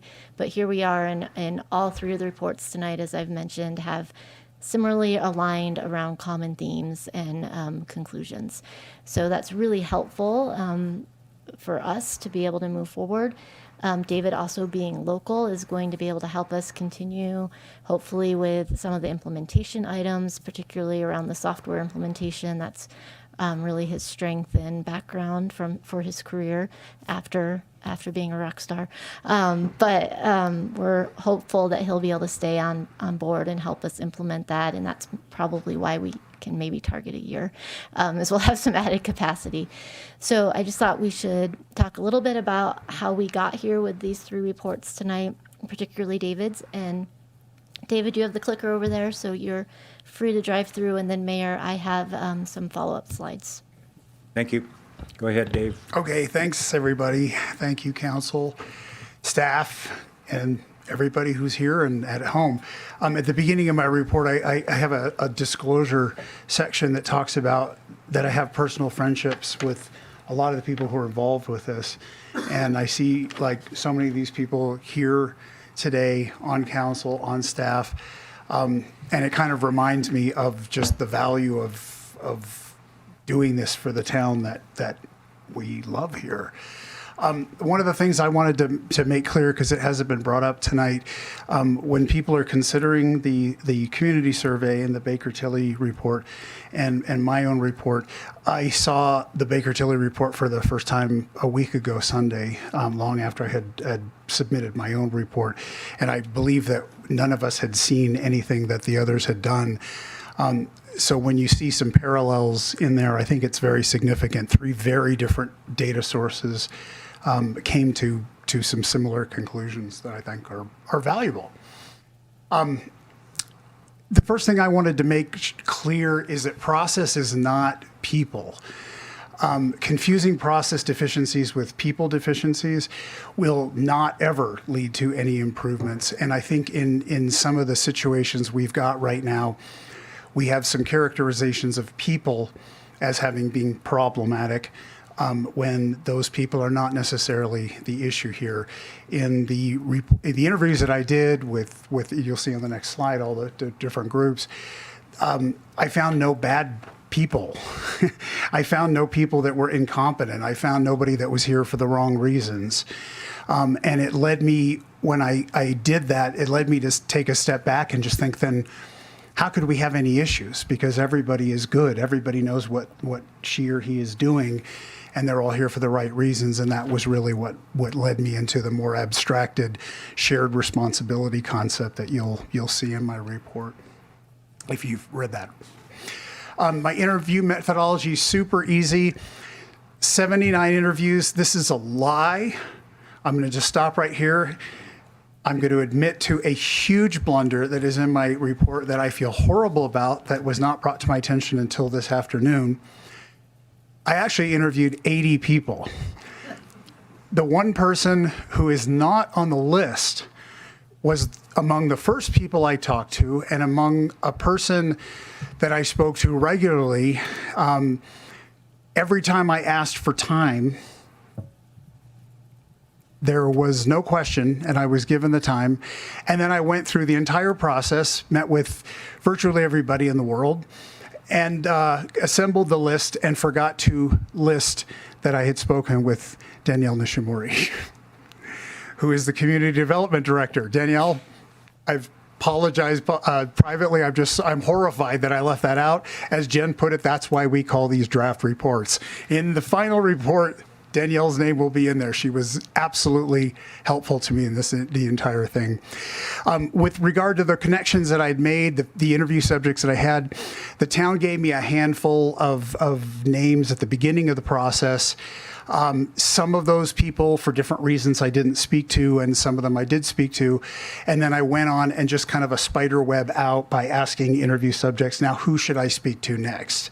And so it was a very organic process at the beginning. I didn't know whom I was going to speak to through the entire process until we got to the end. One of the things that I had said to Jen, the town manager, is I'm going to keep talking to people until I start hearing recurring themes. That happened pretty quickly, long before I got to 80 interviews. The reason I continued on is because I realized people wanted to talk about this, and I didn't want to stop. I didn't want to tell people, that's it, we're done. I don't want to hear from more people. I felt it was very important to hear all of these different stories, especially as they supported similar themes. My report was a very unstructured format for data people. That just means I did not have a specific set of questions, and the findings were not measurable. So I didn't ask a survey kind of format for questions. I would sit down. My first interview with Danielle, we sat down and I just said, Danielle, tell me what's going on. That was my opening question, and we had a fantastic conversation. And that was, all of the interviews were basically that way, because everybody had a different way of getting to the points that they wanted to make, and I wanted to capture that. There was widespread enthusiasm for the fact that we were looking into this, and there's widespread skepticism that anything will come of it. So those two things need to be recognized, I think, as we move on. The interview groups I had were, I segmented people into developers, subject matter expert, town staff, business homeowners, commissioners, council members, and agency. And agency were the people from different special districts that had worked with the town on development projects. So that was the organization of that. There's more detail in the report about this. And there were 4 takeaway themes. The first, improving customer experience, could arguably be an umbrella for all of this, but it was pertinent for moving forward with specific recommendations, so I did want to take it out on its own. Providing clear expectations was another common theme, and establishing partnerships was another one, and increasing consistency. Now, the point I want to make about these is, these could be debatable as we get into looking at different things, and especially in the recommendations, partnerships being one of those, because there's a real good reason to not be establishing partnerships, which I'll get to in just a second. But it was a theme that was brought up that was kind of a directive to me on how to move forward. Developers that I talked to were concerned. These are 2 example quotes that are in the document. All of the quotes that are in the document are not attributed to source because of the confidentiality of the interviews. But people thinking that Truckee gets in the way of doing even what Truckee asks you to do. And also the notion of that partnership where they feel or felt like in other municipalities they felt more partnered. They felt like they had more support from that. This was basically a good sort of overview of the concerns developers had. The empathy developers had, which I thought this is my favorite quote from the whole thing. Truckee's obstructionism is the reason Truckee doesn't have 13 strip malls and a bunch of stupid subdivisions. Their obstructionism has done more good than harm. This was from a developer who was very frustrated with the process here, but also recognizing why things were the way they were. And the other one, if the planning department wasn't blocking projects, it would be the Truckee residents. Developers who don't think the town is in sync with what the community wants need to rethink that. What's super significant about that quote is if you think back to the community survey from tonight, and it absolutely said that. This developer was spot on about that. In my takeaway from the developers I talked to, most understand Truckee culture. They were not saying, we want to railroad through this. They weren't saying, we want to build a Walmart, we want to do whatever we want to do. They were telling me, when something is proposed, it should be scrutinized. It should be considered very carefully by all of the people that make these decisions. Once we decide it's good, let's get to yes and stay there to help the project happen with minimal disruptions, minimal expenses, because that is in the best interest of the people of Truckee. So it wasn't really about let's just grow, grow, grow. It was about once you carefully decide something makes sense, let's work to make it happen. Some of the commissioner positions I got, and the reason that these are significant, I'll get to in a second. Staff's job is to determine whether a proposed project is consistent with the code and the objective design standards. If it is, they're obliged to make it happen. On the other side, a commissioner told me that our mission with regard to approvals is to determine whether something complies with existing policy, not to give our opinions about whether we like something. This term or this concept of discretion has been brought up tonight. The reason I think it's so important is because it's so misunderstood. People in the community, in the development community, don't understand when they say, I feel like the planning department only pushes through something they like. They don't understand the development planning department has discretion. That is part of their job description. So when you are saying that something is inconsistent from project A to project B, that could fall under the category of discretion. Now, the reason that this is so important is as we go back and revisit that concept of partnerships, if we want our planners to be closer allies, advocates, and partners for applicants, we have to consider whether that discretion is a conflict of interest. The discretion has to be somewhere. The question is, where should the discretion be? You know, we don't want this in the same place that people are making deals with regard to, you know, how something gets moved through, that whole thing. I think this was an important example here because you had two commissioners who didn't fully understand their role or the role of staff in here. And that, to me, was telling. Council member views. Some of you will recognize these.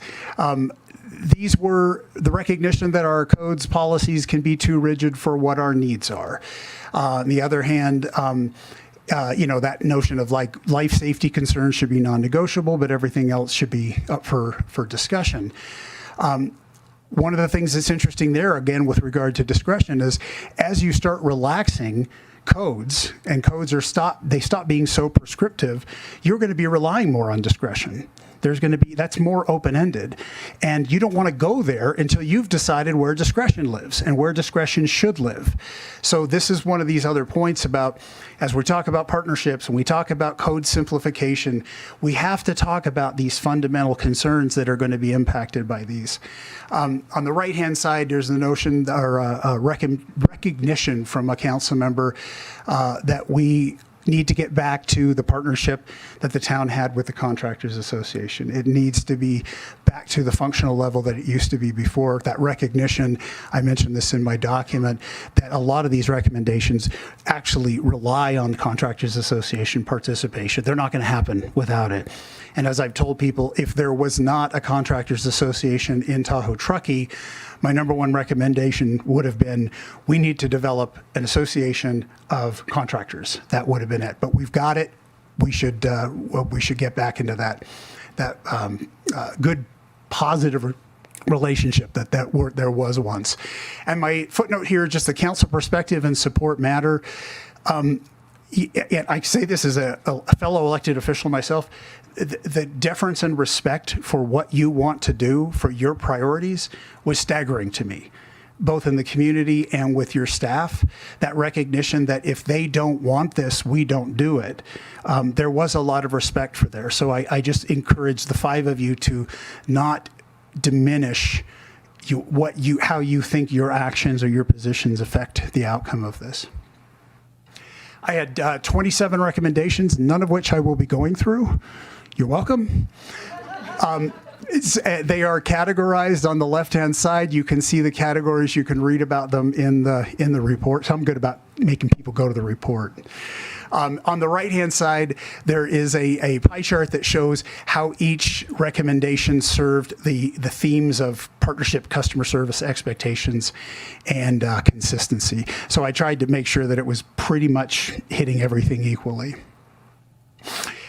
The last part of this presentation, I'm just going to go through making some suggestions, next steps for the different stakeholders that are involved here.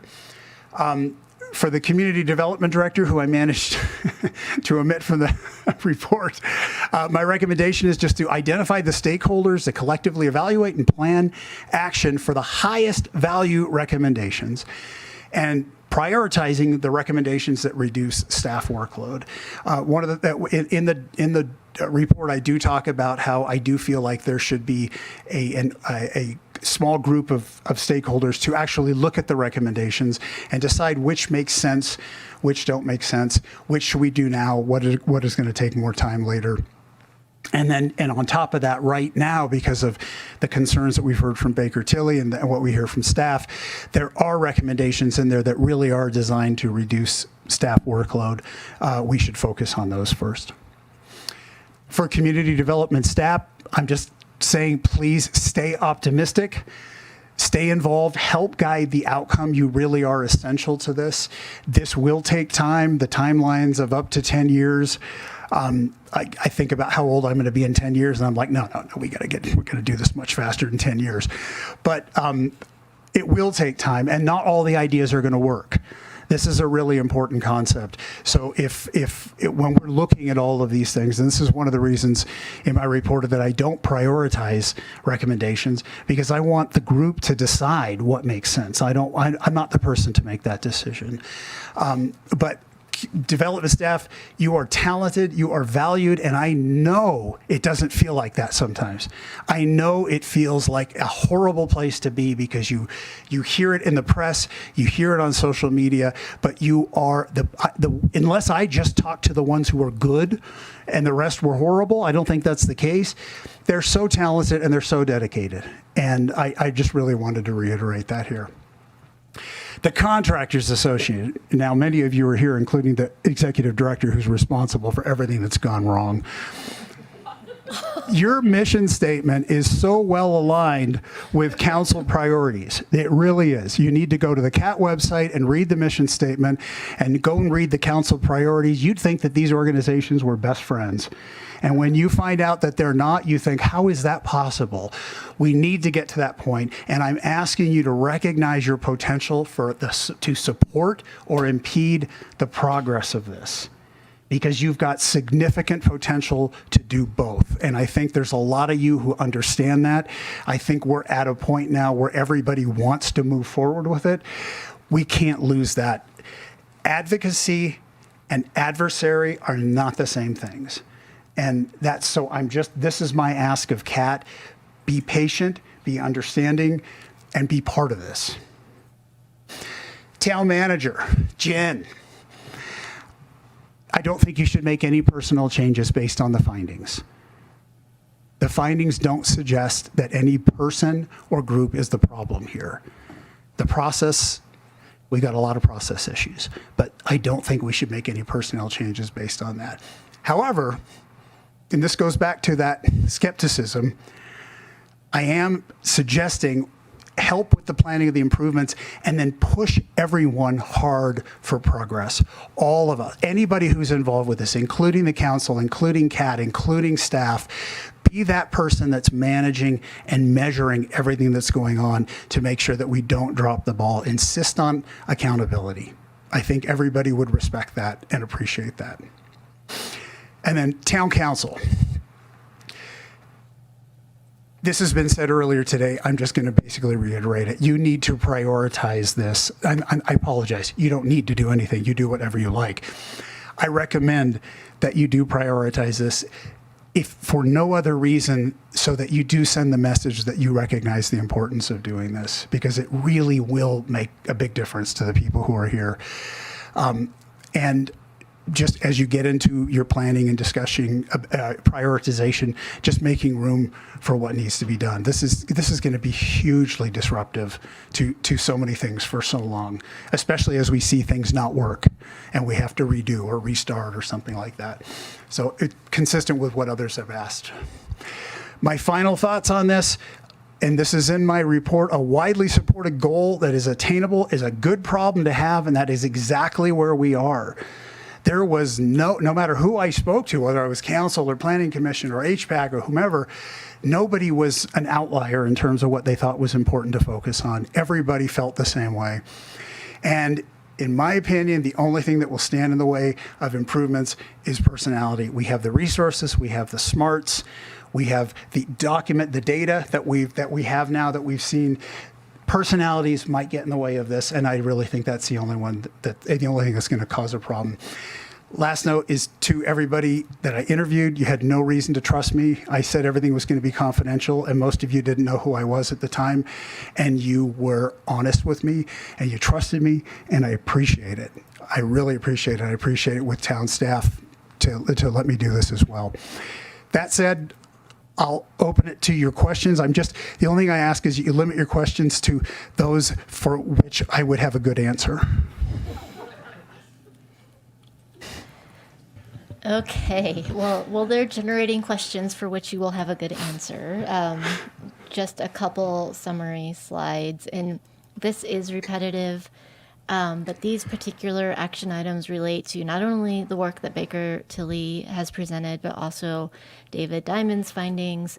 And Vice Mayor, thank you for highlighting the planner appointments, but that was fully generated from the planning staff. That was Danielle and her team saying, we're hearing this now already, let's get this going. They developed the webpage, Braun put together. They actually assembled a lot of communication and Braun just put it together so it could go out simply. So that is them already saying we're ready to respond to what we're hearing in ways that we can and implementing change really quickly. So between that, the CIP project for the software, and then really last slide, I want to point out that we are doing communications about this in a little bit different way. Obviously tonight you're only accepting all these reports. We're coming back in late summer. We've already talked about that. We have offered to go and present to some of our partner agency boards, including CAT, after this discussion, and we knew that you were on board with accepting these and had heard all this. If we had any more refined feedback from you, we'd be able to share that. And then as we are implementing some of these process improvements specific to planning and development services, but also in the other departments that we heard, this is, it's not just a planning issue, particularly with the work Baker Tilly has done. We'll keep coming back and highlighting the next steps. I do think it's important to realize, and David said it very clearly, like we're not going to succeed in everything. We're good at trying lots of things, and sometimes we have to iterate. So if we have 4 steps forward and a step back because we need to refine something, that's still 3 steps forward, and we just need to acknowledge that. And it really is going to be about working together and having space to do that. So the timing of this works out well in that you will have your next budget discussion, the next meeting, as well as the draft work plan. And you'll be able to see where we're trying to create some of that space to do a lot of this work and bringing in support to handle some of this. But really, thanks to everybody that David interviewed and participated, David for doing the work, and the development services team, particularly planning, who spent a lot of time just in conversations with David, and has really been positive and tried to stay really responsive to what we're hearing and trying to find change. So thanks to the team. Thank you. Now we'll go to council questions. Start with Council Member Romack. I do not have any questions. Thank you very much. Council Member, this one down. Council Member Pallavi. I also have no questions. Thank you. Council Member Henderson. It's getting late, we got tired. We ran out of all our questions. No questions. Oh, man. Sorry, I feel like I almost have to ask you more because you're here, but it was a great report. Thank you. Vice Mayor Klostad. No, I spent 3 hours in my living room with David Diamond and asked all my questions, so I think I'm good. I just want to say thank you for this very honest, some ways brutally honest report. It's what we needed. Thank you. You're welcome. Thank you. I, of course, have questions. Of course. I'm trying to get a better sense. And just like that, we ran out of time. Sorry. Yeah. I'm trying to get a better sense of where the problem or problems are, and I'm start off real mechanically. Can you compare or tell me, is the problem in building? To what extent is the problem in the building department or over in planning? Because where do I want to start? Yeah, you want to start at a more holistic, higher level of looking at what is not working for the customers and what is touched by that. So I couldn't tell you that there was a problem in building. People had told me that building used to be bad and now building is better. So when we look at those individual things, when you look at the list of recommendations, you'll see some of them touch a specific department and some of them touch several departments, and some of them are higher level than that. So I would encourage us to not look at departments and decide where a problem is. Let's look at the processes that people are experiencing from the outside when they're engaged with the town on this level, and figure out where those different processes touch. And which processes are you talking about? The 27 that I recommended. And I don't mean to be flip about that, but like when somebody comes and they apply for a permit, or there's a code inspection, any of those that are recommended in there with regard to the workflow pipeline, the communications of these, the different things that you'll see that none of those are specifically aligned with a department, because I don't think that this is about department. Okay, so to what extent is the problem in the applicant not knowing the process or in the process itself?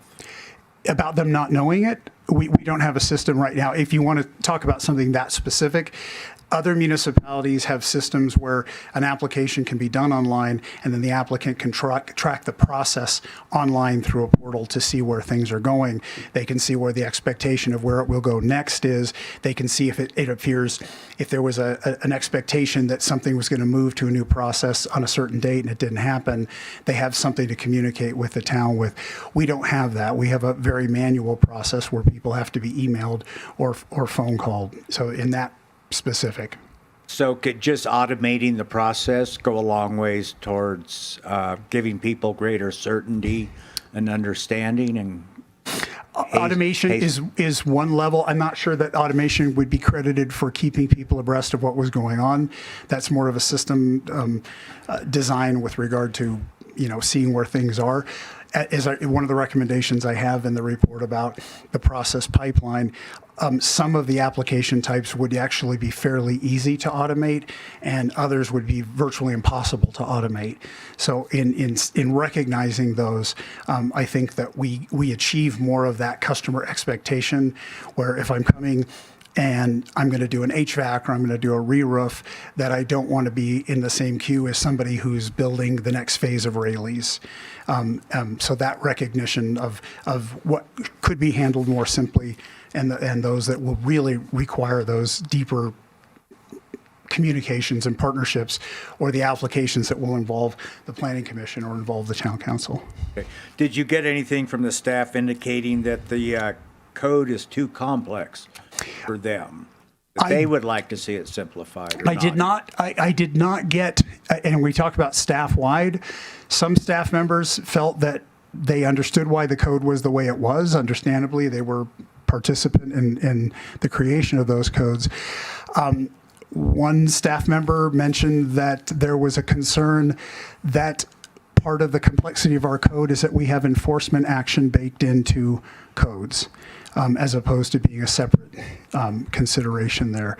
So on the internal side, it was not necessarily reflective of what I was hearing on the outside. Okay. I had a question, a written question, and Mr. Diamond told me to ask staff. So the question is, what does staff think of the three-part processing pipeline? Can I get some pros and cons on that? I'll jump in. Yeah. I think you're a little bit further down into these recommendations than we've even gotten yet. Okay. So I can't really give you a great answer.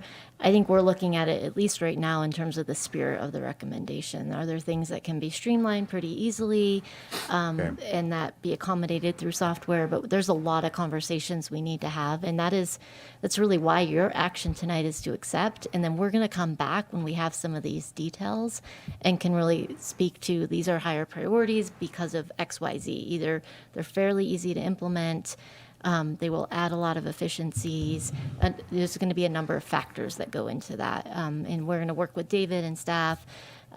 Might have some follow-up with Baker Tilly team if we have some follow-up questions on their recommendations, but to give you at least the start of the roadmap, so then you have a starting place to have the conversation from. So what I'm doing here is kicking the tires. And so what I'm hearing is we haven't gotten feedback from staff on the 3-part pipeline. We haven't spent enough time in understanding how that would break out. We think that the spirit of that makes a lot of sense. Okay. One of the interesting things. Mayor, I'm really sorry to respectfully interrupt you. Yeah. We're really just accepting the report tonight. We haven't even gotten to public comment. We have another agenda item, and we have closed session. So unless you're interested in not accepting the report, and these questions are going to lead you to that conclusion, please continue. Otherwise, I think a lot of the details, like, you can hammer that out offline and get all your answers as much as you need to, and we can continue the agenda tonight at a reasonable time. I'm asking about 5% of my questions, and I'm sure you are. So that was super respectful, and you handle the meeting however you want. I'm just kind of reading the room. Thank you. Another interesting part was this reference to mountain modern architecture. Does staff agree with the impression I'm getting from the report that there's a resistance to doing other kinds of design than what is conventional at this time? Yeah, so staff provided some additional answers in that question. I think that was maybe the first time we've really heard that concept come out. So again, that's a follow-up conversation with David to better understand the level of detail that he heard in that, and maybe for us to do some even follow-up with the architects that helped develop those standards and just hear more of what that concern is. I don't have an answer for you tonight. Okay. I think the questions that were asked in advance, particularly the ones that staff had some follow-up to, you'll hear more detail on that in the next conversation as we've had a chance to process more of what these recommendations mean. Okay. Those are all my questions. Okay. Do you want to do public comment? Yes. Let's go to public comment.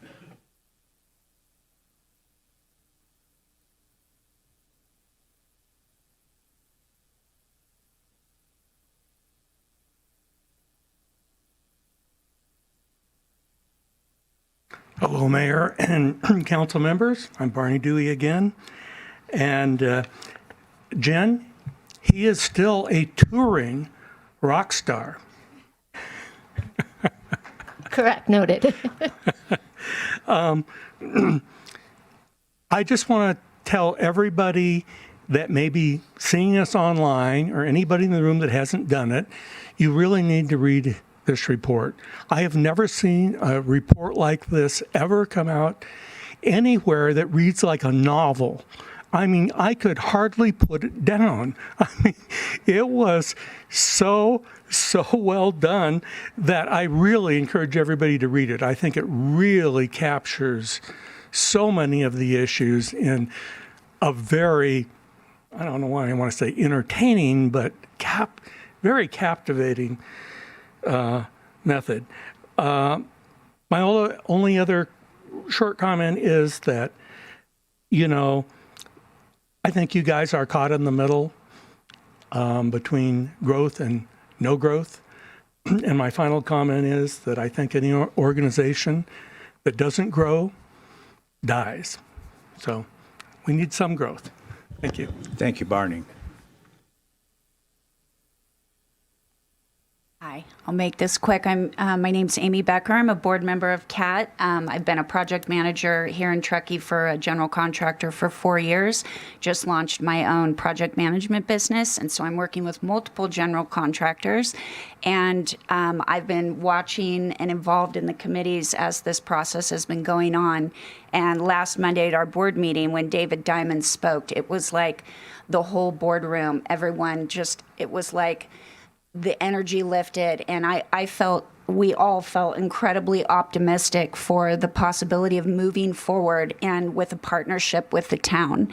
And I just wanted to just give a plug for, because we talk a lot about land use and bigger projects, but remodels are something that I've personally worked on in the last 4 years, almost 40 of them. And it's an opportunity for us to take a lot of the homes that were built before 1993, where there's a lot of issues, there's a lot that's not to code, and to have some kind of a streamlined process for the permitting would make it so much easier for CAP members who, we're the ones in the community who are going by the rules. We're going through the permitting. We're the ones that are licensed. And having a quicker pathway would prevent more homeowners from going to the unlicensed people who are not going through the process and actually really contributing value to the town. Because every remodel that we do, we're bringing everything up to code. We have an opportunity to address issues like home hardening, which I'm doing actually with the 4 projects I'm on right now. So I just wanted to give a little plug for those projects that fall in between, but give us an opportunity to really impact the community. And if the homeowners know that we're working in partnership with the town and it's not necessarily going to delay them getting their home ready by the 4th of July, because that's what everybody wants, then we have an opportunity to impact a lot of the community. So thank you so much. Thank you, Amy. Are there any other public comments?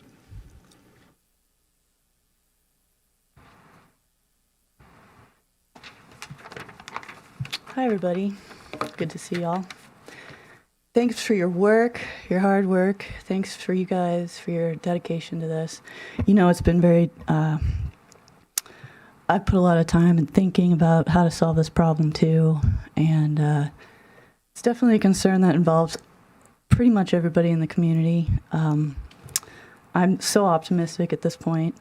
I'd like to just remind people too that I think there's a faction of the community that hasn't necessarily been represented here and in the reports. And like Anna, you said, it's kind of the local community that's been here a long time. And I've seen a lot of businesses struggle, a lot of heartache in that community.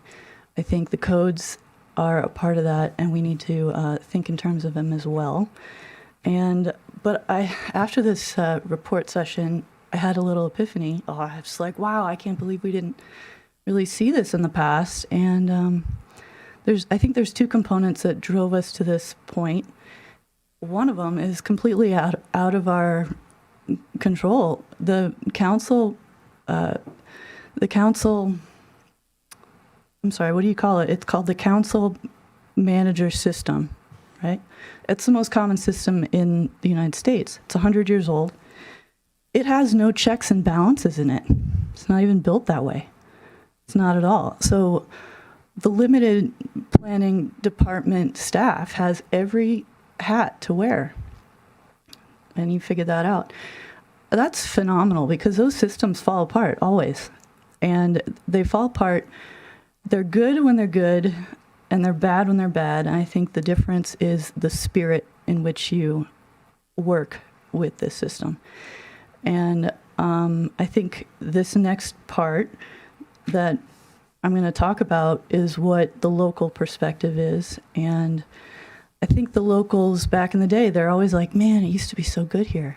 It used to be so fun. It used to be so wild. Everybody was just having so much fun. And I think the difference is because which is cool nowadays, it's the trend. It really is a trend. And it is to see humans as the problem. And understand your neighbors as a potential conflict, too noisy, too this, or there's not enough this, or there's not enough that, or whatever. And it's a constant, your state of mind is regulations. How do you manage people? And that's what's cool nowadays. That's just how it goes. But back in the day, there were no rules. There were a couple rules and a bunch of guidelines, and everybody left decisions up to the community and creativity. Humans were so creative. And Can you wrap up in a couple sentences? I can. I'm just about to.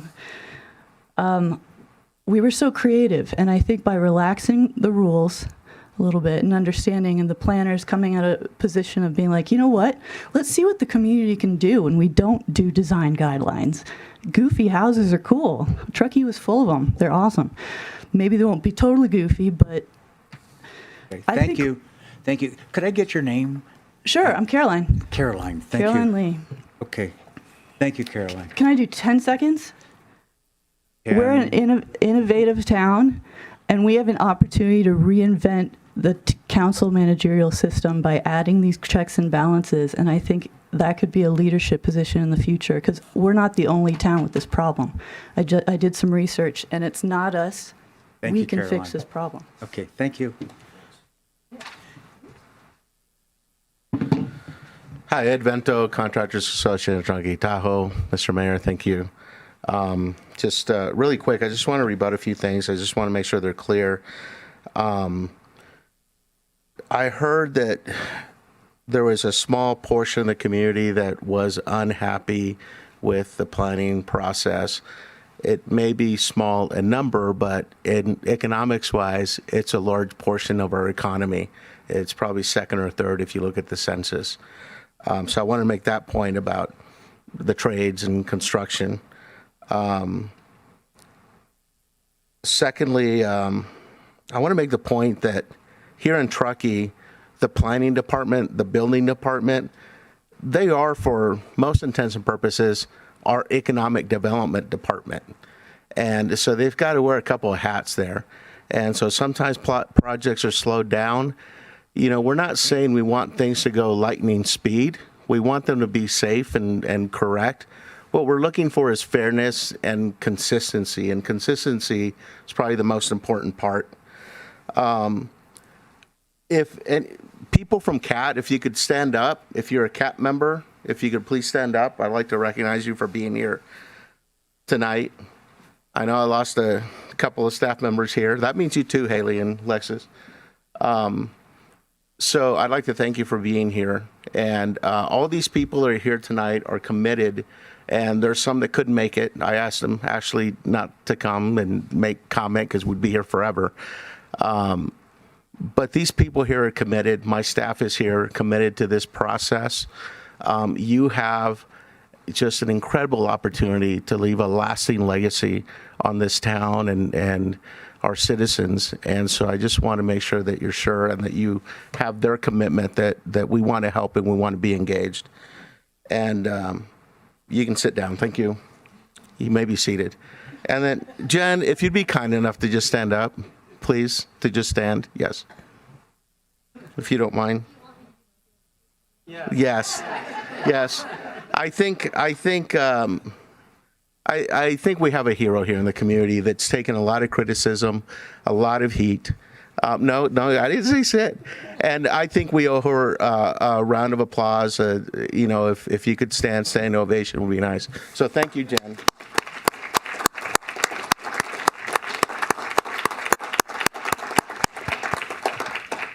With that said, Contractors Association asks that you please accept the report and the findings and the recommendations in their spirit. I don't want to get into details. And lastly, I'd like to thank David Diamond for all the time that he spent with me and actually sat next to me to make sure I read the report, and then came back later and talked to my board and stuff. And so I appreciate everything you've done for the community. Thank you. Thank you, Ed.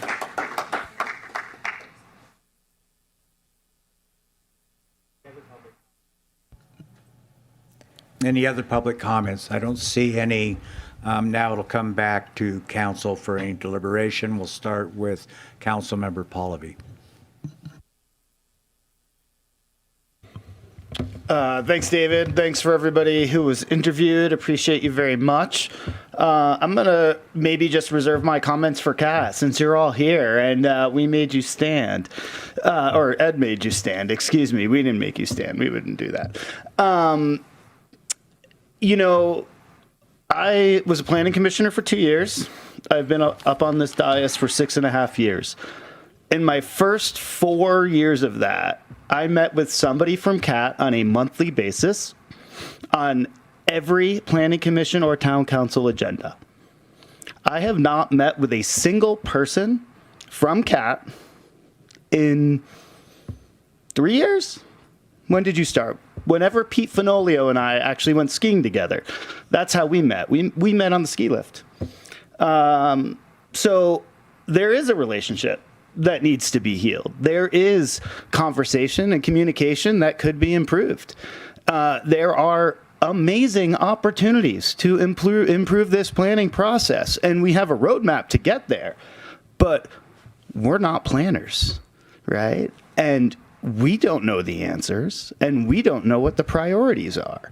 So that takes communication, takes honesty, takes transparency, takes understanding of budget constraints, and it takes understanding of pipeline. And when we can get back to that point, we can be productive and we can provide a higher level of service. And you're right, our planning department hasn't heard from us because as far as I was concerned, there weren't any problems. Nobody told me there was a problem. No planner, no developer, no construction expert, nobody bothered. So I just want to provide that opportunity. My cell phone number is literally in the email that you all got from me. And I still haven't heard from a single member of CAT after the email that was published in Moonshine Inc. that somebody released to Moonshine Inc. So I always appreciated my relationship with all sorts of project proponents, with all sorts of customers with this town. That's how we do our job up here. If we don't know what the customers want, we cannot be successful. And it's up to our customers, and it's up to whether the customers are contractors, whether the customers are the consumers buying plastic water bottles, whether the consumers are our business community. It doesn't matter. But if you don't meet with us and give us the information we need or communicate in an honest, transparent, and regular manner, it's hard for us to do that work. So my apologies for maybe you didn't think I was available or whatever, but I'm speaking for me personally at this point. The door is always open. It will always be open as long as I sit on this dais. That's part of what I've chosen to do. And I think it's important to recognize to all of you that we want to improve this community. That's why we undertook all these reports. If we didn't want to make things better, we would not have spent $500,000 and 1.5 years of staff time to get to where we are tonight. So to me, it's an exciting time. It's an opportunistic time to have some new relationships and to have some new processes and to continue down the path of improvement, both organizationally, personally, and professionally for all of us. So I'll leave it at that. Thank you. Mr. Mayor, may I respond? Public comments closed. We're in deliberation now. Yeah, it's 9:42. So you can go. Thank you. You can just go ahead So and it's sit okay to down. lecture my people and from the dais and Yes. Okay. Yeah. Let's go, guys. You just wait until the next election cycle. The council member Romack. Thank you. I wanted to jump in and tap into really thanking CAT members. Before everyone leaves, I did really appreciate the positivity and working together. And I think We're going to sit down. You're really going to leave? and so I'll keep making my comments because I know have to people take orders. You're all individual people. Okay. Just saying, like, I really appreciated, David, your report. how it did list each of our different constituencies separately, and you kind of did that at the end, and really acknowledging we are all part of the solution together. And it's not going to take, it's not one entity, it's not one group of people, it's all of us working together. And so I did want to thank you all for being here tonight. I think that's really important. Stuff has happened in the past, and relationships have evolved, and I think we need to move past that, and let's just work together. I think in the report, in Baker Tilly as well, it talked about the collaboration, and we need to tap into your knowledge of what are the best process improvements and ways to streamline things, and to get the CAT members who are licensed and know what they're doing able to better do projects in our community and make our community better. So I did want to thank everyone, and I think that's really important that we all move forward together and look for solutions collaboratively. So thank you all. Councilmember Henderson. And can I just say one more tiny quick thing? Wait, let me go. Let me go. Fine. And Yeah, when we come back. I want to say two things. One, I've really appreciated my relationship with Kat, and I do want to be an open door for everyone at Kat. Ed, I think we have a really strong relationship. You have me, myself, we text all the time, and I really appreciate, your willingness to talk about stuff when it comes to council or planning commission. And I want the folks here from Kat and the folks in the audience in general to also know I'm also an open book to you, right? Like, it's important. I'm just going to speak for myself. I work so hard to be embedded in our community, to reach out to our community, to make sure I'm out there, I'm talking to people in coffee shops, I'm taking meetings all the time. I'm embedded in Truckee, and I'm embedded in our broader Sierra Nevada region because we have so many similar issues across the different jurisdictions of our rural communities in the Sierra, right? And the reality is almost all of us, we also have full-time jobs, all of us. We're just like you, right?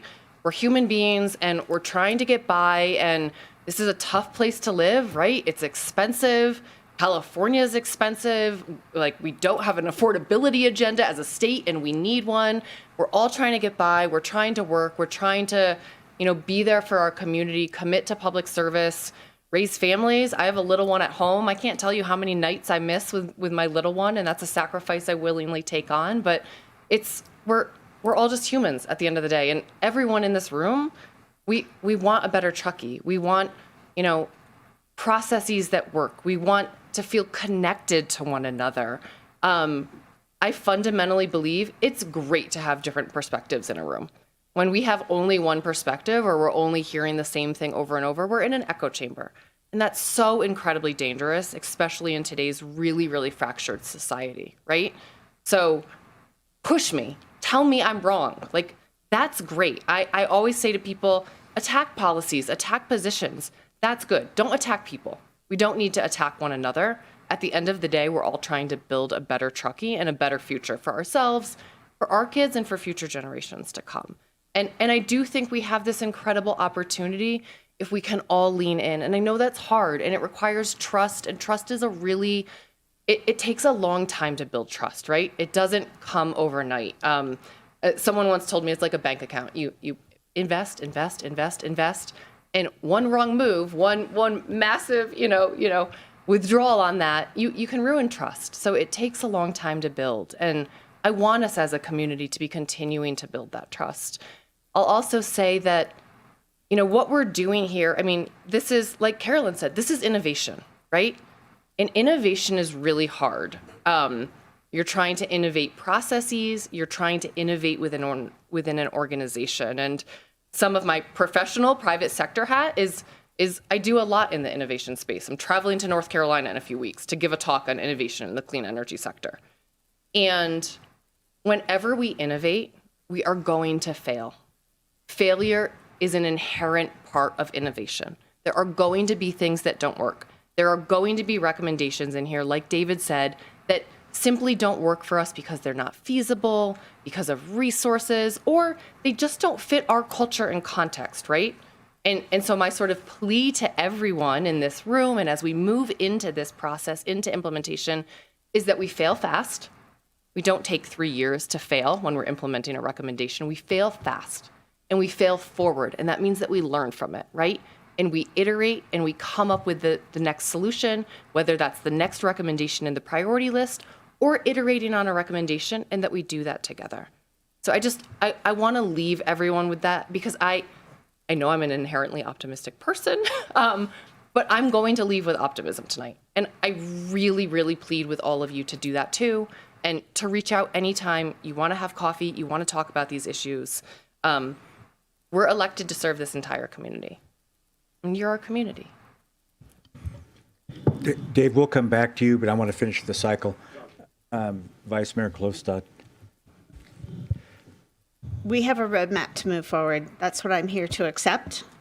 I have every intention of taking those recommendations, every single one of them, seriously, and working with the entire community on creating a successful future that's going to serve our community. That's my job up here. I'm going to do that.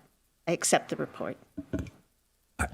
I'll be ready to accept the report. I want to note on the next steps. I feel like in looking at the next steps, doing a feasibility analysis and prioritization, that it's going to require us to go back and look at the underlying facts to make sure we have them straight. Because I'm concerned that we don't have enough detail, and we may actually be over-influenced by perception as distinguished from reality. So I do see us having to revisit everything we've learned. That's going to be part of it, but it makes sense to do it in the context of what we're going to do next.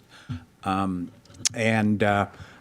do realize it's late, and just as you saw, Councilmember Pallavi and I have a little interaction. I understand that with it being so late, this kind of thing can happen. Councilmember Pallavi, what you want to add? Just want to clarify, all I was saying was that I'm offering a conversation.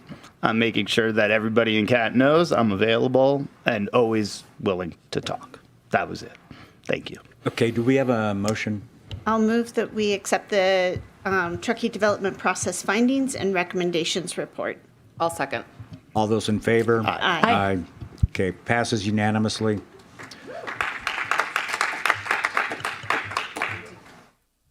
Okay, we're going to take 5 minutes.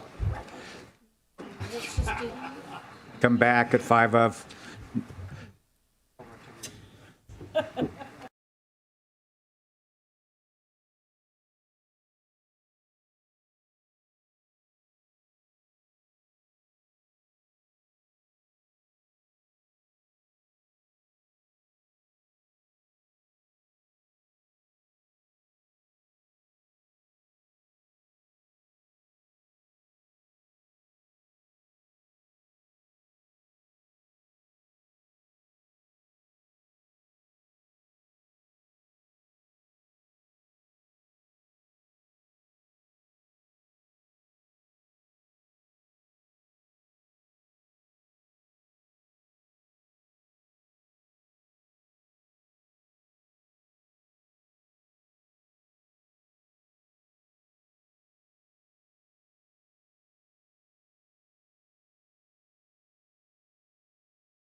reconvene and move on to 7.7. Monty, the floor is yours. Thank you, Honorable Mayor and Council members. I'm Bonnie Thompson-Harden. I'm the Human Resources Manager, and I'm honored to be here today to talk about a topic which nestles so nicely with the other topics that we've talked about today.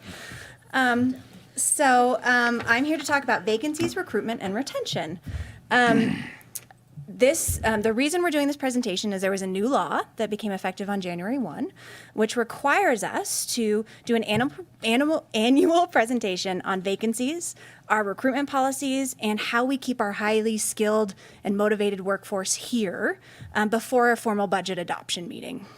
And this is because the legislature acknowledged, this was largely a labor-driven bill, but they acknowledged that vacancy rates, high vacancy rates can lead to heavier workloads, burnout, and increased turnover, negative impacts service delivery, also themes that we've discussed, you've discussed here today.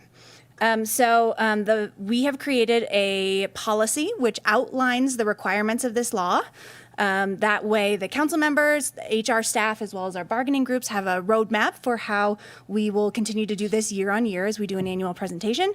Our bargaining units are required to be given an opportunity to present at the public hearing here today. I did speak to each of them individually, and they had no information that they really wanted to share at this time. But this is part of this public process.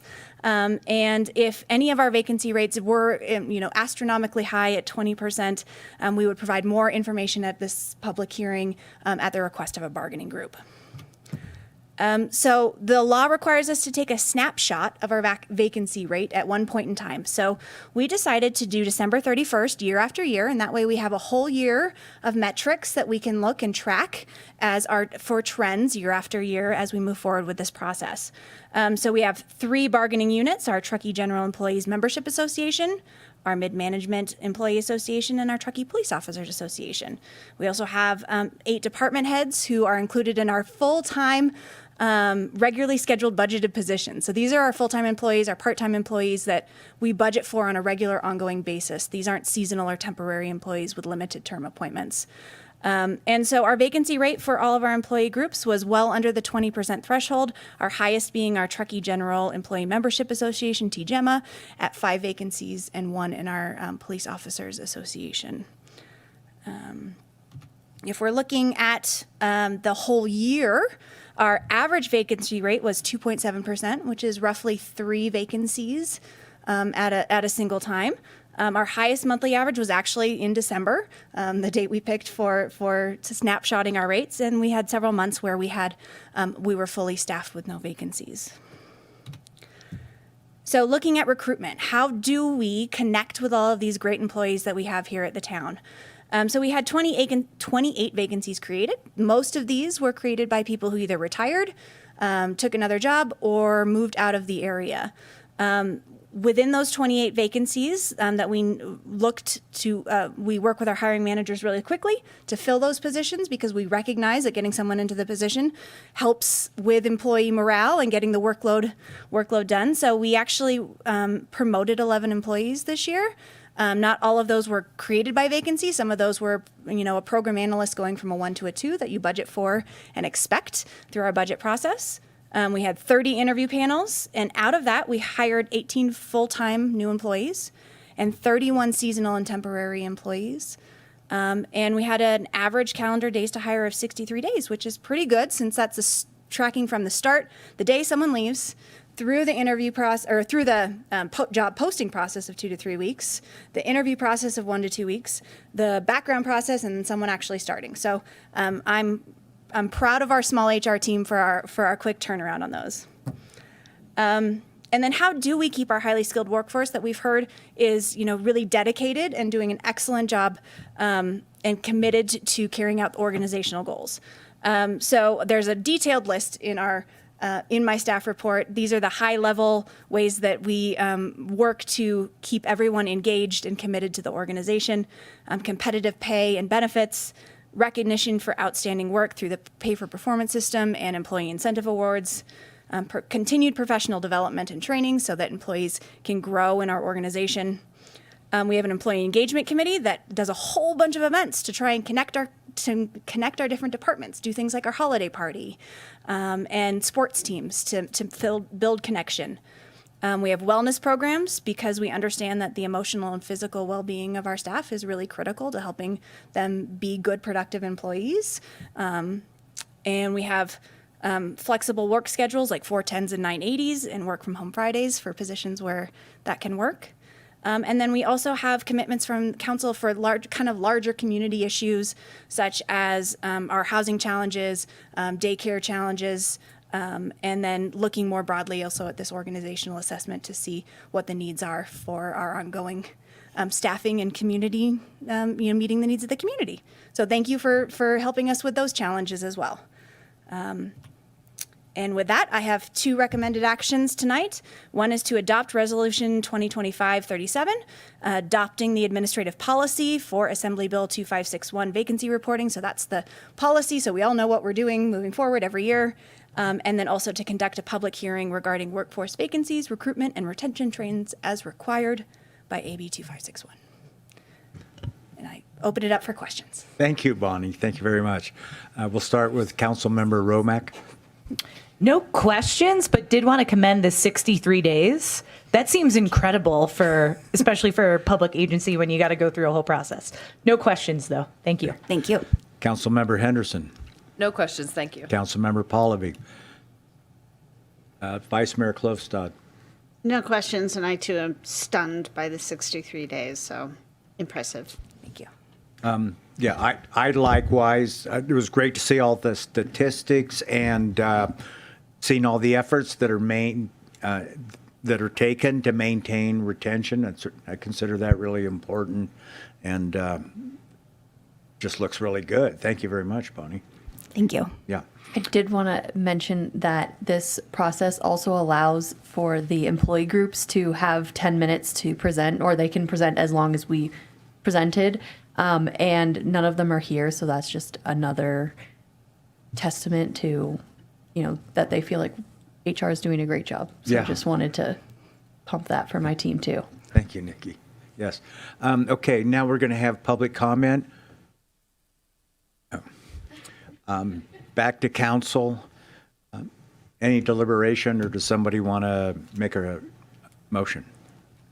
I'll make a motion that we adopt Resolution 2025-37, adopting an administrative policy for Assembly Bill 2561 vacancy reporting. Do you have And a second? We did the public Yes, hearing. I'll second. All those in favor? Aye. Aye. Okay, passes unanimously. Now we're on to 7.8. That would be 8. Did I say 8? I think we're on to council updates. Council reports. Yes. Councilmember Palovy. Nothing to report, thank you. Councilmember Henderson. Okay, I participated in a public lands panel here in town, along with representatives from Protect Our Winters, MAP, and the Outdoor Alliance. You came to that. And that was just great, all talking about, how we're investing in and protecting our public lands, especially in light of the federal administration's cuts to our public lands.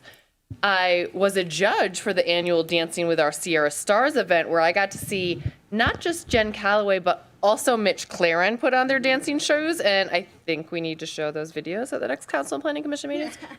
I participated in a half-day joint jurisdictional meeting with Nevada City, Grass Valley, and the county, hosted here. That was wonderful, all on transportation and transit. I've had a bunch of different interviews with various reporters and editors at different media outlets related to our resolution opposing the federal funding and staffing cuts to the agencies that manage our lands. Still working with different jurisdictions on that front. I've just this past week was told that the Humboldt County Board of Supervisors is going to be agendizing a similar resolution. So I will keep you all updated on when that is agendized and hopefully passes. And then I spent half my day, just yesterday, going up to Portola to visit with our neighbors up there, some of their town staff and elected officials. And we talked about a lot, grant opportunities, how their constituents are really concerned over the Liberty Utilities proposed rate increase, which impacts some of our constituents as well. It's a 20% proposed rate increase. We talked about how we can and should be proactively building relationships in a more robust way now, so that when wildfire or another emergency strikes, we're really set up in advance to support those communities that are most impacted. They're interested in setting up a visit to come down here and meet with some of us, which I think would be really great. I'd really love for us to be able to do that. We've built great relationships with Nevada City, Grass Valley. They're only an hour away. Portola is only an hour away, and it is an amazingly beautiful drive, right? So I think the more that we can be building these relationships, again, in just this increasingly divided world and facing the very real threats around wildfire and other risks, the more that we serve all of the communities of the Sierra Nevada. So that's it for me, I think. Councilmember Romek. Yes, thank you. I'm going to start off. I got a Facebook message from my Truckee Facebook page of a woman whose niece car broke down and she was able to get it into town, and she was thanking a gentleman named Aaron for helping her niece and how great people in Truckee were. And she said she didn't know how to reach out to Aaron, so she found my Facebook page. But I just wanted to acknowledge, thank you, Aaron, whoever you are, wherever you work in town. But I thought that was incredible. That was a great message. So I did just want to share that of how helpful folks in our town are. Also, today I attended the Chamber of Commerce board meeting.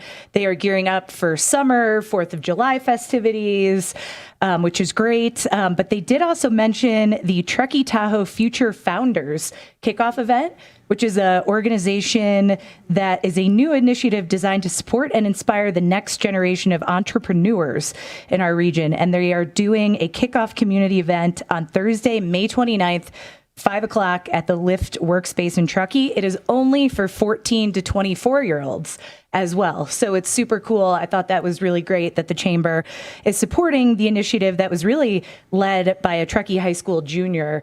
So I thought cool initiative that they are working on. Wanted to share with you all. Also was at the joint meeting and also attended the TMA meeting. That seems like so long ago. Right. So I think that's it. Okay. Vice Mayor Klostad. I just want to raise to the attention from my fellow council members that we do have an appeal coming to us for a short-term rental permit in a leased home. You probably recall the public comment that's been made on that. I've been talking to staff, and I understand this is the only circumstance where there is an STR permit that was previously issued to a renter before we changed the ordinance, not allowing that anymore. And so I would like to know if there are any fellow council members that would consider having this come before us as a minor change to the ordinance, allowing for a grandfather clause in this one special circumstance rather than having to hear an appeal. Yes. Well, I just want to make sure that nobody's making any decisions, that you're only expressing something about an agenda item, that's all. Right. We're to consider that this would be an alternative presentation to the appeal. Is that more accurate? I think what you're asking for is to come back with a discussion about the changes and the impacts they've had and what can be done about that. Right. Yes. Yes. And that's perfectly fine. Thank you. That's it. You got 3. So who agrees? So we have one vote, 2 votes. Councilmember Polly. Okay. Vice Mayor and myself. Okay, so I guess it comes back. Anything else? I attended the Chamber of Commerce presentation by Nikki on the town budget process. Excellent, by the way. Glad you stayed around so we could highlight your performance. It was excellent. Looking forward to seeing it again. Hope this plays around town. The Economic Vitality subgroup of the River Revitalization Committee met, and they were talking about what kind of development limitations, constraints do we want to put on the West River, and we punted by saying we're going to use the catalyst projects as vehicles to try and decide what kind of uses and what kind of constraints do we want to impose. This is just a recommendation out of a subcommittee. It doesn't mean anything, but this was the thinking that was going on.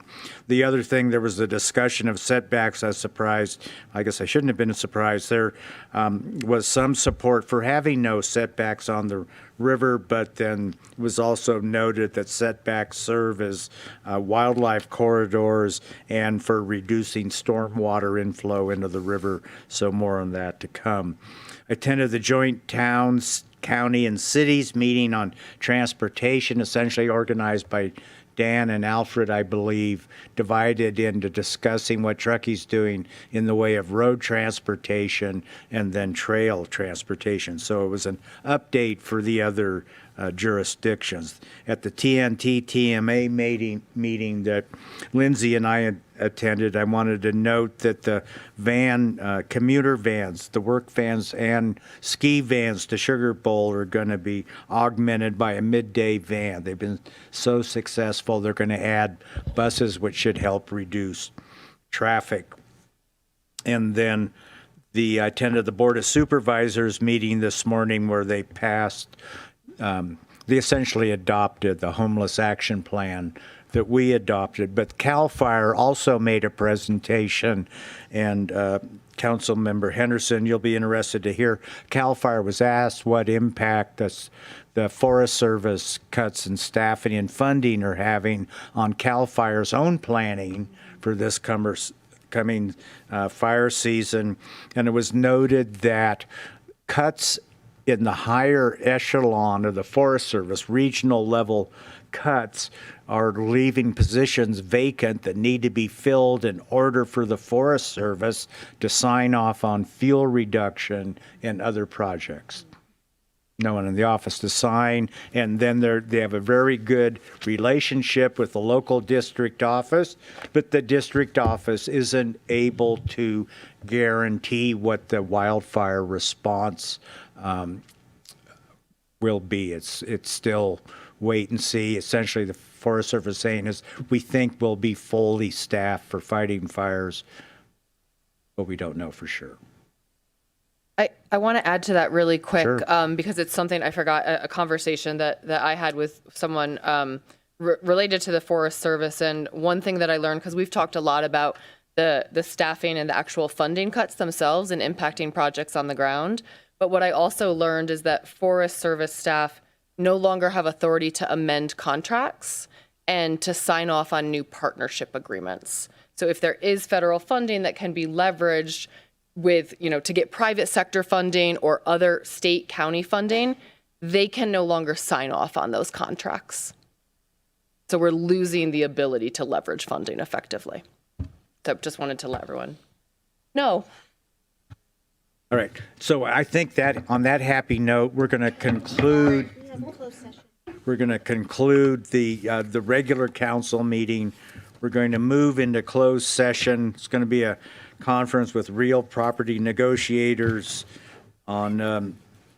This is on the Trestle project. It is not on the Old Trestle. It's not on Trestle. It's on APN 019-120-11. It'll 10262 West River Street. So do we? Okay, the open meeting's adjourned. Is there any public comment on the closed session? Seeing no public comment, we're going to adjourn the closed session.